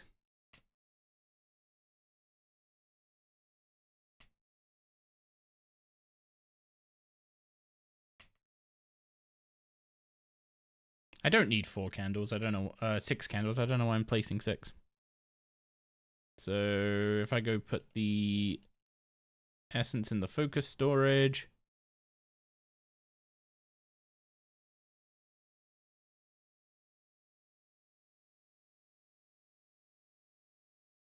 That, what's it called? That tutorial keeps re-procking somehow, and I don't know why.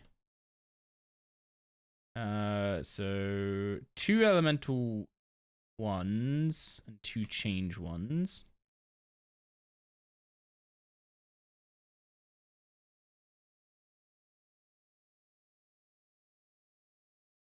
The change ones are gonna take some of my regular ink, so I might not be able to put down all the multipliers.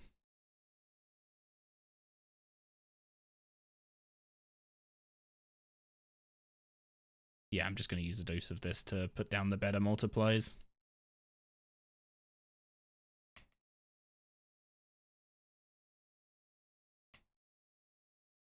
You could do this with a super necropot, I'm pretty sure, at my level, if you bought one from Mezcab. This is just literally me being lazy and not wanting to teleport to Mezcab. Which, yeah, maybe I have poor choices about what I'm lazy about. Also, I don't think I ended up needing any of this greater ink, did I? No, I did. I made more than 11 of it.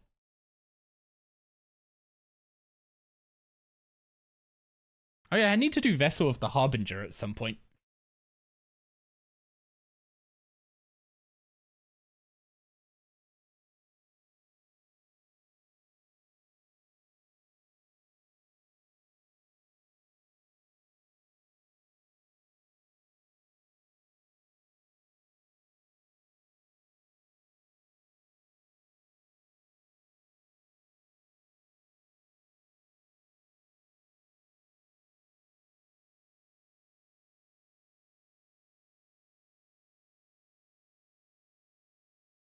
$88 impure essence. So yeah, we've over doubled the amount of essence we're getting out of these 6 rituals.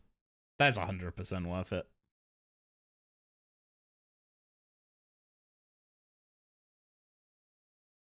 I can't see my XP drops now that I've got rid of the skilling orbs, though.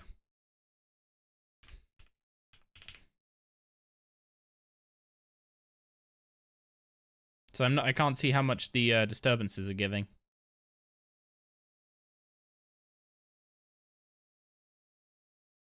600?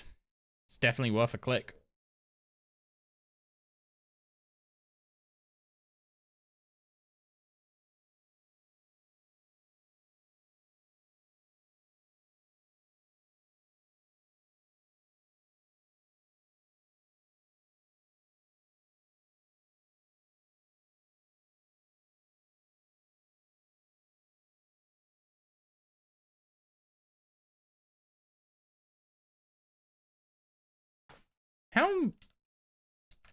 How good is the Amulet of Forsaken? It's better than a Fury. But how much is 36.8 damage bonus actually worth? Is it worth doing an early Barrows grind over?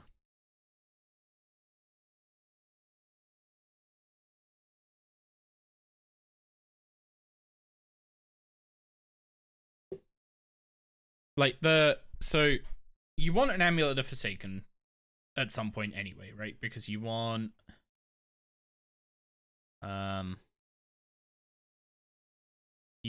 the Berserker's Fury relic. Now the question is, do you get it early, or do you get it when you want to get the relic? Getting it early means I would gain like 32 damage bonus over using the Salve Amulet against non-undead.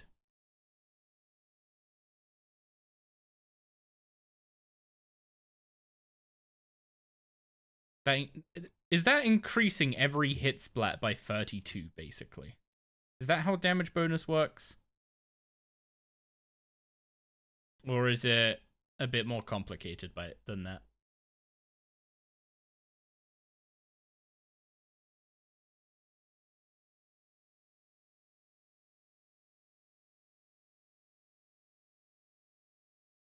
Each point of damage bonus will add 1 damage to the player's max hit. If a player is dual wielding or using a two-handed weapon, it adds 1.5 damage to the max hit. So if I gained 32 damage bonus, it would add 47, 48 to my max hit.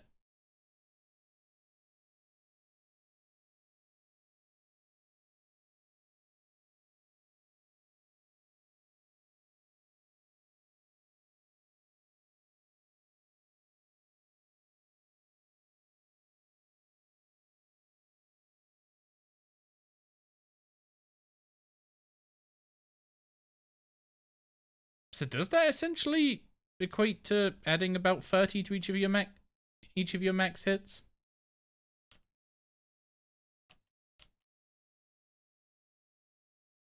And does it increase the max hit of every hit, or your max hit of like your of 100% of a say 100% ability? Like I guess isn't auto attack 100%? Yeah, an auto attack's 100%. So it would be a 3% damage increase on my basic attack. Right now, that wouldn't be a huge gain compared to how long it takes to get. But doing barrows gives me other stuff like runes. If I have a luck ring, it can give me some potions. And I don't really have a use for barrows pieces. Maybe they're nice for training invention, because you can disassemble them pretty freely.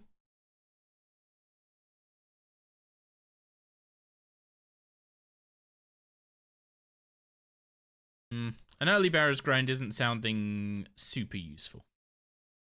Okay, 500 impure essence, that's quite nice.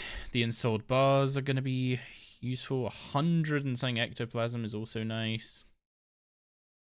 And obviously the necroplasms we've been getting.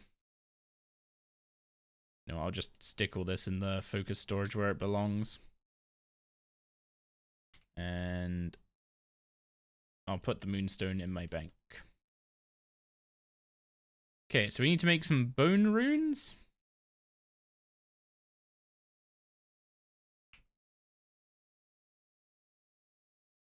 So we'll just be running these initially. We need is it 50 each or 50 total?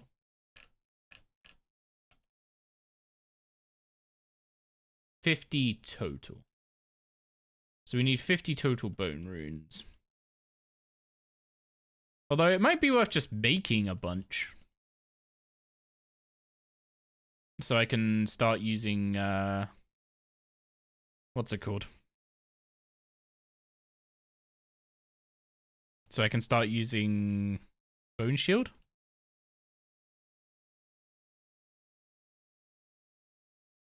What am I going to need defensives for at the moment?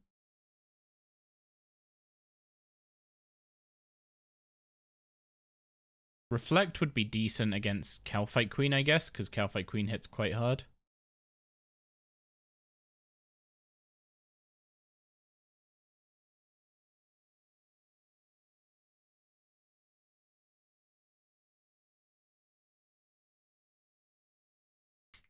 Okay, 30 rune crafting, and we now have the death runes we need. So we grab the ensouled bars, and if we go over to the soul forge with our weapons unequipped. Oh, this is tier 50 for some reason. We can make a tier 60 set of necromancy weapons.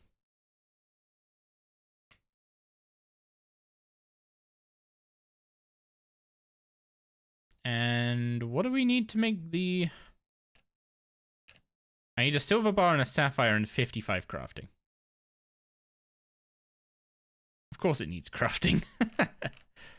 Okay, we can make the Nexus, when we make the tier 60 armor. But for now, our necro gear, at least the weapons, are starting to look pretty dang sick. Our armor is lagging behind quite badly, I will admit. Okay, this is all the tier. This is the only other thing that kind of bugs me about Necker is as you upgrade the armor, you have to keep rearranging your placeholders in your bank. But it's only a short-term pain.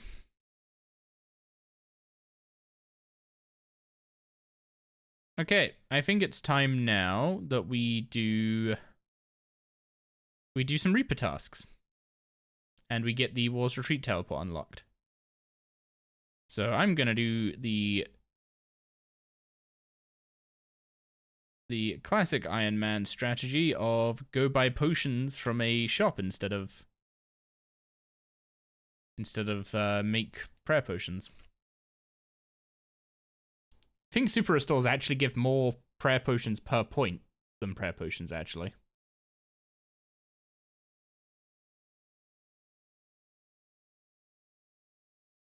But yeah, this should make doing the Reaper task nice and quick now. If a little expensive. Oh yep, don't forget your ectoplasm.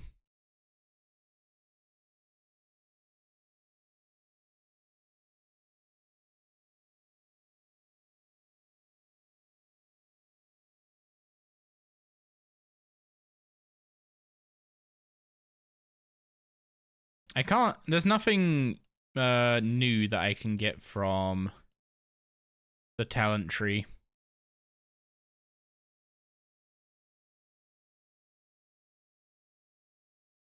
I was thinking get Empower Ghost, but I don't actually have enough souls in the well to have access to that tier.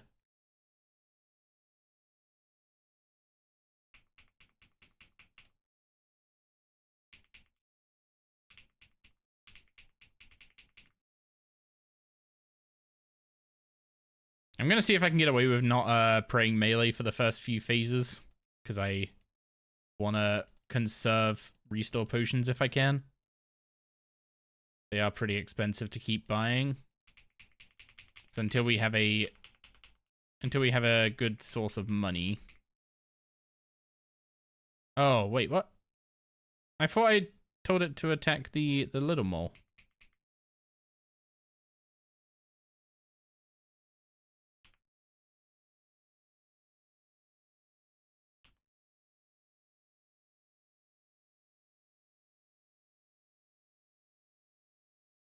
That was unfortunate. I thought I told it to attack the little mole and bloat, but I bloated the big guy instead.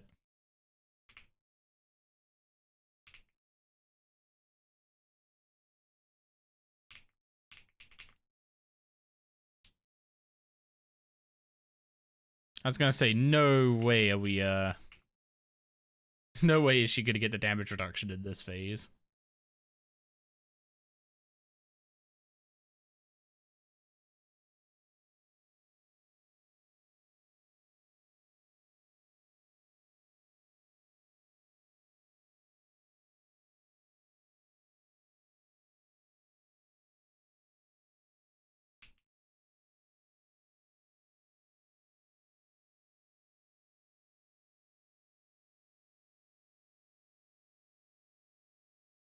Why am I? Oh, I'm still on world 70. I was about to say, why do I feel like I'm lagging? But yeah, I'm still on world 70. Of course I am.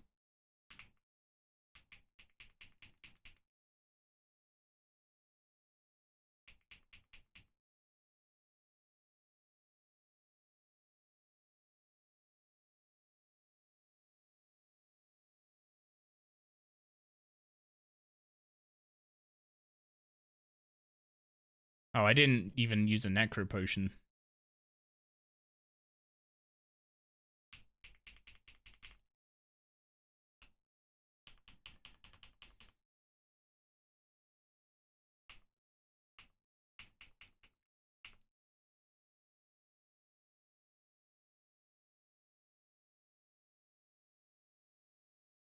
Okay. That was a heck of a lot better than the previous kills we did. I don't even think we need to go out between kills for this Reaper.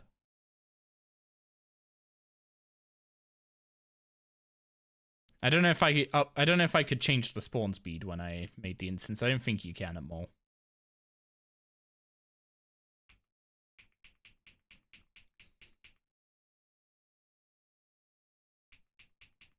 She's weirdly unaggressive when she first spawns.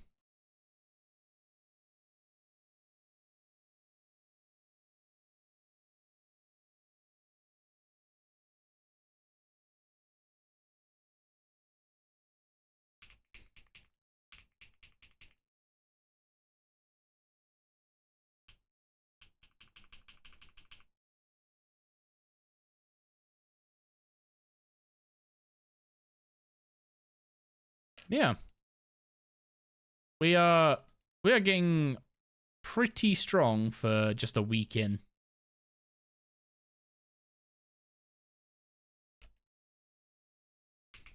Like, we might not be that far off of going for easy CAs.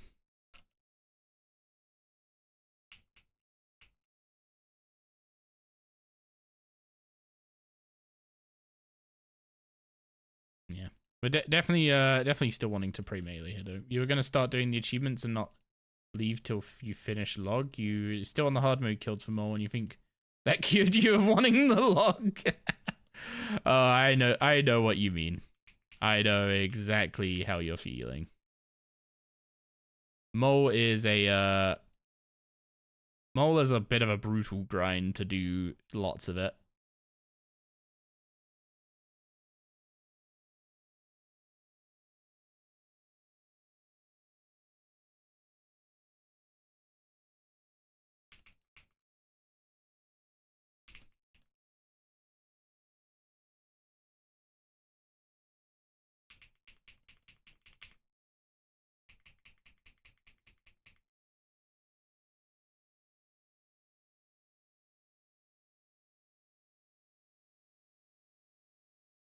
Barrows was another thing to dissuade you? Which part? The not wanting to get Linzer, or?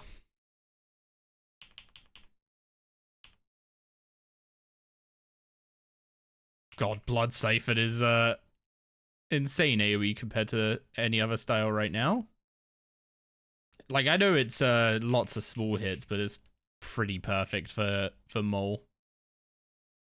Staying there until log? Including Linzer, or just the... Or just the other... The other brothers?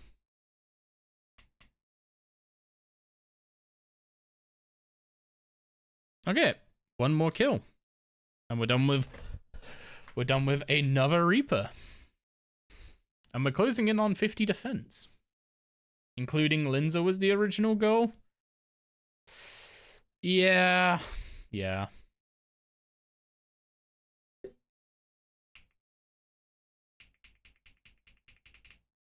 Linzer log is rough. I definitely made a mistake. Try to go for a specific Linzer item. I can't imagine going for all of them. At least not if you're not, like, cheesing it by just having an easy K, essentially.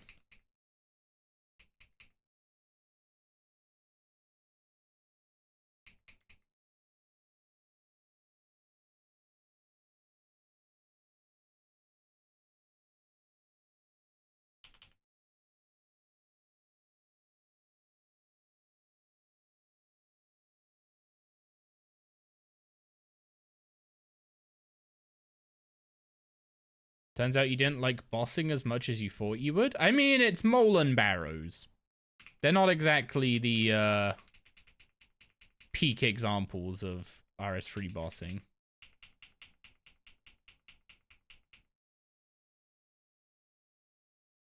My Hero Academia episode? I thought that was finished.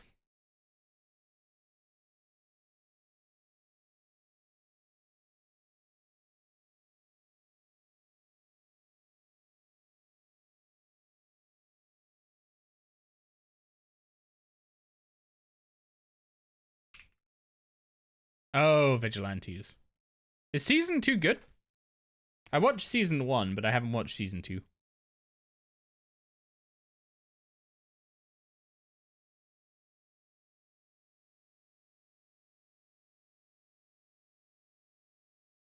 I'm trying to be really greedy with supplies. I might regret it.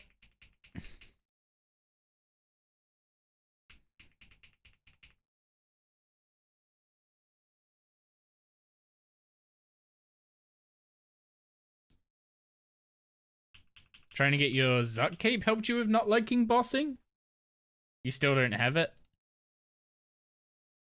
It's a difficult thing to get the first time. But I believe in you. I believe you got this.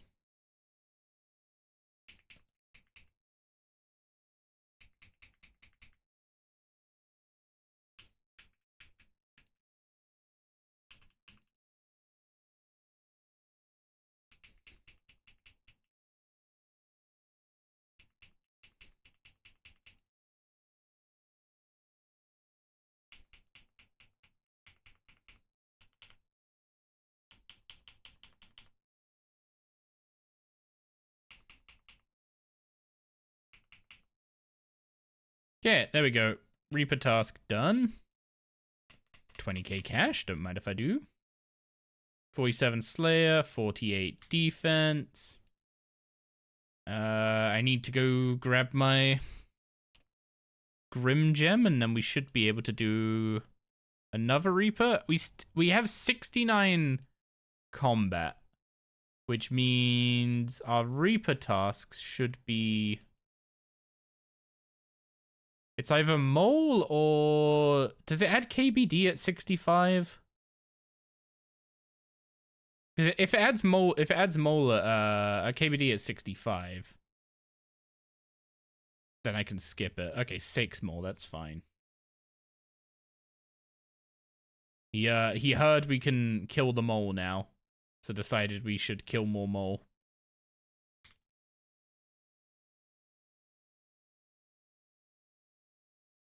Six is actually... Well, it's not the perfect number.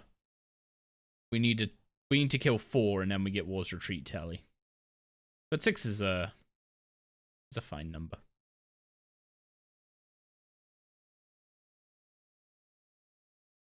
Shame your what's it called? Shame the Slayer XP reward from this doesn't scale with the number killed.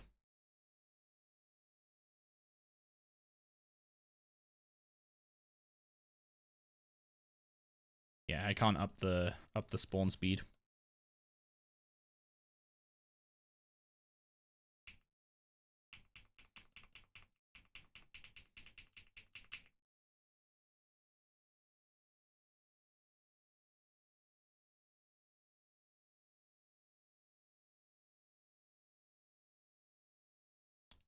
I should probably not summon my conjures at the start. That might sound weird, but they barely get to do anything before they're like almost dead. It also doesn't help that they're like really... They should be more aggressive with teleporting through walls, in my opinion. Like if it's struggling to path through a wall, it should just teleport to the player.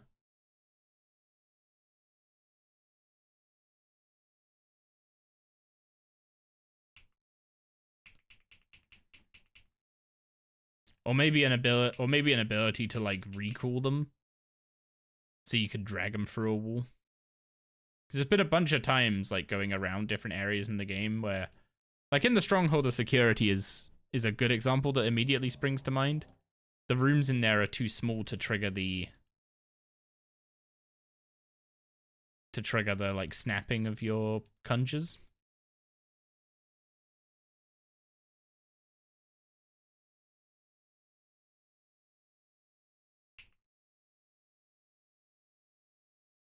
And then now he's just stuck on the wall and isn't going to do anything for the rest of his lifespan.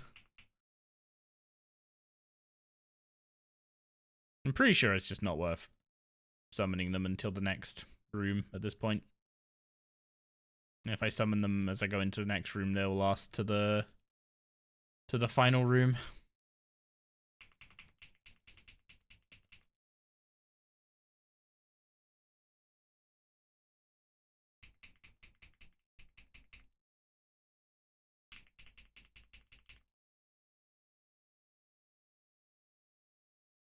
And the ghost is just stuck out there.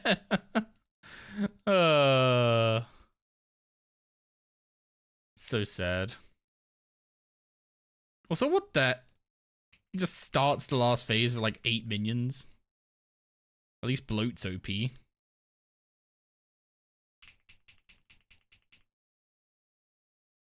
Oh, you weren't putting me under the ground, okay. We're cool with this.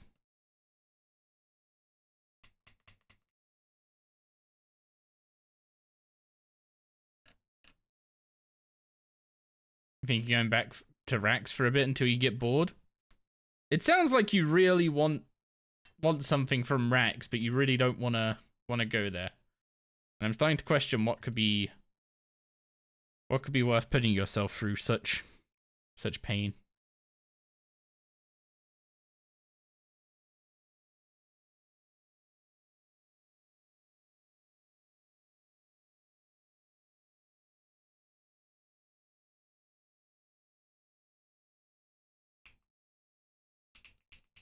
Yeah, please don't get stuck out here, Ghost.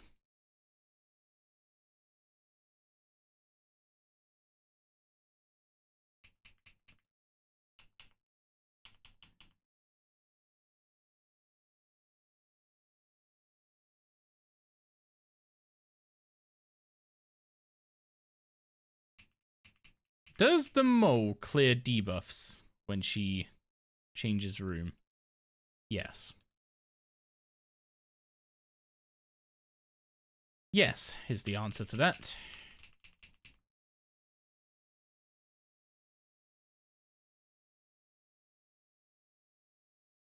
You have 2 leg tops, so may as well go for 2 full legs. Oh, is that from going for the master timer?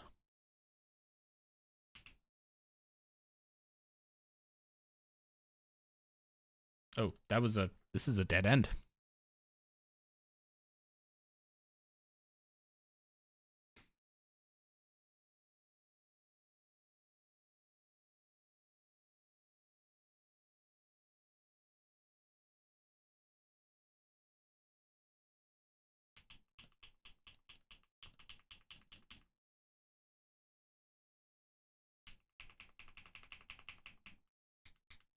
Wait, how did I end up searching the wiki?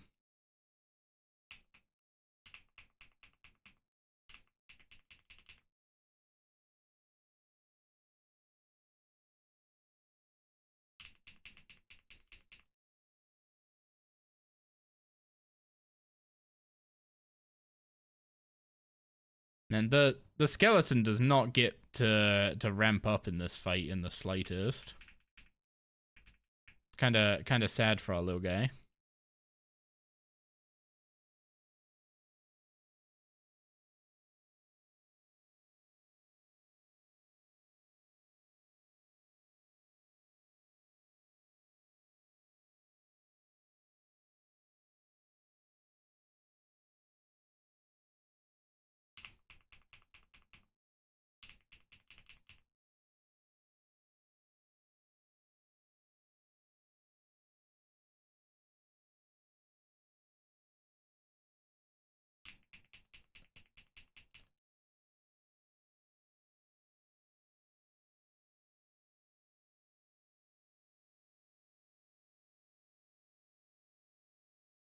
Okay, that is mole number 8 on the account.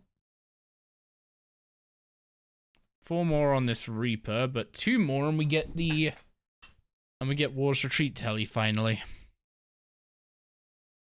Which is our best teleport to a bank forever. I'm pretty sure. Doesn't require an item.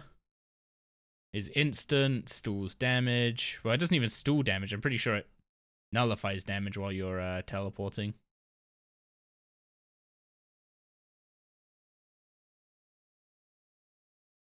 Or at least clears it. I'm not 100% sure on how it deals with it, but you teleport and even if you get hit during the teleport animation, I'm pretty sure you don't take the damage from it.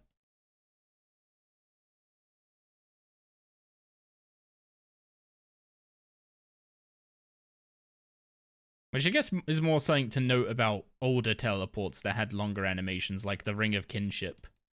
The Ring of Kinship is a teleport that I used to rely on a lot.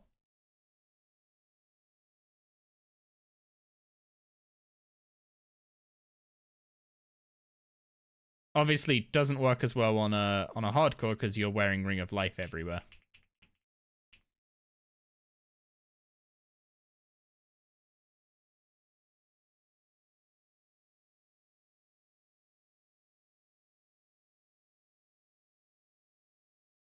.49 defense. We are slowly closing in on not being absolutely paper when it comes to our armor. Slowly, but getting there.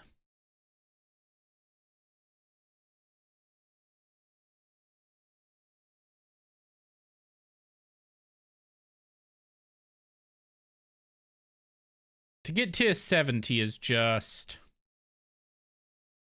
killing Mole and Cowfight Queen, right?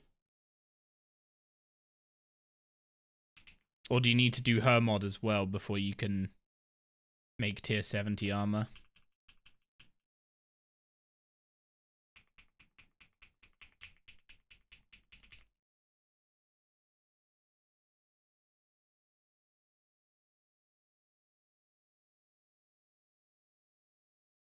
I'm pretty sure you need it for, like, you need to kill her mod for tier 70 power armor, obviously. Because of the harmonic plates. But do you actually need it for... But do you actually need it to make the weapons?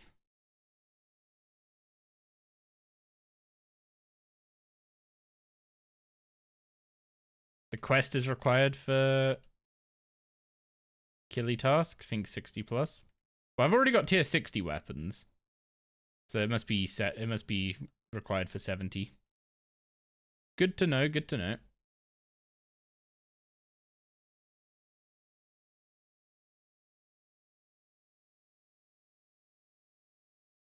Okay, so we need to do Spirit of War and kill the giant mole and Cowfight Queen. Which I'm assuming we can do at this point. I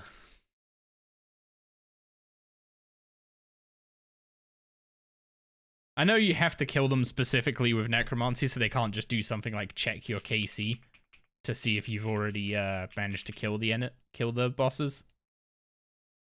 But I do find it amusing. I was like, oh, you're telling me to do the thing I've literally already been doing.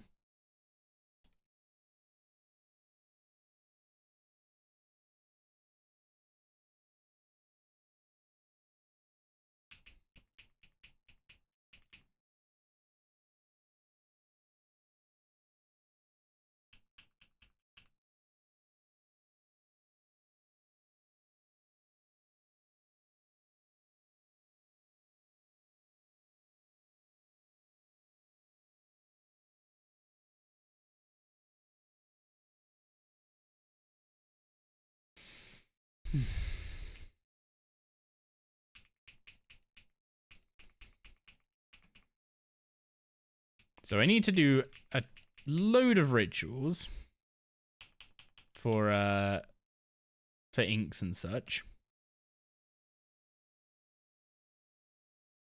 I need to get 60 crafting. I think I'm going to do the same thing I did with smithing with crafting, where I'll get 60. And then I'll boost with a stew to make the tier 70 armor. Then once we have tier 70 weapon and armor, that's pretty much like necro progress in a place that we need it to be. Because we only need to go to 75 to unlock gate. Yo, what's up, Bello? I still don't know who fed you this this propaganda, but I hate to be the one to disprove it.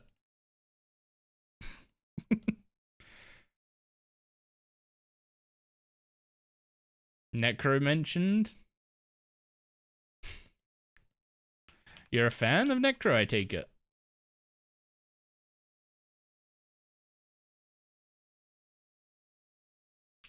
If anything, I have a bit of a rep for being a Necro downer. Cause the my last Iron Man, I literally ignored it as much as possible.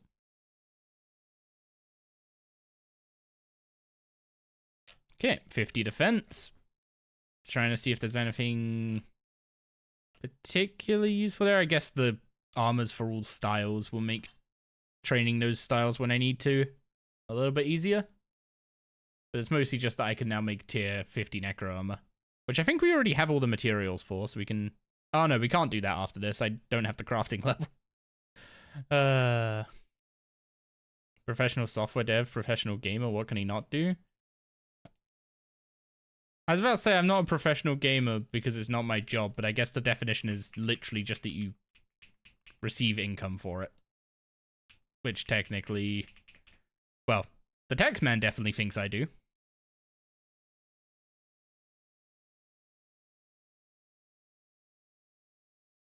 So I guess according to the taxman, I am indeed a professional gamer.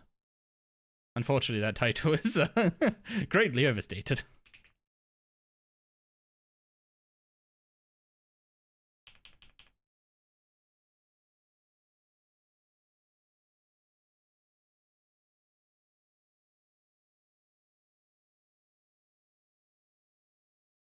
I need to start getting used to target cycling, but unfortunately it's not bound on this character.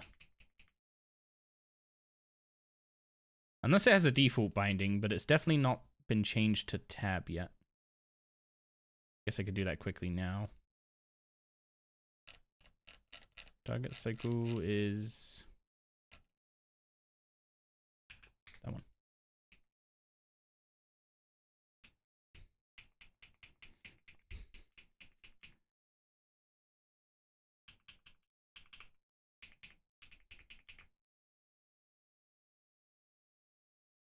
You like Necro because it's helpful to people that can't play a lot but want to PVM. It's not like you can go do hard mode Vorka for your first try, but it makes it attainable. You know what? You know a lot of people think it cooked the game? I mean... It didn't really. It's like... Initially, it had the issue of being simpler, safer, and better damage than every other style, right? But once they fixed that, it's like, it wasn't better damage, except in a few places.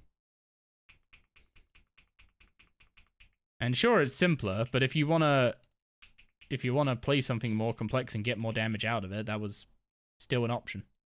And hopefully that's still gonna be an option for the people who want that with the combat rework. I don't see why it's not, but obviously it's the classic, you're changing our thing fear. So we shall see.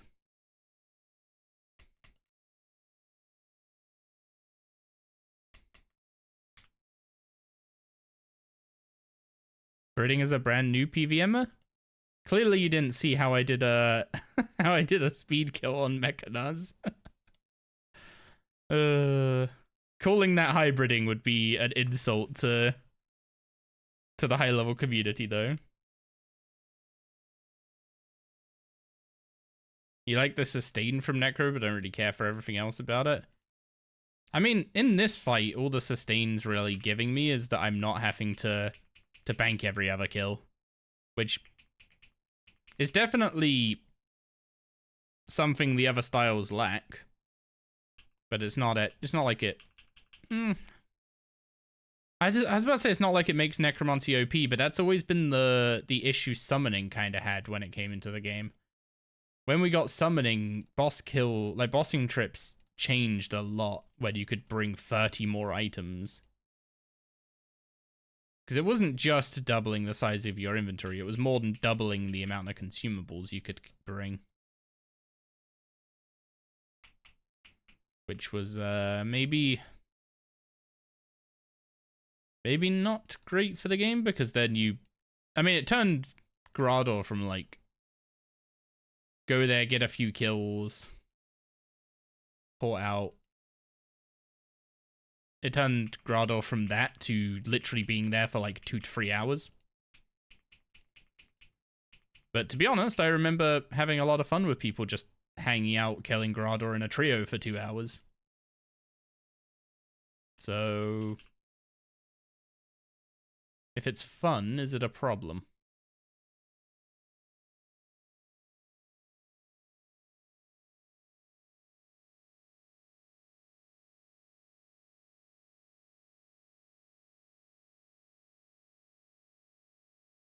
Also, I'll be honest, when the times I've played old school and gone to Grador, the way you basically just step under the boss constantly and negate half of his attacks kind of achieves the same thing. You just end up there for multiple hours at a time. So if summoning didn't exist, players would have eventually found a way to do it themselves.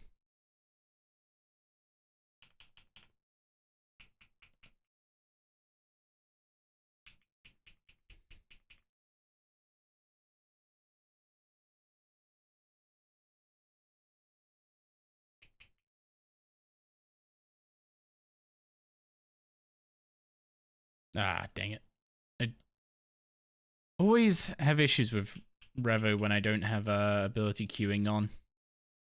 Of trying to use one ability and then it just like auto-attacking or using any other random ability. Yeah, 20 Adamant Stone Spirits is actually worth a piece of food. Okay, Reaper task done, but maybe more importantly, we can go pick up War's Teleport now. 2 to 3 hours of farming Grador for potatoes sounds like a great time. I mean, you basically have like 1 or 2 DPS with Bofers or some other kind of setup. I don't know what people typically use nowadays.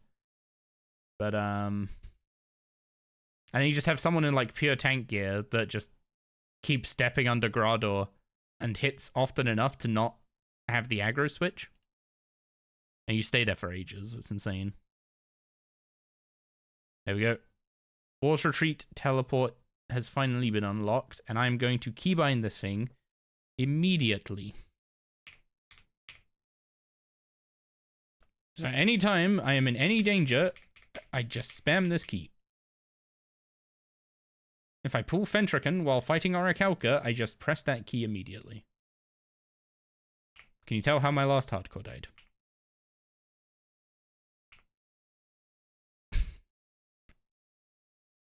Okay, what are we working on next? Tier 60 gear done. Reaper tasks up are caught up. Checklist for next. Well, the checklist is crafting for upgrading our armor. Smithing's done. 86 archaeology is like a month-long background thing, I think. What else do I need? I need to get dive so I can start token farming. Getting dive would make it significantly easier, and I already have the 60 mining and smithing, which are the long skilling grinds. So I guess I technically should go do divination and finish that and start the succession quest line. That also lets us test how the divination changes are.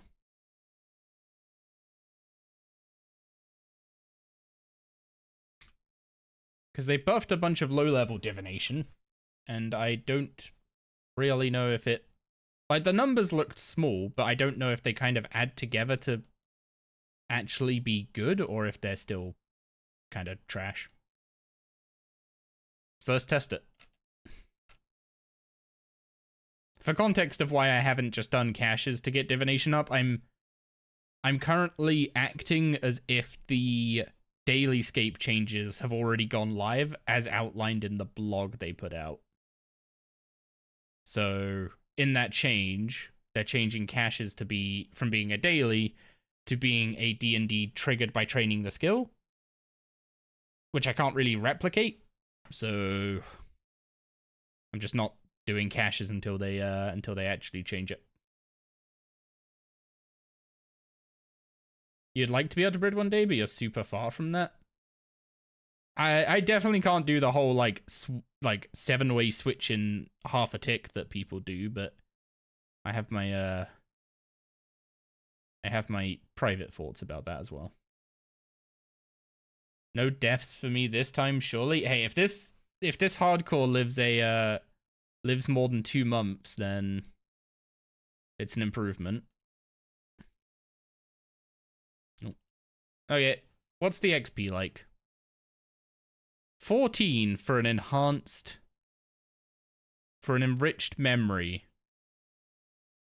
with energy.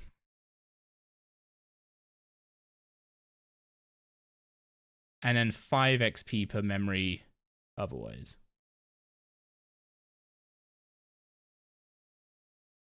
Ew.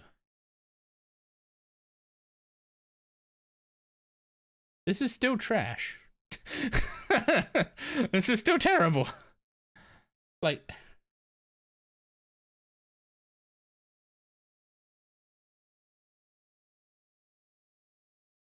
how do I put this? I'm training a gathering skill, and I'm gaining 0 resources from doing so.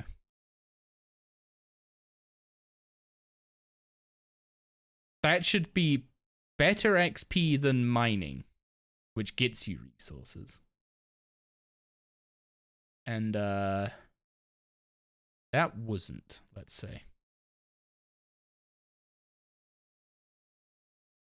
It seems like 2 inventories is going to be about half a level, which is better than it was before. Before it was like so much worse than that. But I still can't get over this thing of like training a gathering skill without gaining resources, just somehow being the slowest of the gathering skills.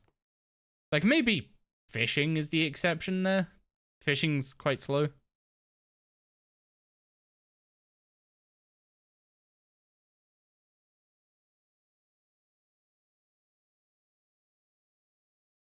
Oh, okay. That's what I should do. Actually, do I have it installed? I do. Is it up? Oh, wait, it's not going to be up to date, though. Can I just tell it to update without reinstalling it? Oh, no, it's it automatically updated itself silently. Huge. So, if I...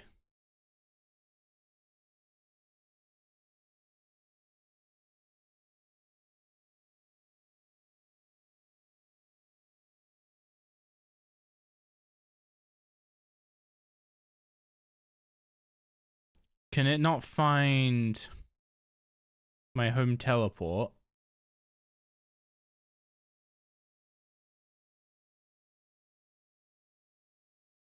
Alt 1 failed to find the home teleport button in game. Oh, I have interface scaling on, right.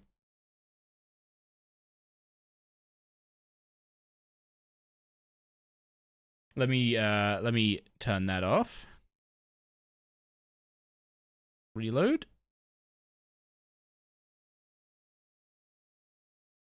Yeah, I know my room metrics hasn't been configured.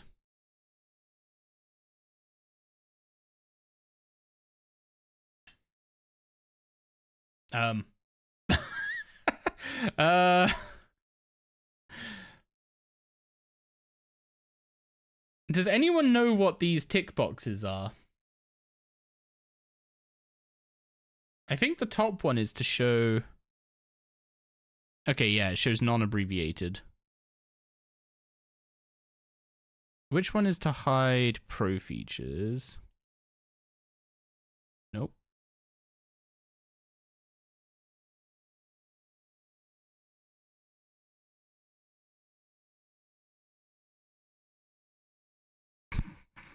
This is kind of broken. Wait, the red overlay around the side of your screen is part of Rune Metrics?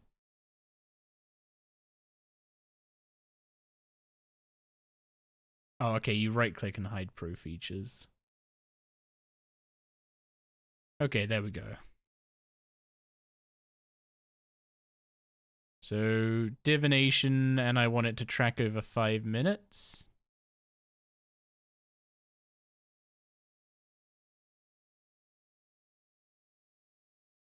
And now you guys can see it. Okay, let's actually see what the XP per hour is of training divination at level 20.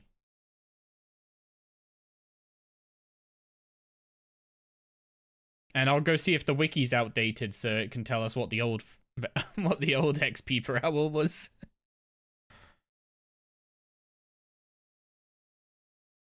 Where do we want to put this? There? There seems fine.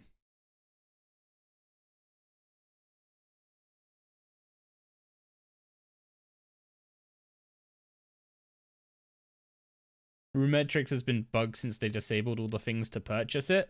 That's a shame. I mean, I say it's a shame, but I'm glad they've disabled the ability to purchase it given they're making it free. But I'm assuming they need to... I'm assuming they've got a lot of work to do before it can actually, you know, be rolled out to everyone for free.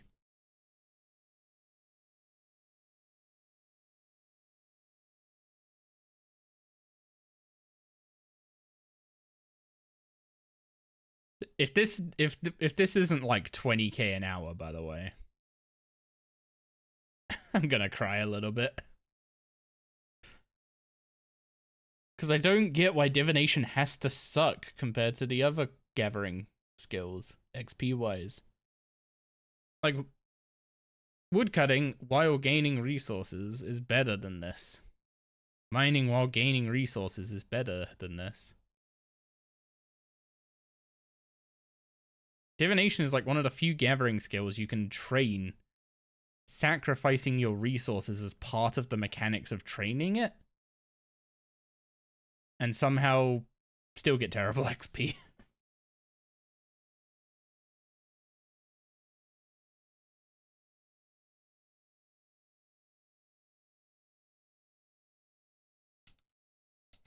Does the wiki have...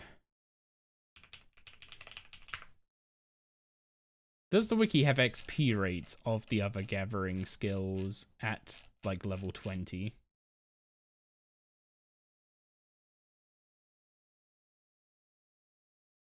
So, at level 20 mining, if you go and mine coal, it's about 25k XP an hour. And you gain, you know, coal. So, surely bright wisps should be about 25k XP an hour. Especially if you're giving up all the resources from it, right?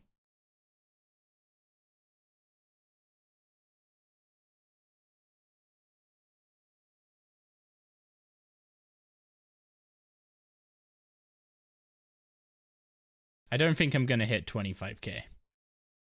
Just a hunch. It's closer to like... I mean, it's gonna break 10k. I'm pretty sure it's gonna break 10k.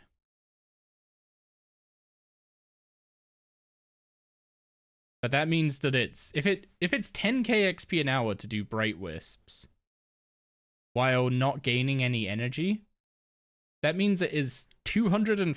No, well, I guess 150% faster, but you get 250% the XP, mining at the same level, and keeping the resources. Which seems way too much of a difference. And, like, mining isn't a skill I would consider particularly fast, either.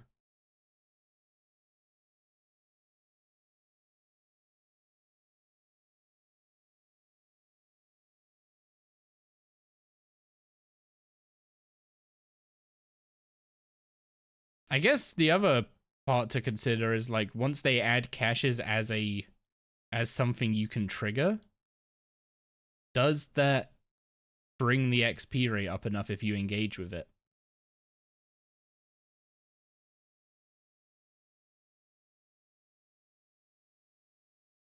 Okay, we broke 10k an hour. Nice. So there is a measurable improvement doing early game divination.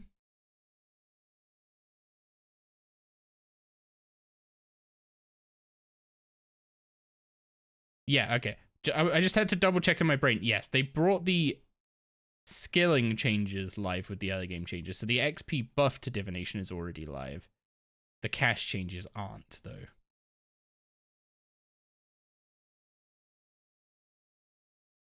But that means baseline divination is still like half the speed of mining. I guess it is more AFK than mining now that mining has the stamina system, right? Like if you were to just click a rock and AFK to a full inventory in mining, it would be atrocious. And I guess I technically could 2-tick. I could 2-tick level 20 wisps and see what the XP is like for that. But who's gonna 2-tick bright wisps?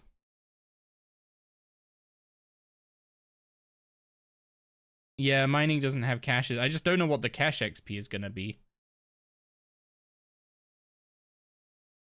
Because, like, my assumption reading the change to cache is that caches will, because you can trigger them more and do them more than twice a day, they will give less XP than they currently do, especially at lower levels, I'm assuming.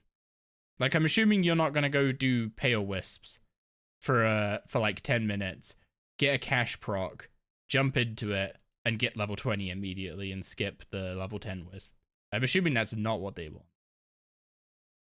But they might leave the XP unchanged. In which case, divination will probably be pretty solid to train. I'm also interested in what the mechanical changes they're going to make to cache are. Because they mentioned adding some mechanical changes, because you're very likely to go into a cache solo with the changes. If you go on a quiet world and you just do some div and you proc a cache, I think you're pretty likely to be on your own. Which is currently, without Surge and Dive, makes...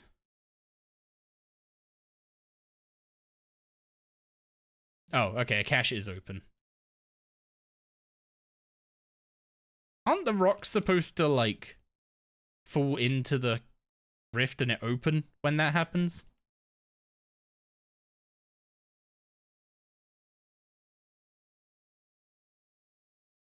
Yeah, it might be a fairly large bump in early game.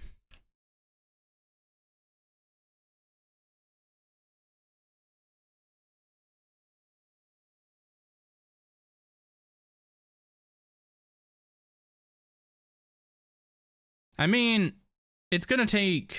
If I keep going at this rate, it's going to take me about 3 hours to get to 40 divination. Yeah, at low levels, cache is definitely fastest done by becoming a Krez. In fact, getting a solo world for Krezing is pretty much one of the only ways to get 100 points at level 1. With the current system because of the time limit. But they are adding some mechanical adjustments to the minigame to make it so that what's it called? So that you have ways to like distract the automatons or something? Automatons. Which should make it so even when you're on your own, you can actually run memories even without you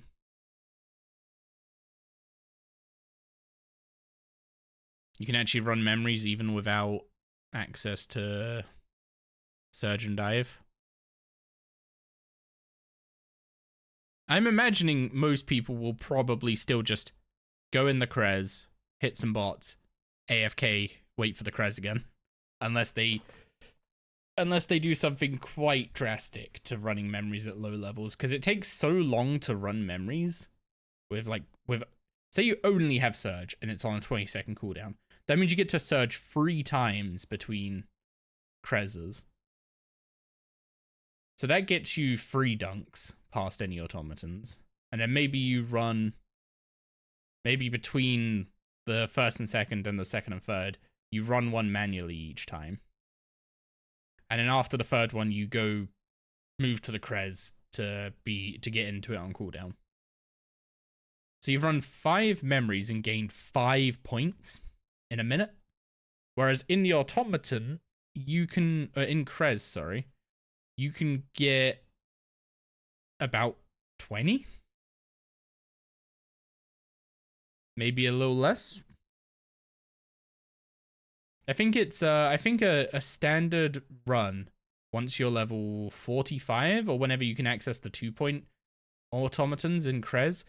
I think I don't know if it's tick perfect. They move around. It's hard to tell what's perfect or not. But an opening Krez that I would expect would get me about 27 points at level 45. The best I can get running memories for a minute is 10. And that's even with the 2-point memories.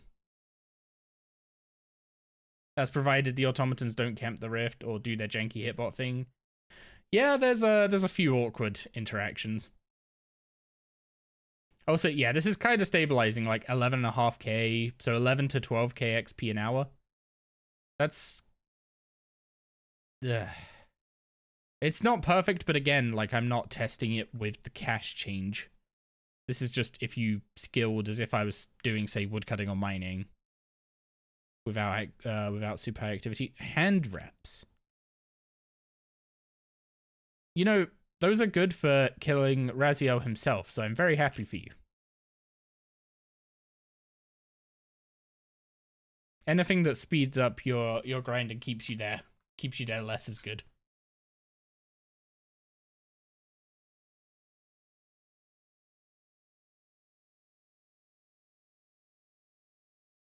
I guess that's a better way of looking at it.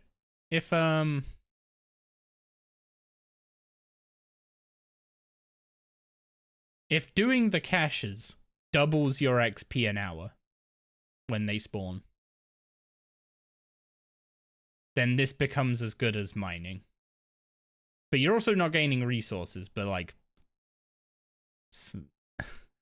That's the one thing that gets me. It's just like, the output of divination when you train it like this is nothing. You don't get energy, you don't get products, you don't get anything.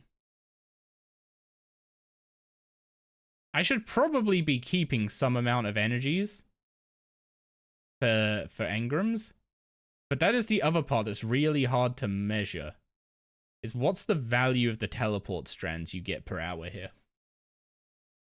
And that massively changes depending on what level you are. Like, if I went and handed in an engram now, I would get a few thousand XP. If I go in and hand in an engram closer to level 80, we're talking like tens of thousands.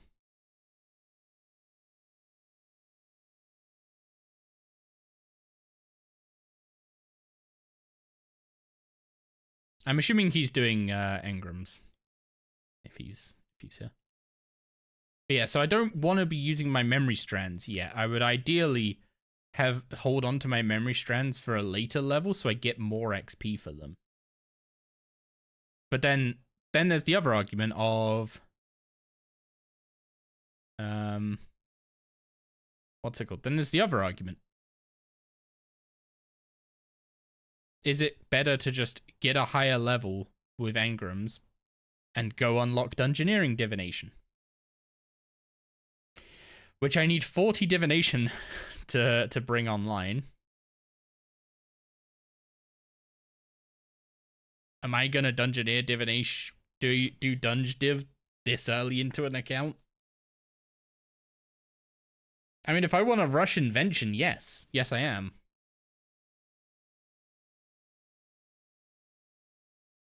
But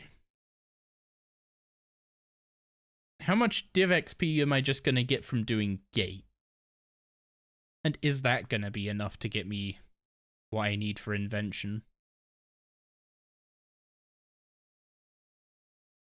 Or is it at least, like, Dungeoneering Divination scales quite a lot with your divination level, because when you don't have, even when you don't have the divination level for a specific wisp, it will still spawn, you just get nothing for it. And your divination XP when doing Dungeoneering Divination is basically measured in how many wisps you encounter per hour, and then split among the chance of seeing the given quantities and ignoring ones you can't gather from or aren't gathering from. It's a bit of a complicated mess to calculate your XP per hour of. There's a lot of RNG involved. You can have a really good hour where you get like 500k XP and a really bad hour where you just get like 100k. And that's at like level 80 when you can gather all of them.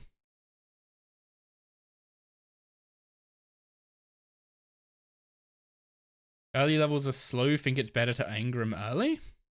I'm kind of leaning in that direction. If I was gonna dungeoneer div, then yes. I would basically do the first 4 engrams and hope that got me to 40. And at 40, well, I guess, yeah, at 40 you then get the level 40 engram, which is the 5th engram. And that's the 400% XP in dungeoneering engram that allows you to at least start doing Dungeoneer div.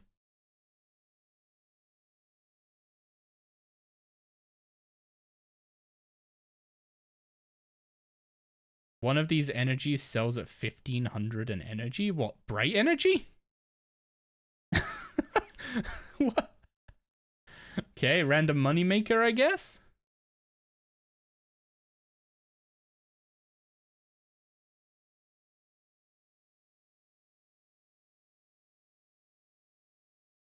Yeah, I mean, how long have I been here? I didn't time it. I'm at 25. So, like, in terms of... Yeah, I've just been sitting here yapping and not really keeping track of how long I've been here. Yeah, that makes sense.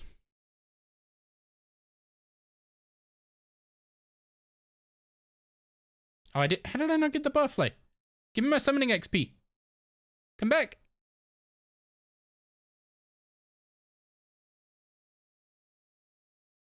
Saved. I need to get 21 summoning somehow. I still haven't figured out I'm going to do that. But that's why I need to be able to buy a Charming Imp. And then I take the Charming Imp in the Abyss and turn all the Abyssal Charms and Gold Charms into XP. Probably a quest? Are there any quests that give a good amount of early summoning XP?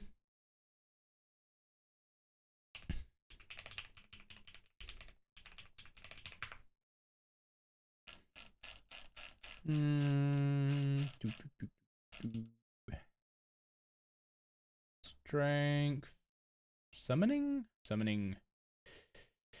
A Fairy Tale 3 Battle Orcs Rift might be a little outreach.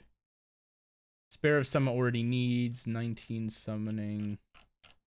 Yeah, there's only one quest that that doesn't require summoning levels to give summoning XP, and it needs 54 farming.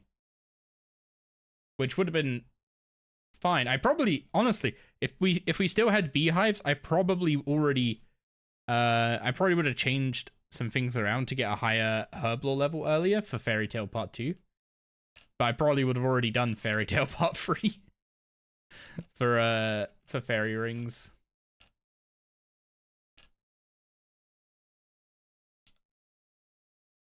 Used Violet as blue on it. I just can't see using that on anything other than Herblore on an iron. On a main, I debate between farming and maybe summoning. Yeah, maybe summoning on a main now just to get access to the Charming Imp immediately.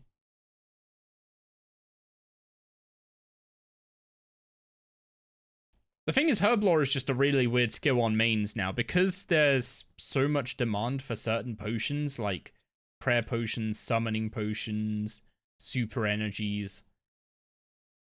There's just like really good money to be made by training Herblore.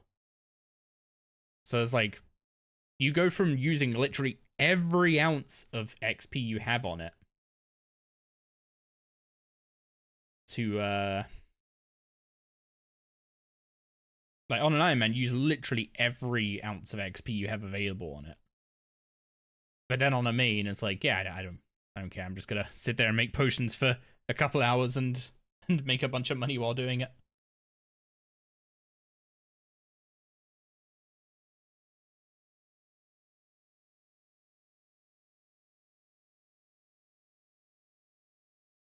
I'm gonna change this over to giving me energies now. And I am gonna do the first 2 engrams. Memorial to Gurfix. Where's the table? So we've already done Pale. We need 450 Bright Energy and 400 Flickering. And that also needs 220 strands, which we already have. So, time to start getting that energy.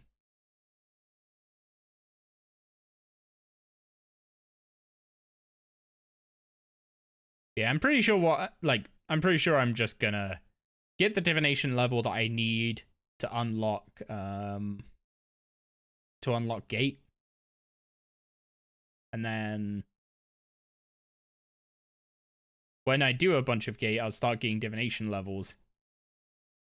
If that has any semblance of, like, if I just grind enough gate, I will get 80 divination along the way, then I'll just get 80 divination that way and be fine with delaying invention a bit. If it looks like it's not going to be particularly great divination XP, then I'll just engage Dungeoneering divination plan.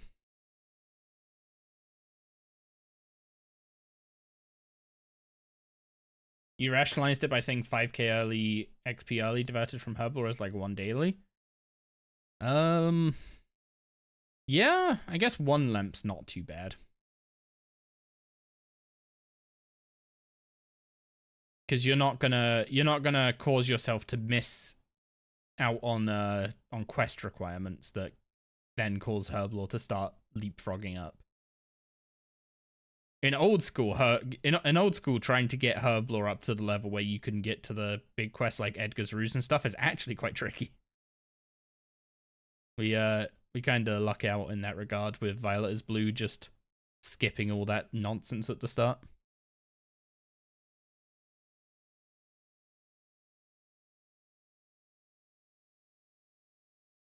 It is incredible how much impact that little, like, just Christmas quest that just gives a few, you know, a few small lamps actually has, just because of the sheer lack of requirements on the lamps. Actually, it's kind of weird that you can put a 4k lamp into a skill with no requirements. But don't tell Jagex I said that.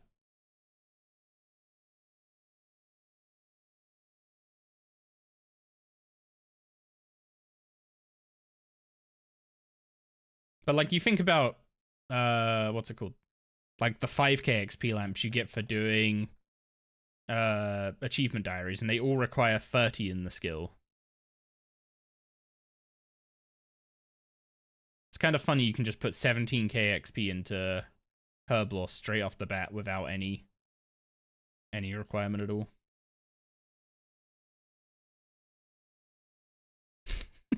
What kind of a fix is that?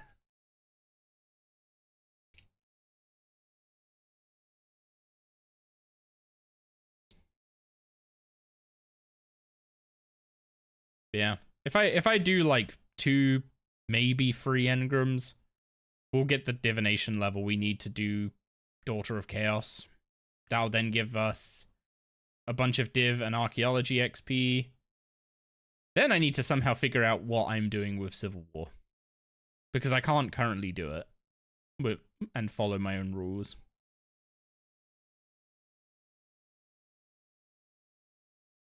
Just make it only usable on blue skills. So, divination, magic,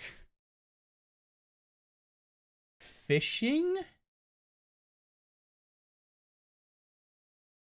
Does the water in the watering can on farming count? And necromancy's kind of got some blue in it. And there's some blue fletching on is it fletching? Is that what you call the arrows? The feathers at the end of an arrow?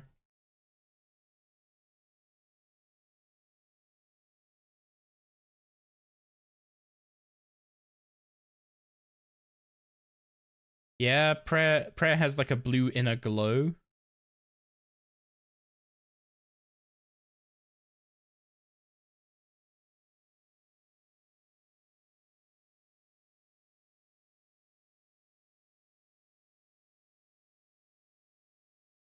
How many points of blue in the RGB? In the RGB code, how many points of blue does it need before it counts as blue?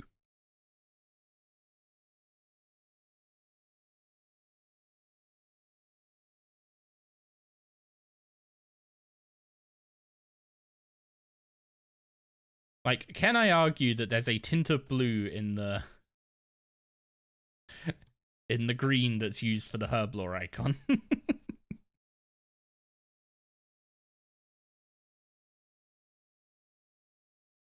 or is that maybe pulling at straws?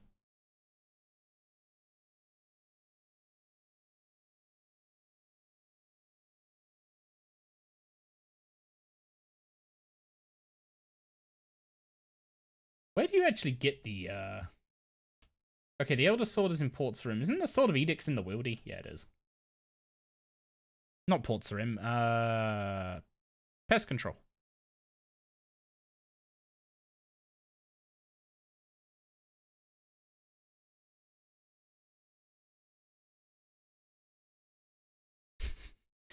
Yeah, so training divination while gaining energy is less than 6k XP an hour right now. Oh, that's, I'd say kind of sad, but it's just disappointing. I had hopes that they were gonna just kind of rip the early game off of, or the early game slog of divination. They were just gonna rip it off.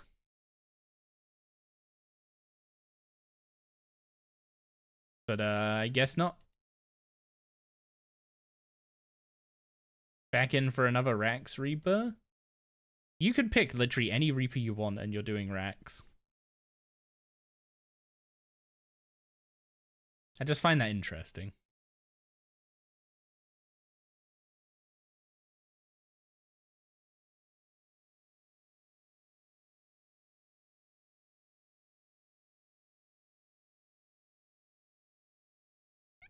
You really want those spider legs.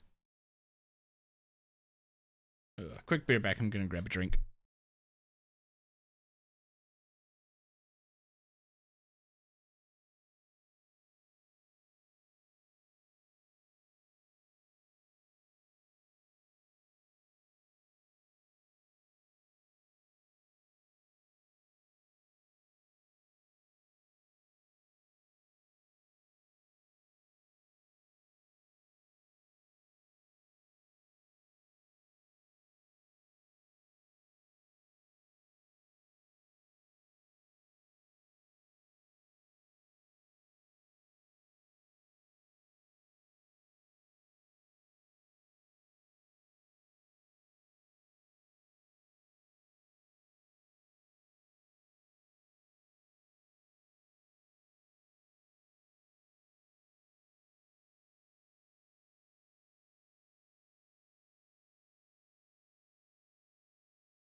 Okay, I'm back.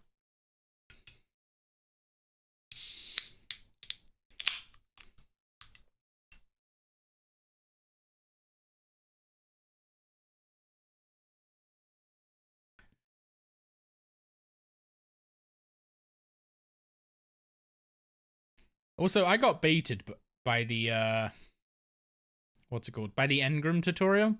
Or the Memorial to Guffix tutorial? Wait, why have I not been hearing the... Why have I not been hearing the follow notifications? Noah and SF Rada, thank you both very much for the follows earlier. I completely missed the follow notifications. I am not hearing anything through OBS, it seems. Which I assume means it's outputting somewhere else. Or outputting to the wrong audio device.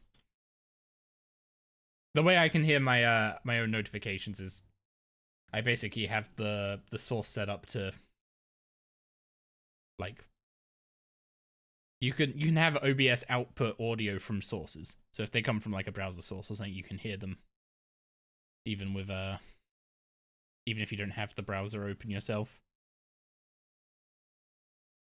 Yeah, for some reason that's not set up properly at the moment. Sounds like a skill issue. It's exactly a skill issue. So I'll get that fixed. I was rambling about something. Oh yeah, I got baited by the Engram tutorial / Memorial to Guffix tutorial. It has you activate though. It has you activate a buff / overwhelm. What do you call those? A boon?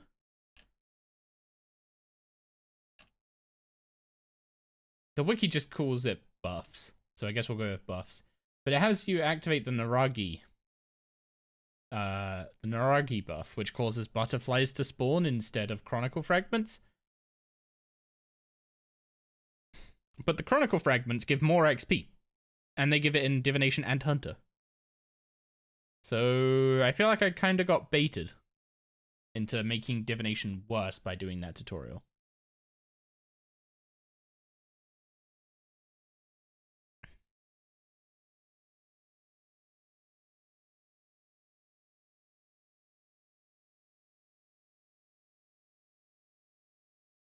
The hunter XP is pretty good, yes. Like, I probably would have gained a few hunter levels if I hadn't activated that. As for why I haven't just turned it off, when you activate it, it's locked in for a week until you activate another engram. So I couldn't just disable it afterwards. World 79 normally just steal all the frags. Yeah, I'm pretty sure someone told me to do that on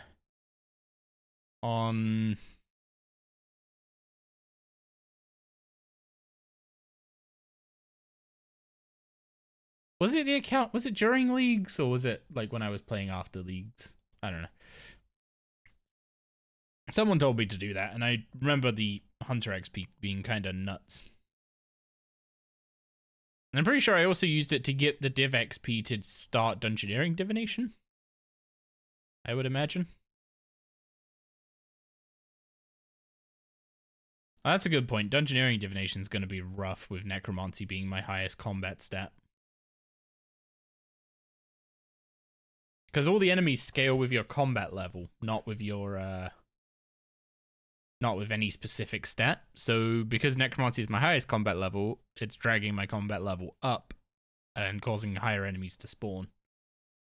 And I still have a tier 30 magic weapon. So that might be a problem.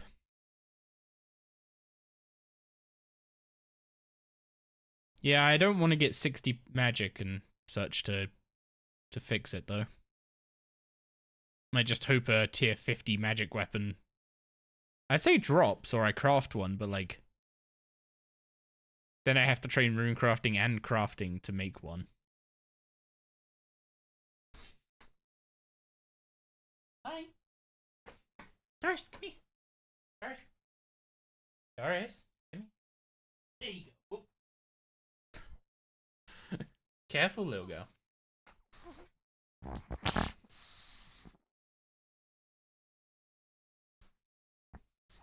Doris has come to say hi. I didn't even say the T word.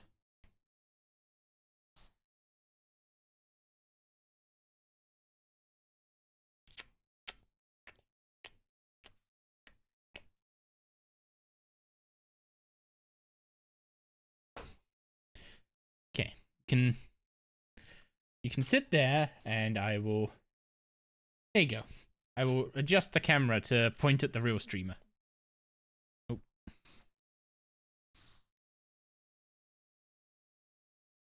Hey, baby.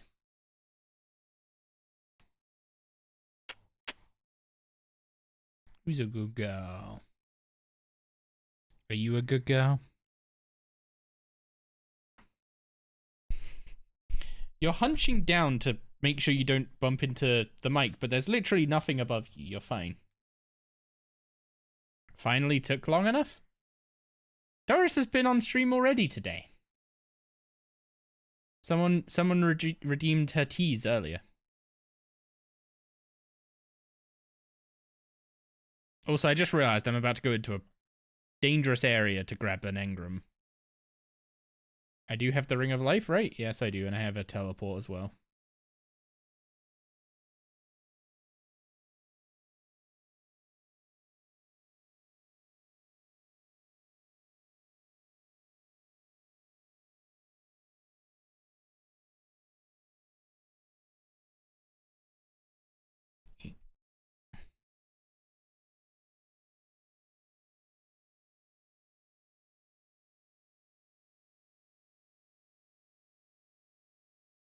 I started early? What? I don't have fixed stream times. How can I start early?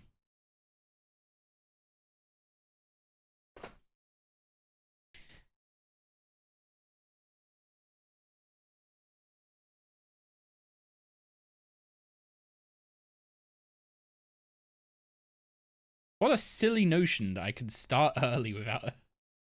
You didn't start after work? As in, like, in the evening or afternoon? I mean, I started before the update.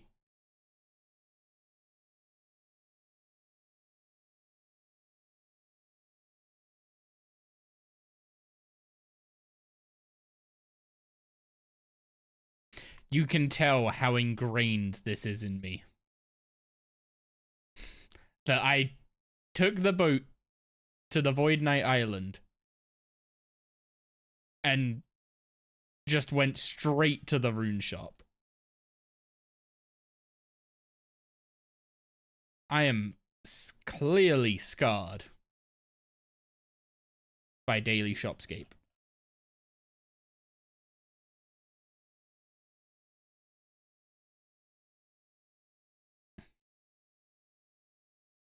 Okay, let's charge that engram. And this one? Hi. Who's a good girl? You a good girl? Yeah. You are such a good girl. Okay. Hand in one engram for 7k XP, which gets us to 32. Now we're a higher level, we hand in the other one. And we get 10k XP, which puts us to 36. So we are going to need to do a third one. Which is going to need glowing. Which is near Sears Village.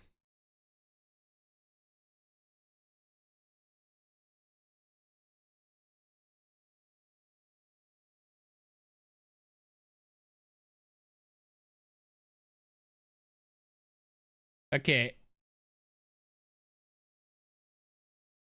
I feel like you normally start after you finish work, which is during your work day.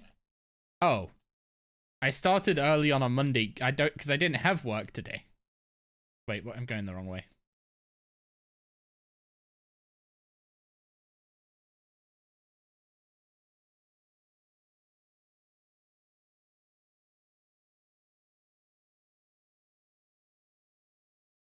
Are you sticking your tongue out at them?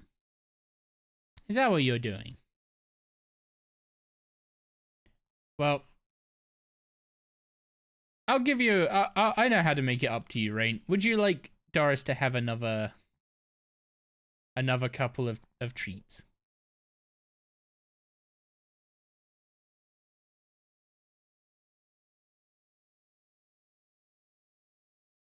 I think Doris would like that.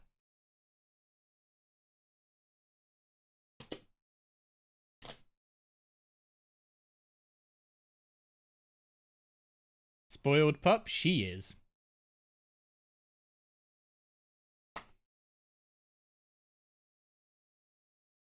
Hi, Paul. Good girl.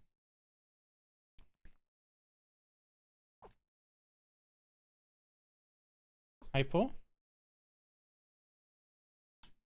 It's fine. She's had she didn't have some things this morning because we went out. And then she came back and just went straight to sleep, so she didn't end up missing them. Paul? Paul? Your paw, not your face. Doris, paw. Paw? Good girl. Oh. Ooh, ooh. Good girl. Unfortunately, that's all you're having, though, because you had some earlier. All gone.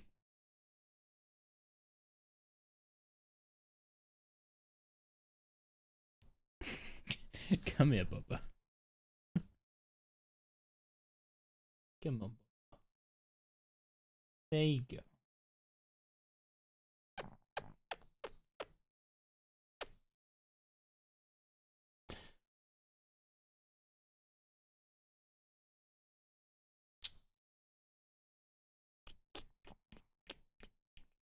Can't let your wife's dog here. You don't want her to get any ideas.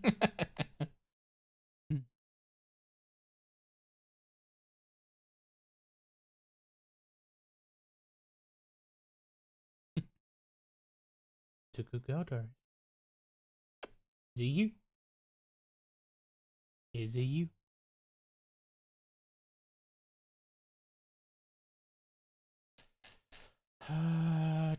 Time-worn memories.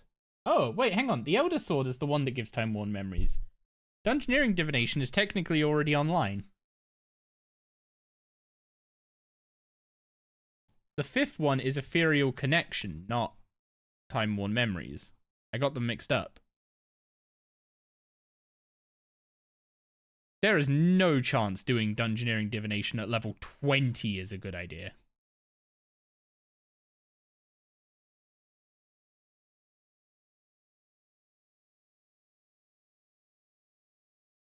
Normally the stream starting early means you get to watch more, so you're not really complaining. Fair enough. Unfortunately, I won't be streaming because we have board game night tonight, which starts in like 2.5 hours, so I won't be streaming then. But is dungeoneering a safe activity for hardcores? It's supposed to be. I'm pretty sure it is. It'd be kind of mad if it wasn't. The amount of dangerous situations in dungeoneering that you can't teleport out of. Also, what is that stance?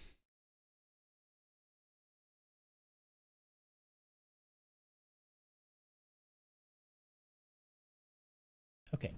I will move the keyboard very far away so you have as much of the desk as you want. You happy?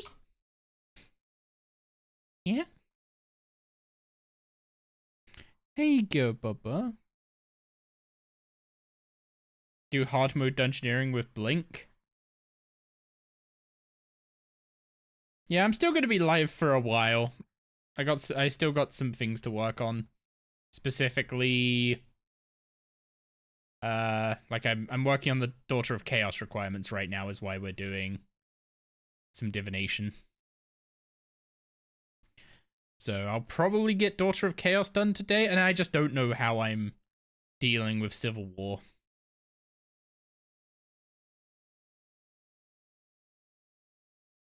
First of all, I need to get 50 farming. Ooh, apologies. I had to get 50 farming to do, what's it called?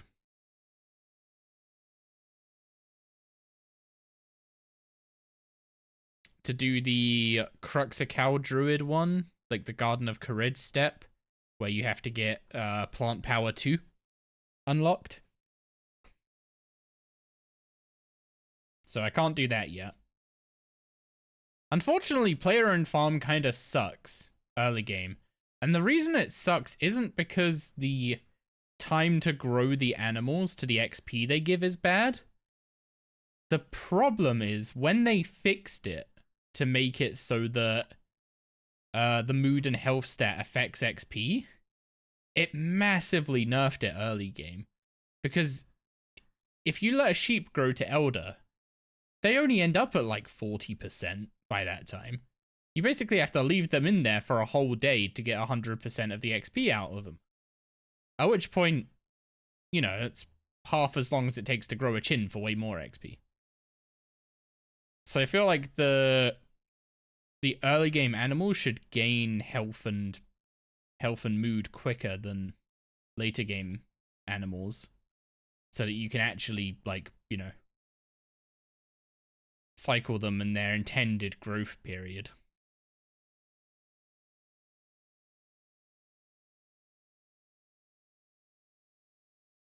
Because it takes about 2 hours, I think, to grow sheep. But you're just not, they're not going to give any good XP unless you eat.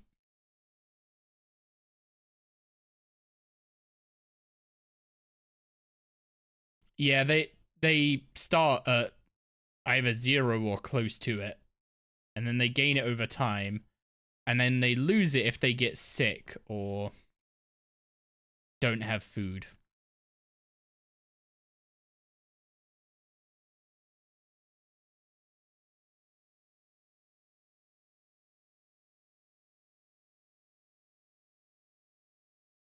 Baby. Who's a good girl? Yes, you are.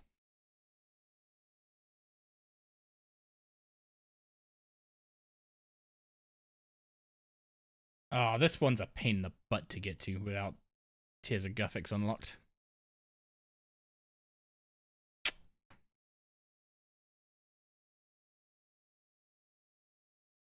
Yes, you're a good girl, I know. You wanted scratches? Yeah.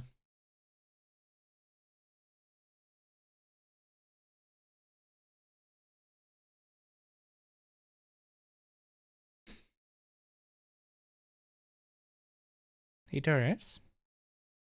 Thank you for being such a patient and what's the word? I was gonna say docile, but that's not quite the right word, but it's the same kind of idea.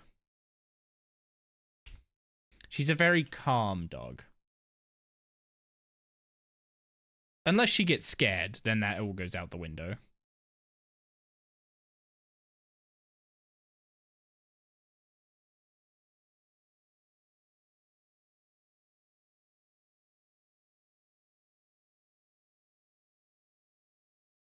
I know, you want head scratches.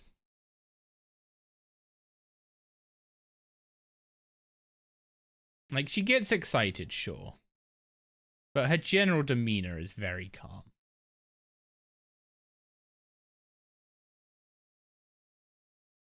Isn't that right, Bubba? Yeah, you're very calm. But yeah, I'll show you in a second what the, I'll show you in a second the issue I have with POF early on. And it kind of means it's just a daily no matter what you're growing in it, unfortunately. So if I go to RD and go to Mana Farm real quick. Oh yeah, the Gophixian Butterfly. Give me the summoning XP.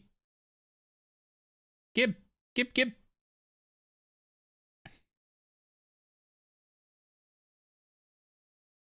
I never thought my summoning XP would be hindered by a lack of hunter levels. Give me a Bubba. Who's a good girl?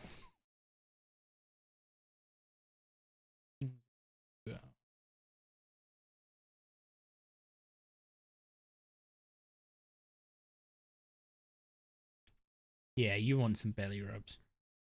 So here you go. You see how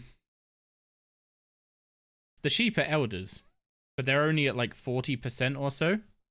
And this one's happy because it's got joyful, which means its happiness is always full. But yeah, the if I click gather produce on these right now, I'll miss out on quite a bit of XP. Green curry with shrimp or spaghetti bolognese. I'd go for the curry.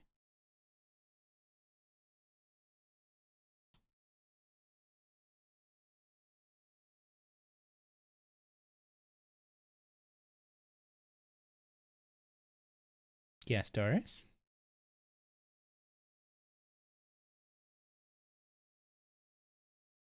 Okay, there we go. 40 divination. Takes 3 engrams. Actually, no, it takes 4, because I did the pale engram already. You have to do 4 engrams, and then you get 40 divination for Daughter of Chaos. Which I guess is not atrocious, but that's like quite a bit of XP to lose late game. It's like 200k. Which is a shame, but I mean, divination early game is just too dang slow to plod through.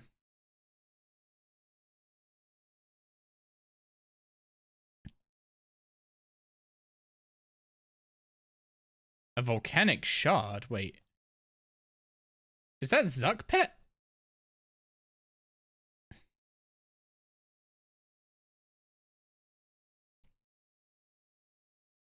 If so, that's kind of an insane pool.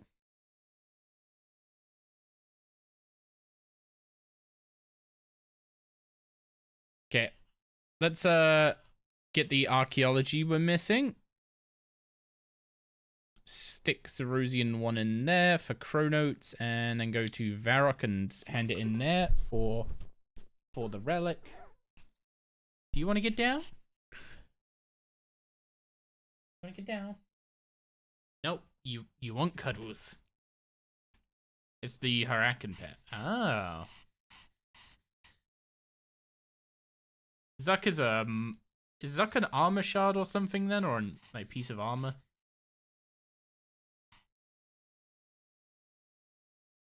I got you, Bubba.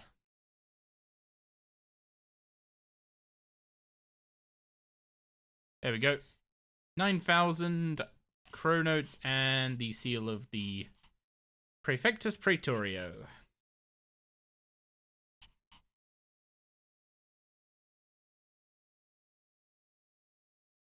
I guess I don't need that anymore for a bit. And so offer the relic. Now, do I want to activate this? It increases reputations at the Heart, the Farming Guild, Menaphos, and Mazcab. Do I care about Menaphos, Mazcab rep? Not really. I'm gonna do the Heart rep obviously after they've actually done any changes to bounties. I guess the Farming Guild one is kind of nice. The rewards for the Farming Guild one are kind of weird, but I mean, I have the spare power and Chronotes, right? So I may as well just have it active.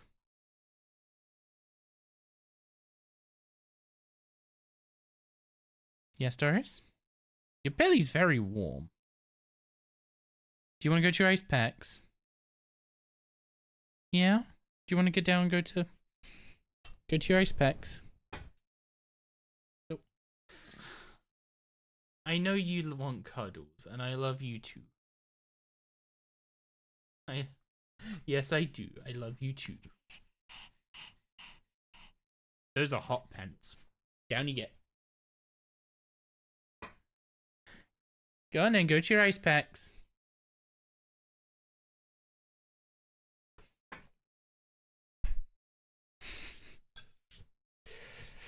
That dog wants cuddles, but then she gets uncomfortable because she gets hot. seriously. And it's like, okay, you want to go to Ice Patch? And she's like, no, I want more cuddles. I know you do. I know you do. Okay. We need to basically get one archaeology level.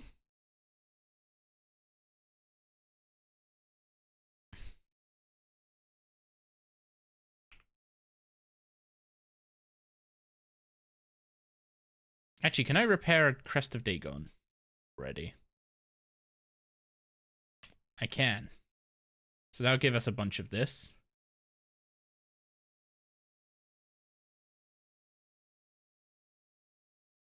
Okay, that's 39. I don't have any other artifacts from the spot yet. I could do I have any mysteries to hand in Caradet? Because those give some XP as well. Trying to think of any source of XP I might have currently missed before I just sit down at an archaeology spot for a little bit.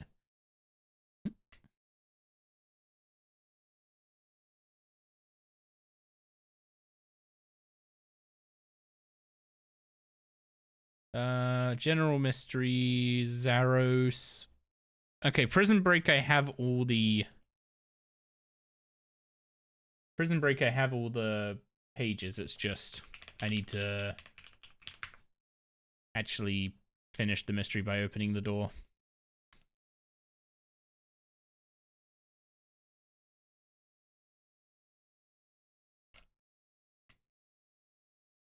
Wait, what do I fix the broken dial with? Oh, okay, he gives it to you. Ah, adding a puzzle and then putting the solution right next door to it. So it's shadow, blood,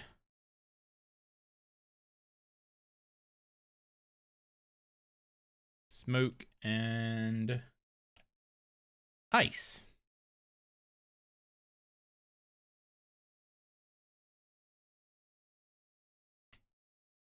Which gave us 900 XP. So we need another 2K.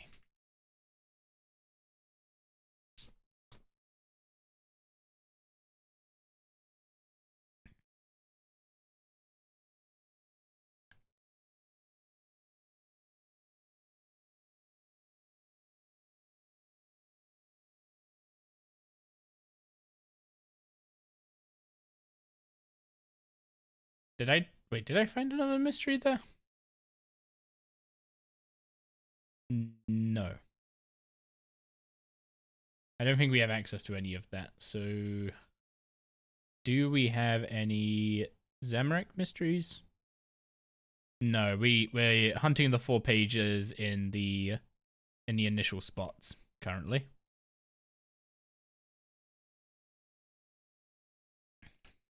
Okay, so I need to do a little bit of archaeology.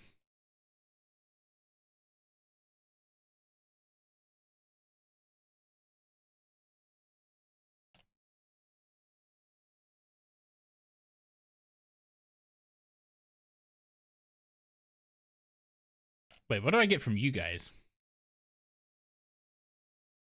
I get money. Money. Money. I like how I came down here to train archaeologists and immediately like, ooh, thieving.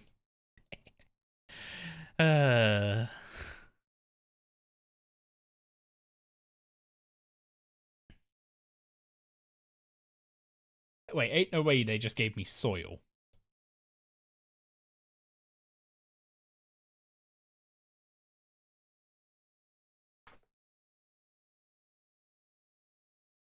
A singular chronote. Okay, I'm assuming you have to pickpocket these guys for quite a long time to get much meaningful from them.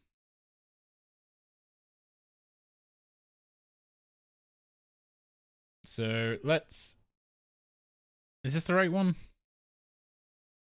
Yeah. Yeah, it is. Hookah pipe and wine goblet.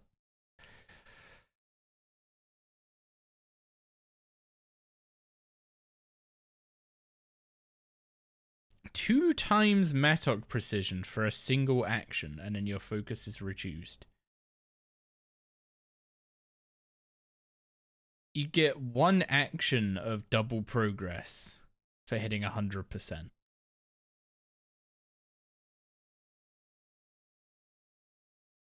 Oh, I see. But the 40% is also quite big. Just a 10% increase to archaeology XP and 10% to precision. So you get artifacts 10% quicker at the very least.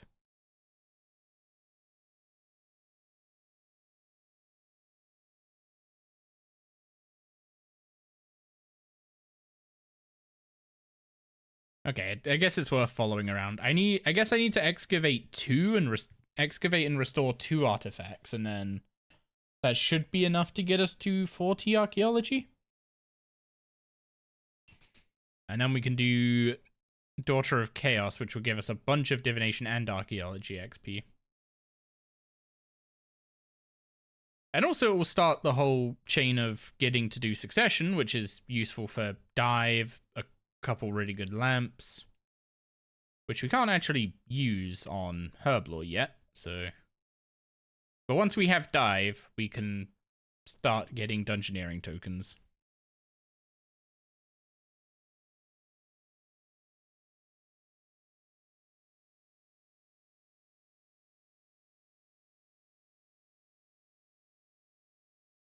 And the reason I want to start getting dungeoneering tokens so badly is that I don't want to spend an excessive amount of time in the Abyss until I have the Charming Imp.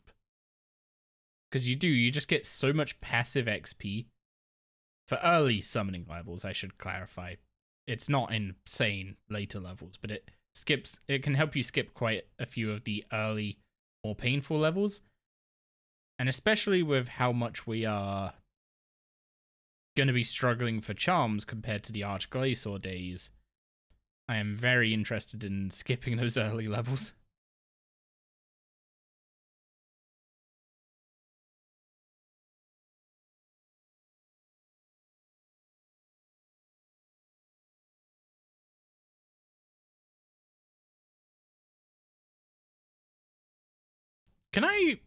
Do I qualify for the next qualification? No, I need 40 archaeology. And to restore 1 more artifact. So I'm about to qualify for it.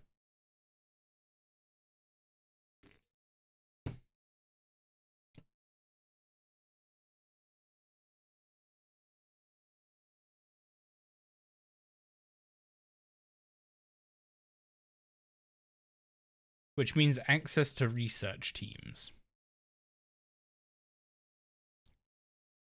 Is there anything particularly potent you can do with research teams to speed up archaeology, going for what's it called? To speed up going for like 80 or so archaeology. Like, I'm kind of expecting it to just be a case of open up the wiki, look at each spot, see how many items you need from each spot for every collection, etc. Restore exactly that many items, move on to the next spot.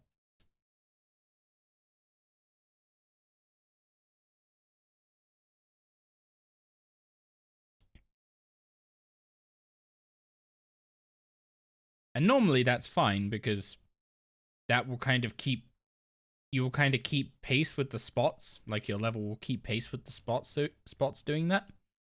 But it's not particularly quick.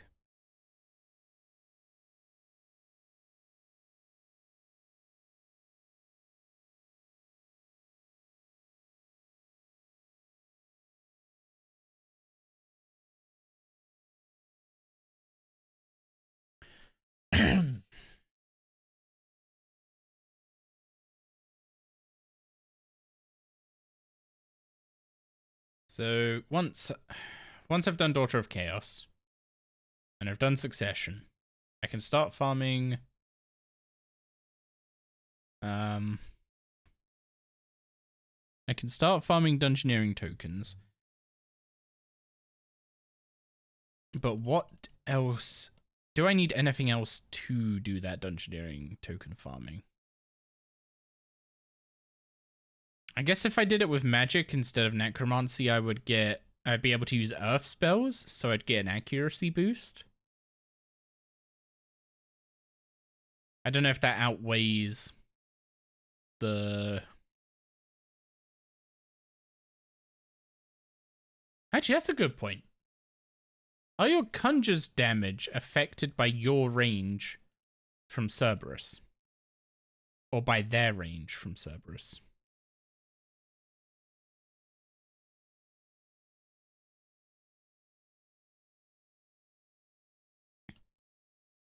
Does anyone actually know the answer to that question? Because I don't. Because if your skeleton's damage isn't affected by you standing a tile away, that would actually be quite big.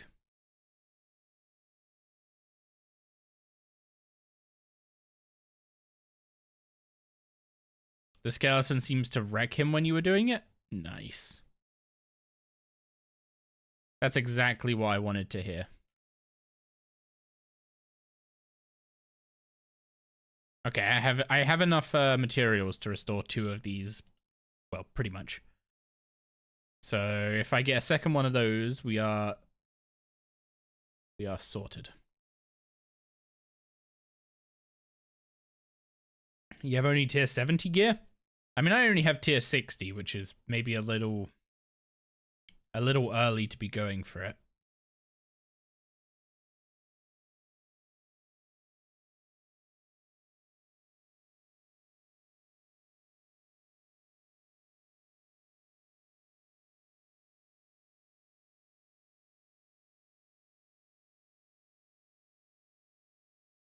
I'm actually gonna have to buy soil box upgrades, aren't I?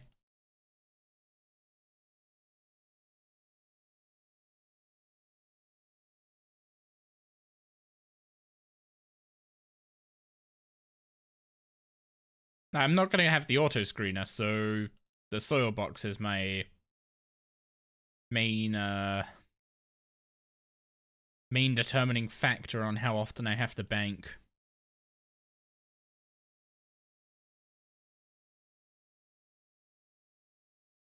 That kind of throws a wrench in my plans a little bit, actually. Because normally I just completely skip out on the soil box upgrades. And to be honest, sometimes I've done it even more extreme where I've just dropped the soil and not even bothered banking it. And that's obviously fine because once you have the auto screener, you don't need the soil box anymore. But that means you save some chronotes later on. And you end up a little starved for those around level 70.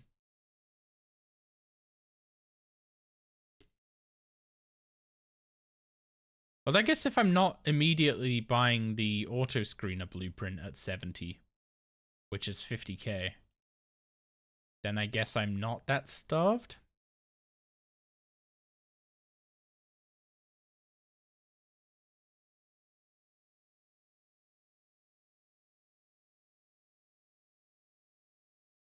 I'm still not particularly looking forward to doing 86 archaeology without the auto screener, but I don't think it's worth getting invention and getting 70 invention.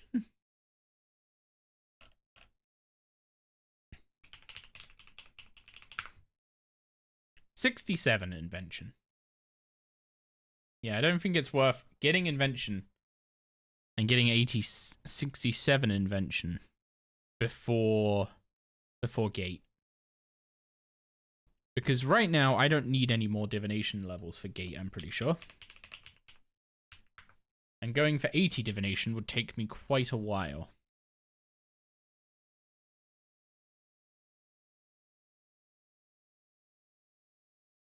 Yeah, I don't need a divination level.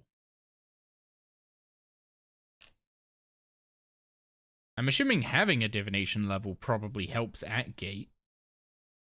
Although I thought the divination was actually consistent time, and the mining damage was the one that scaled with your mining level.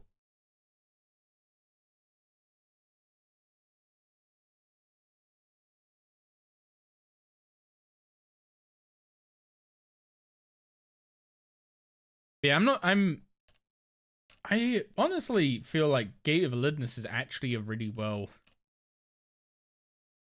done like piece of content to aim for, because I know it gives decent agility XP for the amount of time you're actually doing agility. I know it gives decent divination XP. It offers a really good crafting method. And I have no idea what the mining XP is like, to be honest. And you also have some great drops that you can get while doing it. And I have a weird thing with the like a weird opinion on the requirements. That for what you wait, audio desync. There shouldn't be. Is there an audio desync? If anything, it'll be my camera that's off.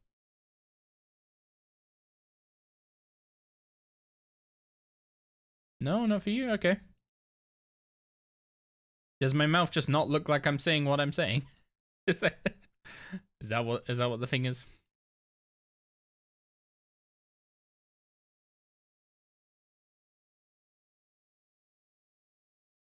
You refreshed, everything looks fine now. Fair enough. Weird thing on Twitch's end, I guess. Yeah, but I have this weird opinion about the requirements for the Gate of Elidness. That if you take everything you get from that fight as a package, the requirements actually make sense. Like you have the one of the best crafting methods, especially for Ironman. 4 drops actually that are all really useful. I forgot just how useful Scripture of Elidness actually is. 4 drops that are really useful. I would say a pretty solid common pool for Iron Men specifically. Mains probably hate this boss for its commons. The GP values are not giga high except for the salvages. But for an iron, all this loot is pretty solid.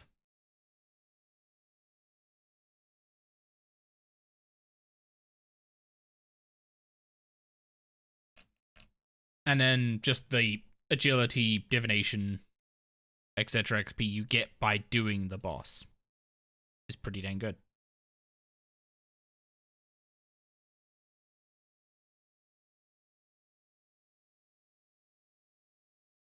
The one thing I could be persuaded on is that 86 archaeology might be just a smidge too high. But that's not because it's too high. That's not because 86 archaeology is too high for Gate of Elidness. I think 86 archaeology is too high to be a barrier in the necromancy storyline. It's like the second highest skilling requirement. Like, ignoring the 95 necro requirement, the only one that was higher than it was like 87 Slayer for profane Scabberites. I can restore this, right? Yeah. So the only thing that was higher was the 87 Slayer requirement for profane Scabberites, which is a much later quest than the necromancy quest that requires 86 archaeology. So it's like the highest skilling requirement you're going to run into earliest. And it feels like a really like big roadblock for necromancy.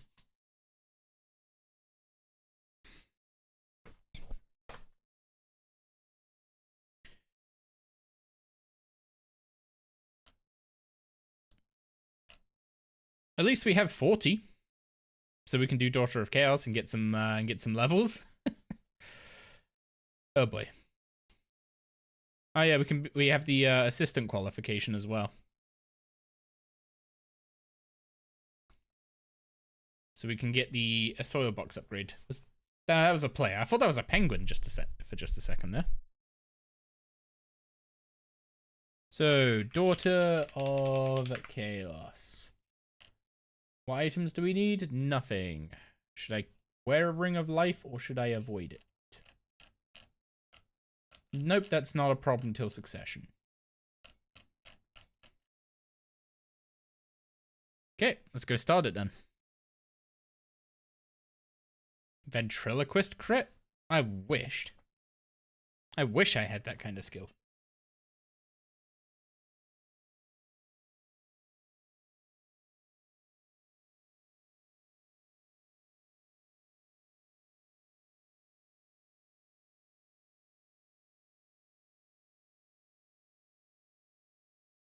What makes me play RS3 instead of OSRS? I've tried OSRS twice before and both times gotten bored. is the simple answer to it.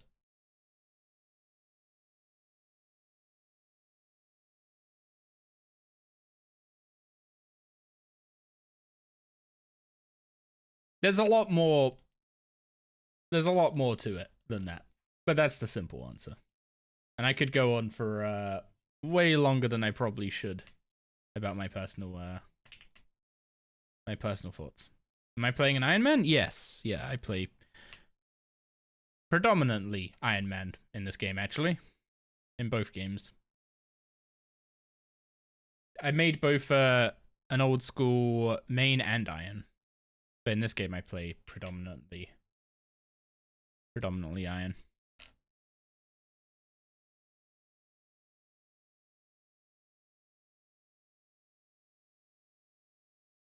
Yo, what's up, Neek?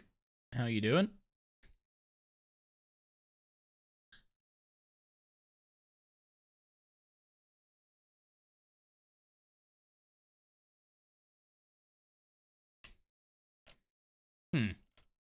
We're not going to know this character in the slightest doing this quest at this point.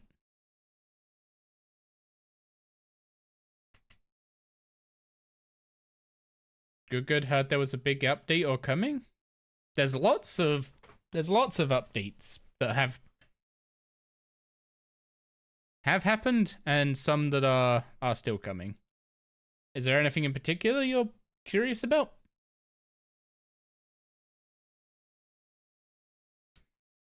There are enough players in RS3 so you won't have problems to buy the items you need from market? You mean from the Grand Exchange?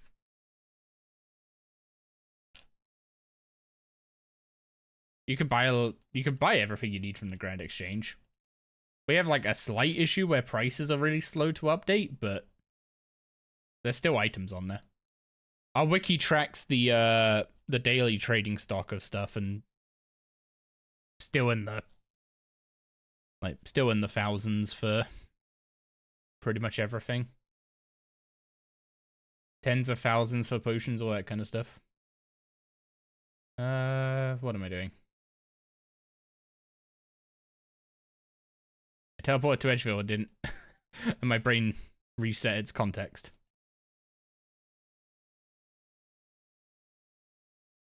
Saying about EOC, it used to play years ago as an Ironman, maybe coming back. EOC 2.0. So there's a combat refresh happening next week.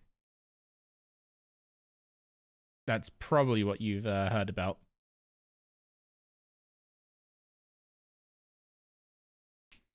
The official terminology is combat modernization. On Monday. Our updates are always on Monday. What's the refresh? They're basically just like redesigning. They're redesigning the base 3 combat styles to work more as like a synergistic kit instead of just like a collection of abilities, which is what EOC originally was. Like you had a collection of basics, a collection of thresholds, and a couple ults. Instead, they're changing it to have each ability actually like do something specific and interact in different ways, and getting rid of the idea of thresholds. So like as long as you have the adren to use an ability, you can use it. There's no oh, I'm stuck at 40%, so I can't press this thing that costs 10 or whatever. What am I? Oh, these things.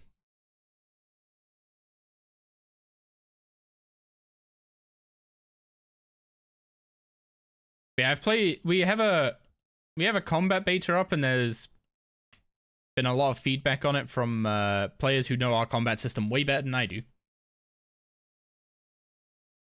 But from what I've played of the beta, I was thoroughly enjoying it. I mean, to the point where I went on the beta and played range on the beta, and I logged on live, and it was like, oh, range still sucks.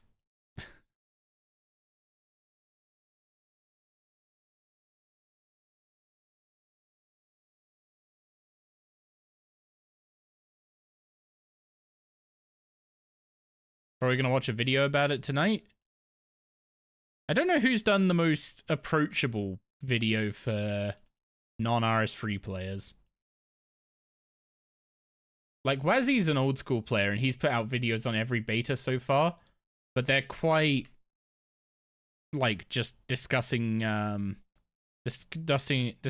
quite a detailed take on it, which might not be easy to follow if you don't already know the combat system.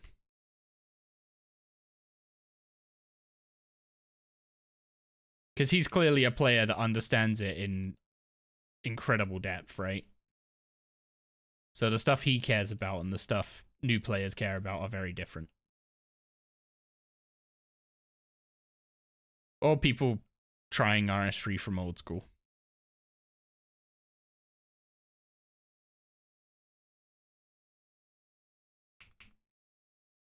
Yeah, I think the TLDR for it could basically be they're de-bloating the combat styles so you have fewer abilities, but those abilities do more. So you're not just pressing an ability because it's the next one available in a list. You're pressing Ricochet because you want 7 hits because you've triggered some kind of on-hit effect, or you have a bolt proc or bolt that you wanna fish procs from. Ooh, hang on, this is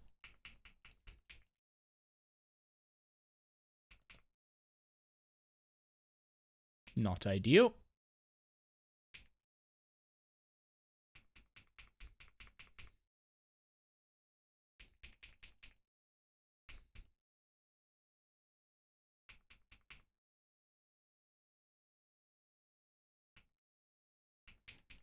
God, this quest is still quite clunky, isn't it?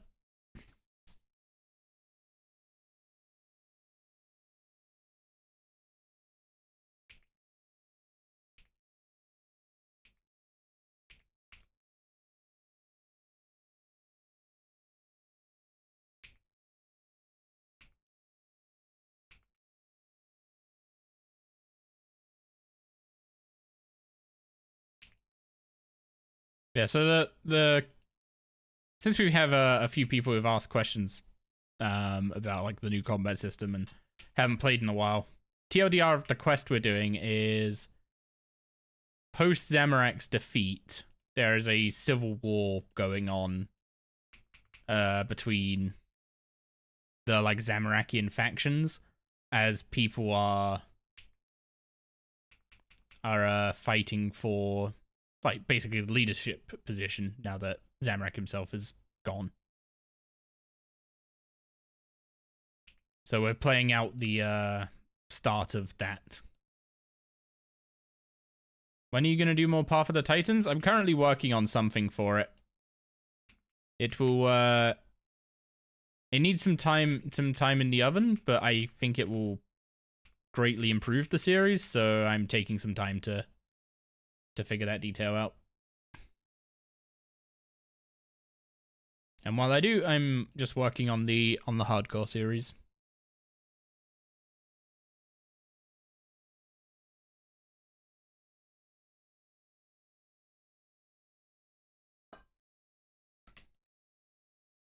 JC back there, thank you very much. I appreciate that.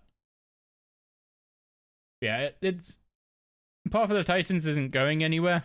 I just, after making 3 videos on it, after coming back, I kind of realized some things that needed to be sorted and fixed about it. And I am currently workshopping solutions to them, is the TLDR.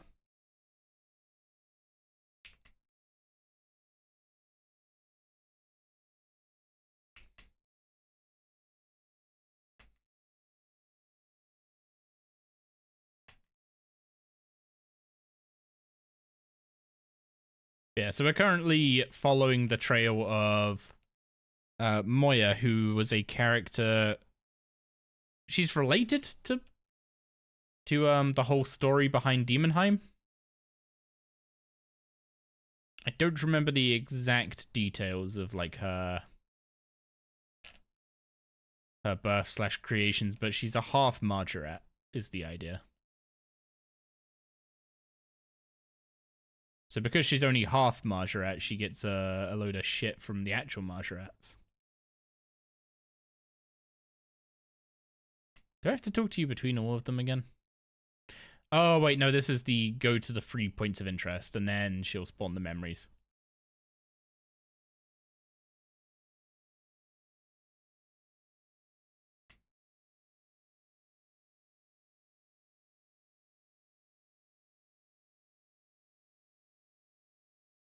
You've never played EOC. Is there any penalty for swapping combat types mid-fight? No, you can swap weapons and armor between styles. Same as you can in old school. There's a bit more of a penalty to your damage for, say, meleeing in Black Dragonhide. But typically if you do hybrid combat where you bring multiple gear sets, then you will typically bring full gear sets to deal with that. Hey Crystal, thank you very much for the raid. How are you doing? Hope you're doing well. Let me give you a shout out real quick. You are joining us for the Daughter of Chaos run on the new Hardcore. We are doing well. Thank you very much, Crystal. How's the Hardcore? Progressing smoothly, I would say. It's still alive. Had a little scare. Actually, technically, I've had 2 scares, but one was kind of planned. The other one was a server DC in the middle of a quest, which was somewhat terrifying. That hurts.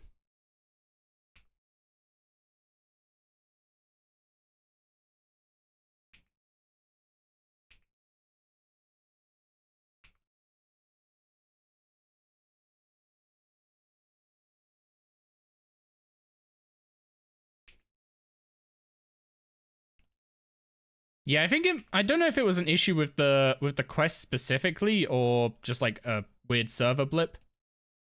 But there was a point in Smoking Kills where you fight the where you're fighting the I forgot what it is now. When you're fighting the boss of Smoking Kills, it spawned the Rangers and then I immediately froze for like 10 seconds. Fortunately, it seemed like the enemies stopped attacking for 10 seconds as well. So when I came to, I hadn't actually taken any extra damage, and I was just...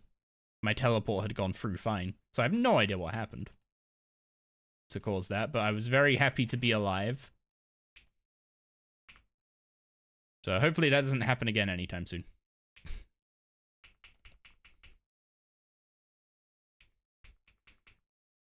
That is like the one thing you hope when you play a hardcore. That the reason you go down is your own fault. And something you can either learn from or just be like, damn, I'm dumb.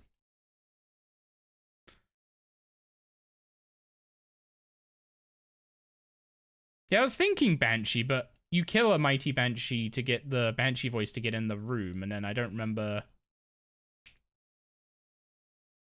what's it called? I don't remember if it's actually a Banshee boss, or if it's a different type of enemy.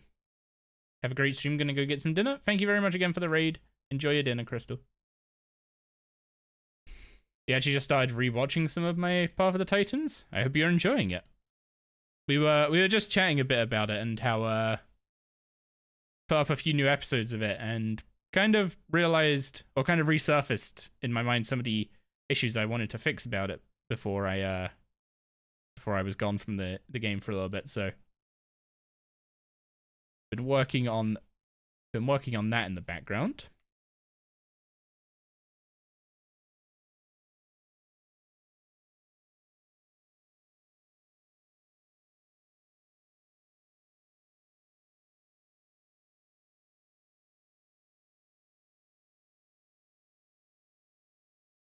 Okay, final area. I don't think we need to do the full thing here. I think we literally just go straight into the memory, so this shouldn't take too long. Yep, that's correct. Also, what that timing on the ad is criminal. Dang it, Twitch.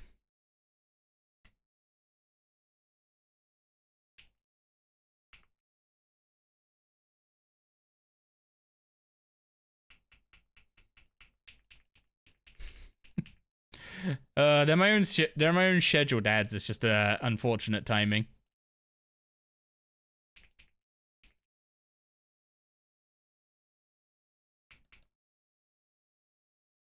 I can't remember how I typically do this. Do I normally kill the demons and then...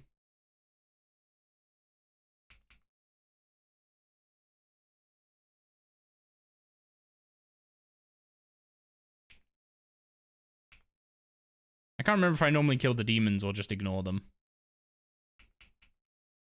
Just sub, no ads, easy? In an ideal world, but that means giving most of the money to Twitch, right? So nah, you shouldn't need to sub to have a good time. And thank you very much for the follow, Tyler. Appreciate that.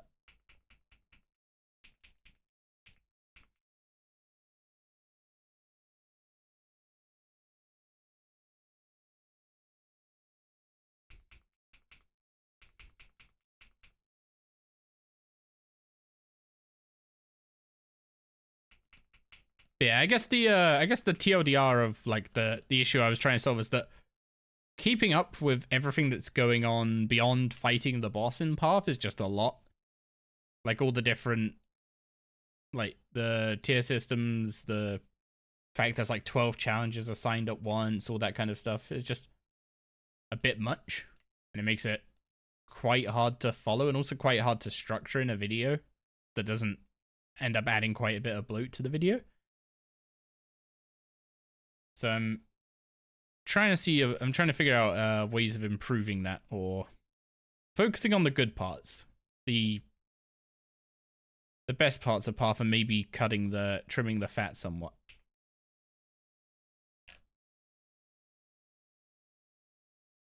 You've gone 20 months on my Prime, so can't say Twitch is winning too much on that one. Fair enough.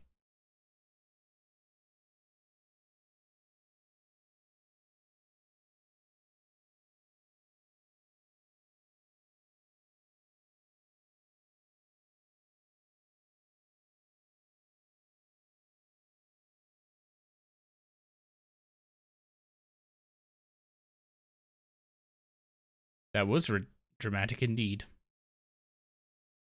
Report back to Adrestia. So I don't know how I'm dealing with the Civil War quest yet.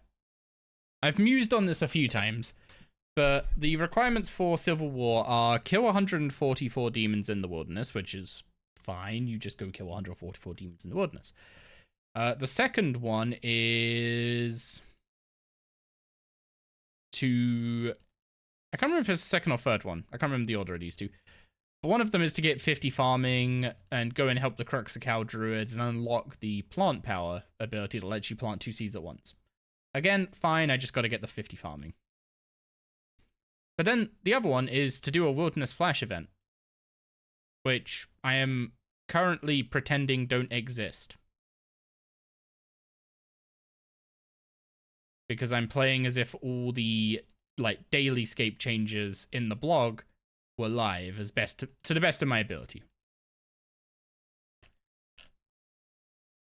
And I don't really know a way to work around that other than find the least impactful wieldy event and do it once. And drop whatever loot it would give me. But for now, Daughter of Chaos is done, which, look at that. 30k div and 30k arch at level 40s. Beautiful. So we'll immediately be redeeming those. Oh, and you get the Infernal Puzzle Box given to you if you didn't go and pick it up from ED4.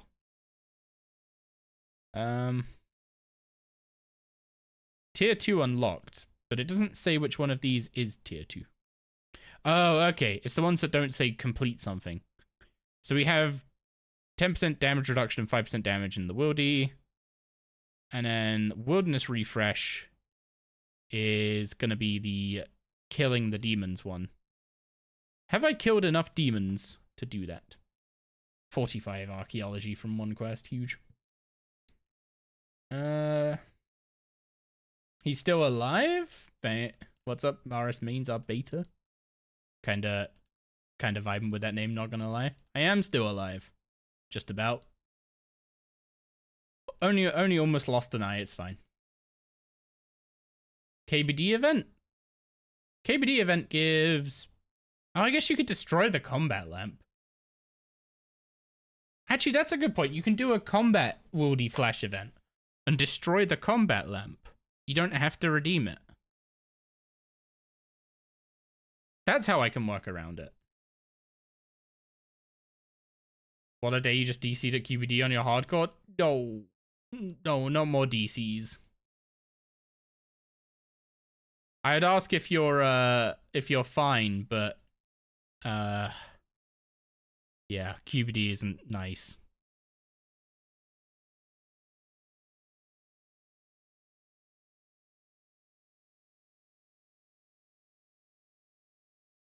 When are the Wildy events officially gone anyway? I'm pretty sure all we know is sometime in March. So we know it's not the 2nd of March because that's the combat update. So the earliest would be the 9th of March. It was your first life lost. Just sad I lost it disconnecting. Yeah, it hurts. It doesn't matter which life it is. Losing one of them to disconnecting is pain. What am I working on at the moment? I am currently working on Civil War 1, 2, and 3 so I can do Succession. Missing a couple requirements now, but it's mostly just farming level and figure out how I can do a Wildy Flash event. And if I can figure out those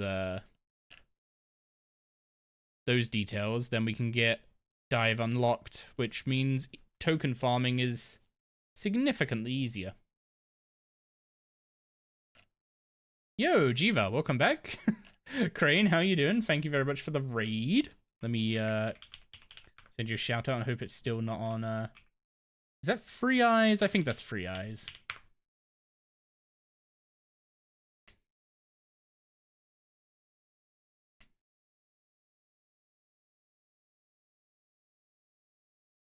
Welcome in. How you all doing? So I guess TLDR of what I'm doing right now. I'm currently working on a hardcore to explore the early game changes and removal of DailyScape and all that kind of stuff. So obviously the early game changes are already live. The DailyScape changes have been outlined in a blog, and I'm playing the game as if those changes were live already. So stuff like not doing caches, Beehive's obviously already got nerfed. Not doing Wildy Flash events. Basically, if the changes went live as were, and someone watched a video on this in 6 months' time, they could follow my steps and it would be pretty much the same. And they wouldn't be missing any pieces. As long as they don't delete the Civil War event, Civil War quests. Interesting idea, kind of like Bronze Man mode? I thought Bronze Man mode was like you could buy stuff off the G, but you had to uncover it. Like you had to get one first before you could buy after G. Oh, hang on, what? Have I not done the... I have not defeated 144 demons in the worldie yet. Interesting. What were some of the big early game challenges?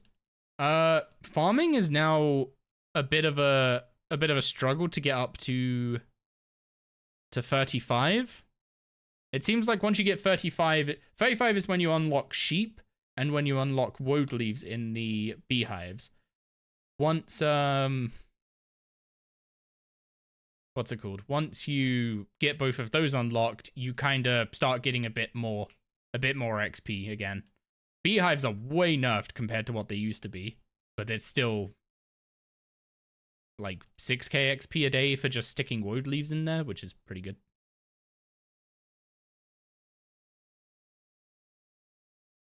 What world are you in? You want to come be a bodyguard? I think I'm good. We don't have PvP in the worldie anymore, so no need for a bodyguard. You just mean self-restriction accounts? Fair enough. Typically, I'd go with actually, I don't know, is Bronze Man a specific mode? I know it from a lot of like PvP series do it on old school, where they'll only be able to buy like the stuff they've managed to PK off someone and stuff like that.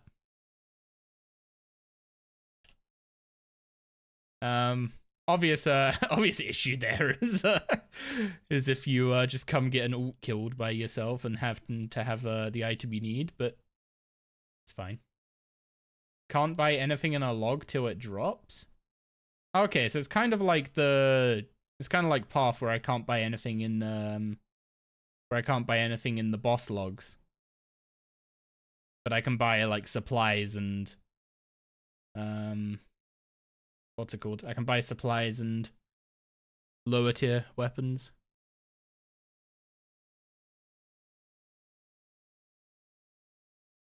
Okay, demons. We need to kill some demons. I don't know how many we need to kill, but we need to kill some.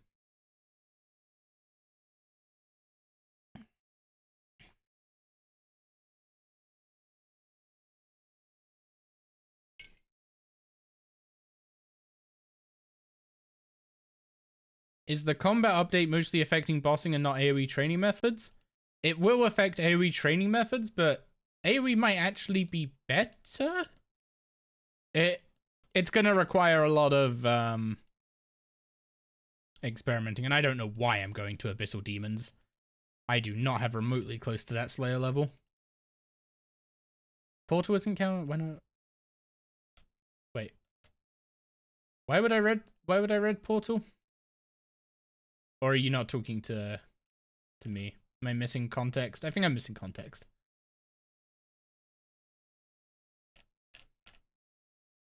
Hellhounds count as demons? They do. They do.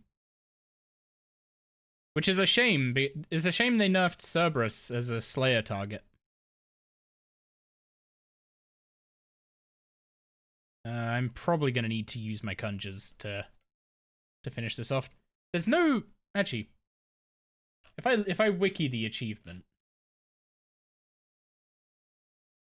they'll have an example.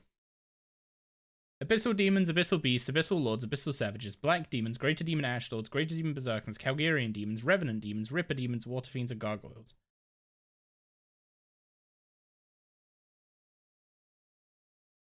Yeah.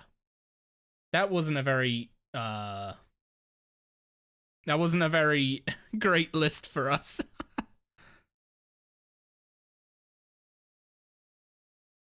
Iron drop stuff for accounts if you kill yourself in Red Portal versus an Iron. Can you pick up the drops? Can't Iron pick up the drops from the kill? Oh, can you transfer stuff to an Iron by dying in Red Portal? Is that the question? If so, no, you can't do that. You can't get loot from PKing as an Iron.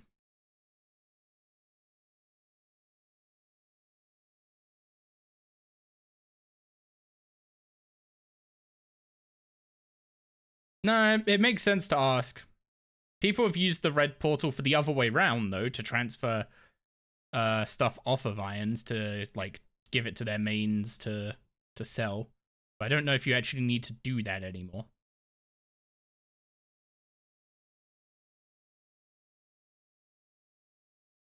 You always red portal to undye gear? Can't you just use a cleaning cloth?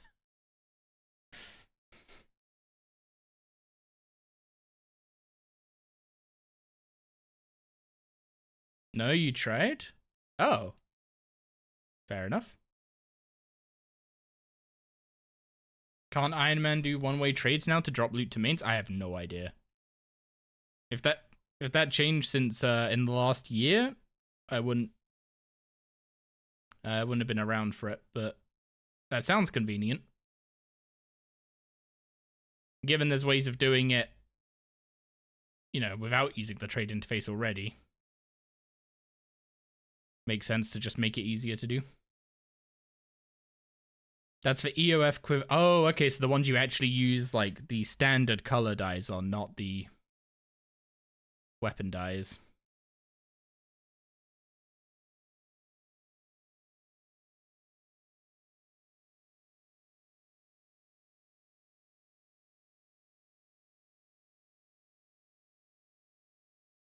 You were mad when you found out? Oh, about not being able to use the cleaning cloth. Yeah, it does sound a bit naff. I feel like it should work. Like, all you're doing is deleting a dye worth however much you paid for it.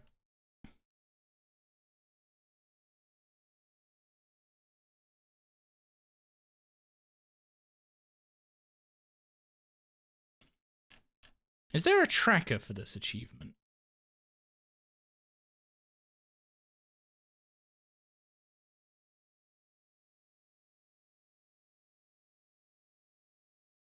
Wait, is there even a search bar for achievements? I don't think there's a search bar for achievements. That must have been my WoW brain coming through there for a second, thinking there was.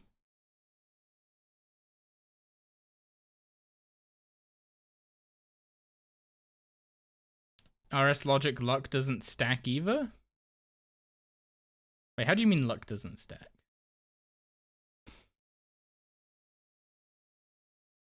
You can only wear one luck ring. You really hope they add a search in achievements at some point? I use it so much in WoW. Different luck items don't stack? Well, in RS3, that's just because you just have your luck at a certain tier. And whatever tier you're at is just the tier you're at. So if you have a tier 3 luck ring, then you're at tier 3 luck.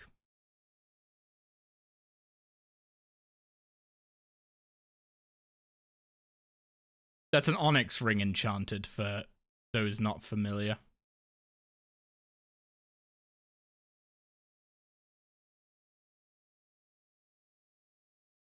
Leprechaun hat, clover amulet, rabbit foot, HSR, passive, luck at the doors, and hearts luck pot.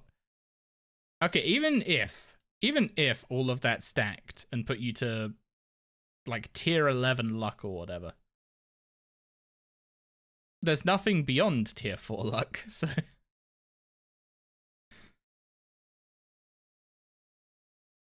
the HSR on its own gets the job done. Actually, the passive luck of the dwarves gets the job done.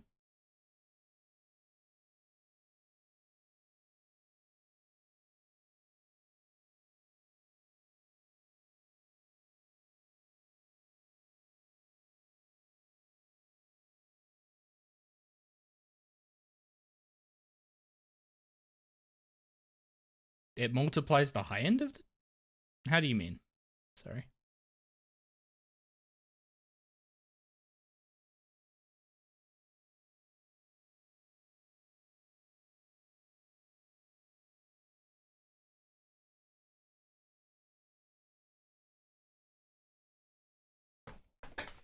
As far as I was aware, the tier of luck just affected what the luck worked on. So certain bosses require tier 4 luck.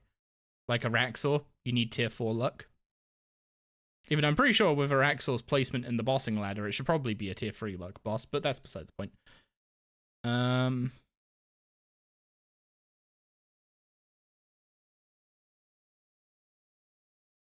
then Luck of the Dwarves changes some of the drop table, specifically of like Grace of the Elves. The Seren spirits that spawn from Grace of the Elves give you a red drop table thing. You get better drops from that with tier 4 luck. And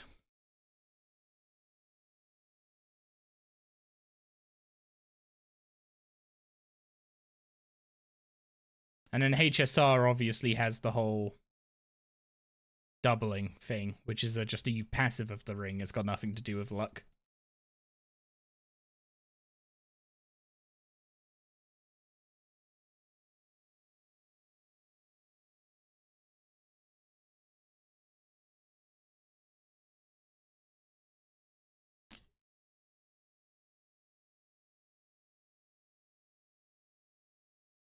Apparently you can actually track your kill count on the achievement. I just couldn't be bothered to find the achievement.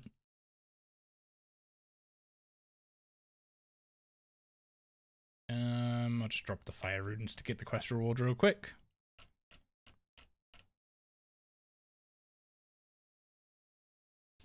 You felt more lucky? Careful with placebos.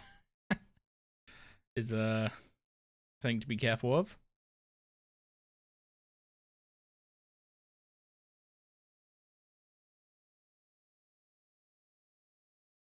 Yeah, this is just a summary of like the story leading up to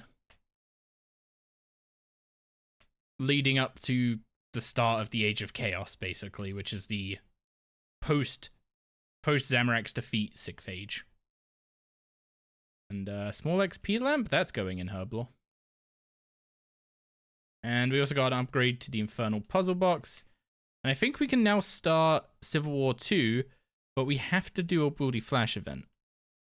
So I'm going to have to wait for a combat flash event that I can do, and then destroy the lamp and the sack from it. Is the only way I can think to do this without gaining anything from flash events. But I'm also kind of assuming that they're going to change this quest to just not require anything, rather than require something different. But I'm not 100% sure. So, yeah, to finish off the Civil Wars, I need to do a flash event and destroy the reward from it. And I need to get 50 farming. I'm not sure how I'm speeding that up, or if I am speeding that up versus just waiting it out. But waiting it out feels like it's going to take quite a while. So I do want to investigate some ways to speed that up. But at least for now, I need to go have dinner, and then we're playing board games this evening, so that will be the end of stream for today. We will be live again tomorrow. It will be early, if Rain's still around. Unfortunately, it will be early again because I'm not working. But for now, we're going to send a raid to... Let's send a raid to Glotz. He's a Vorcap again, of course he is. So thank you all for coming and hanging out today. Appreciate the company and the support as always. And yeah, I'll let you guys know how Arkham Horror goes tomorrow. We're currently investigating a temple that is infested with snake and snake adjacent monsters that really want us dead. So yeah, that's gonna go great. Arkham Horror is a brutal game, by the way, especially the campaign we're currently doing. It is nasty, but very fun. So go give Glotz some love if you're subbed and have access to the emotes. Make sure to drop some pog dogs in the chat. And I'll catch you again tomorrow. Have a good one all.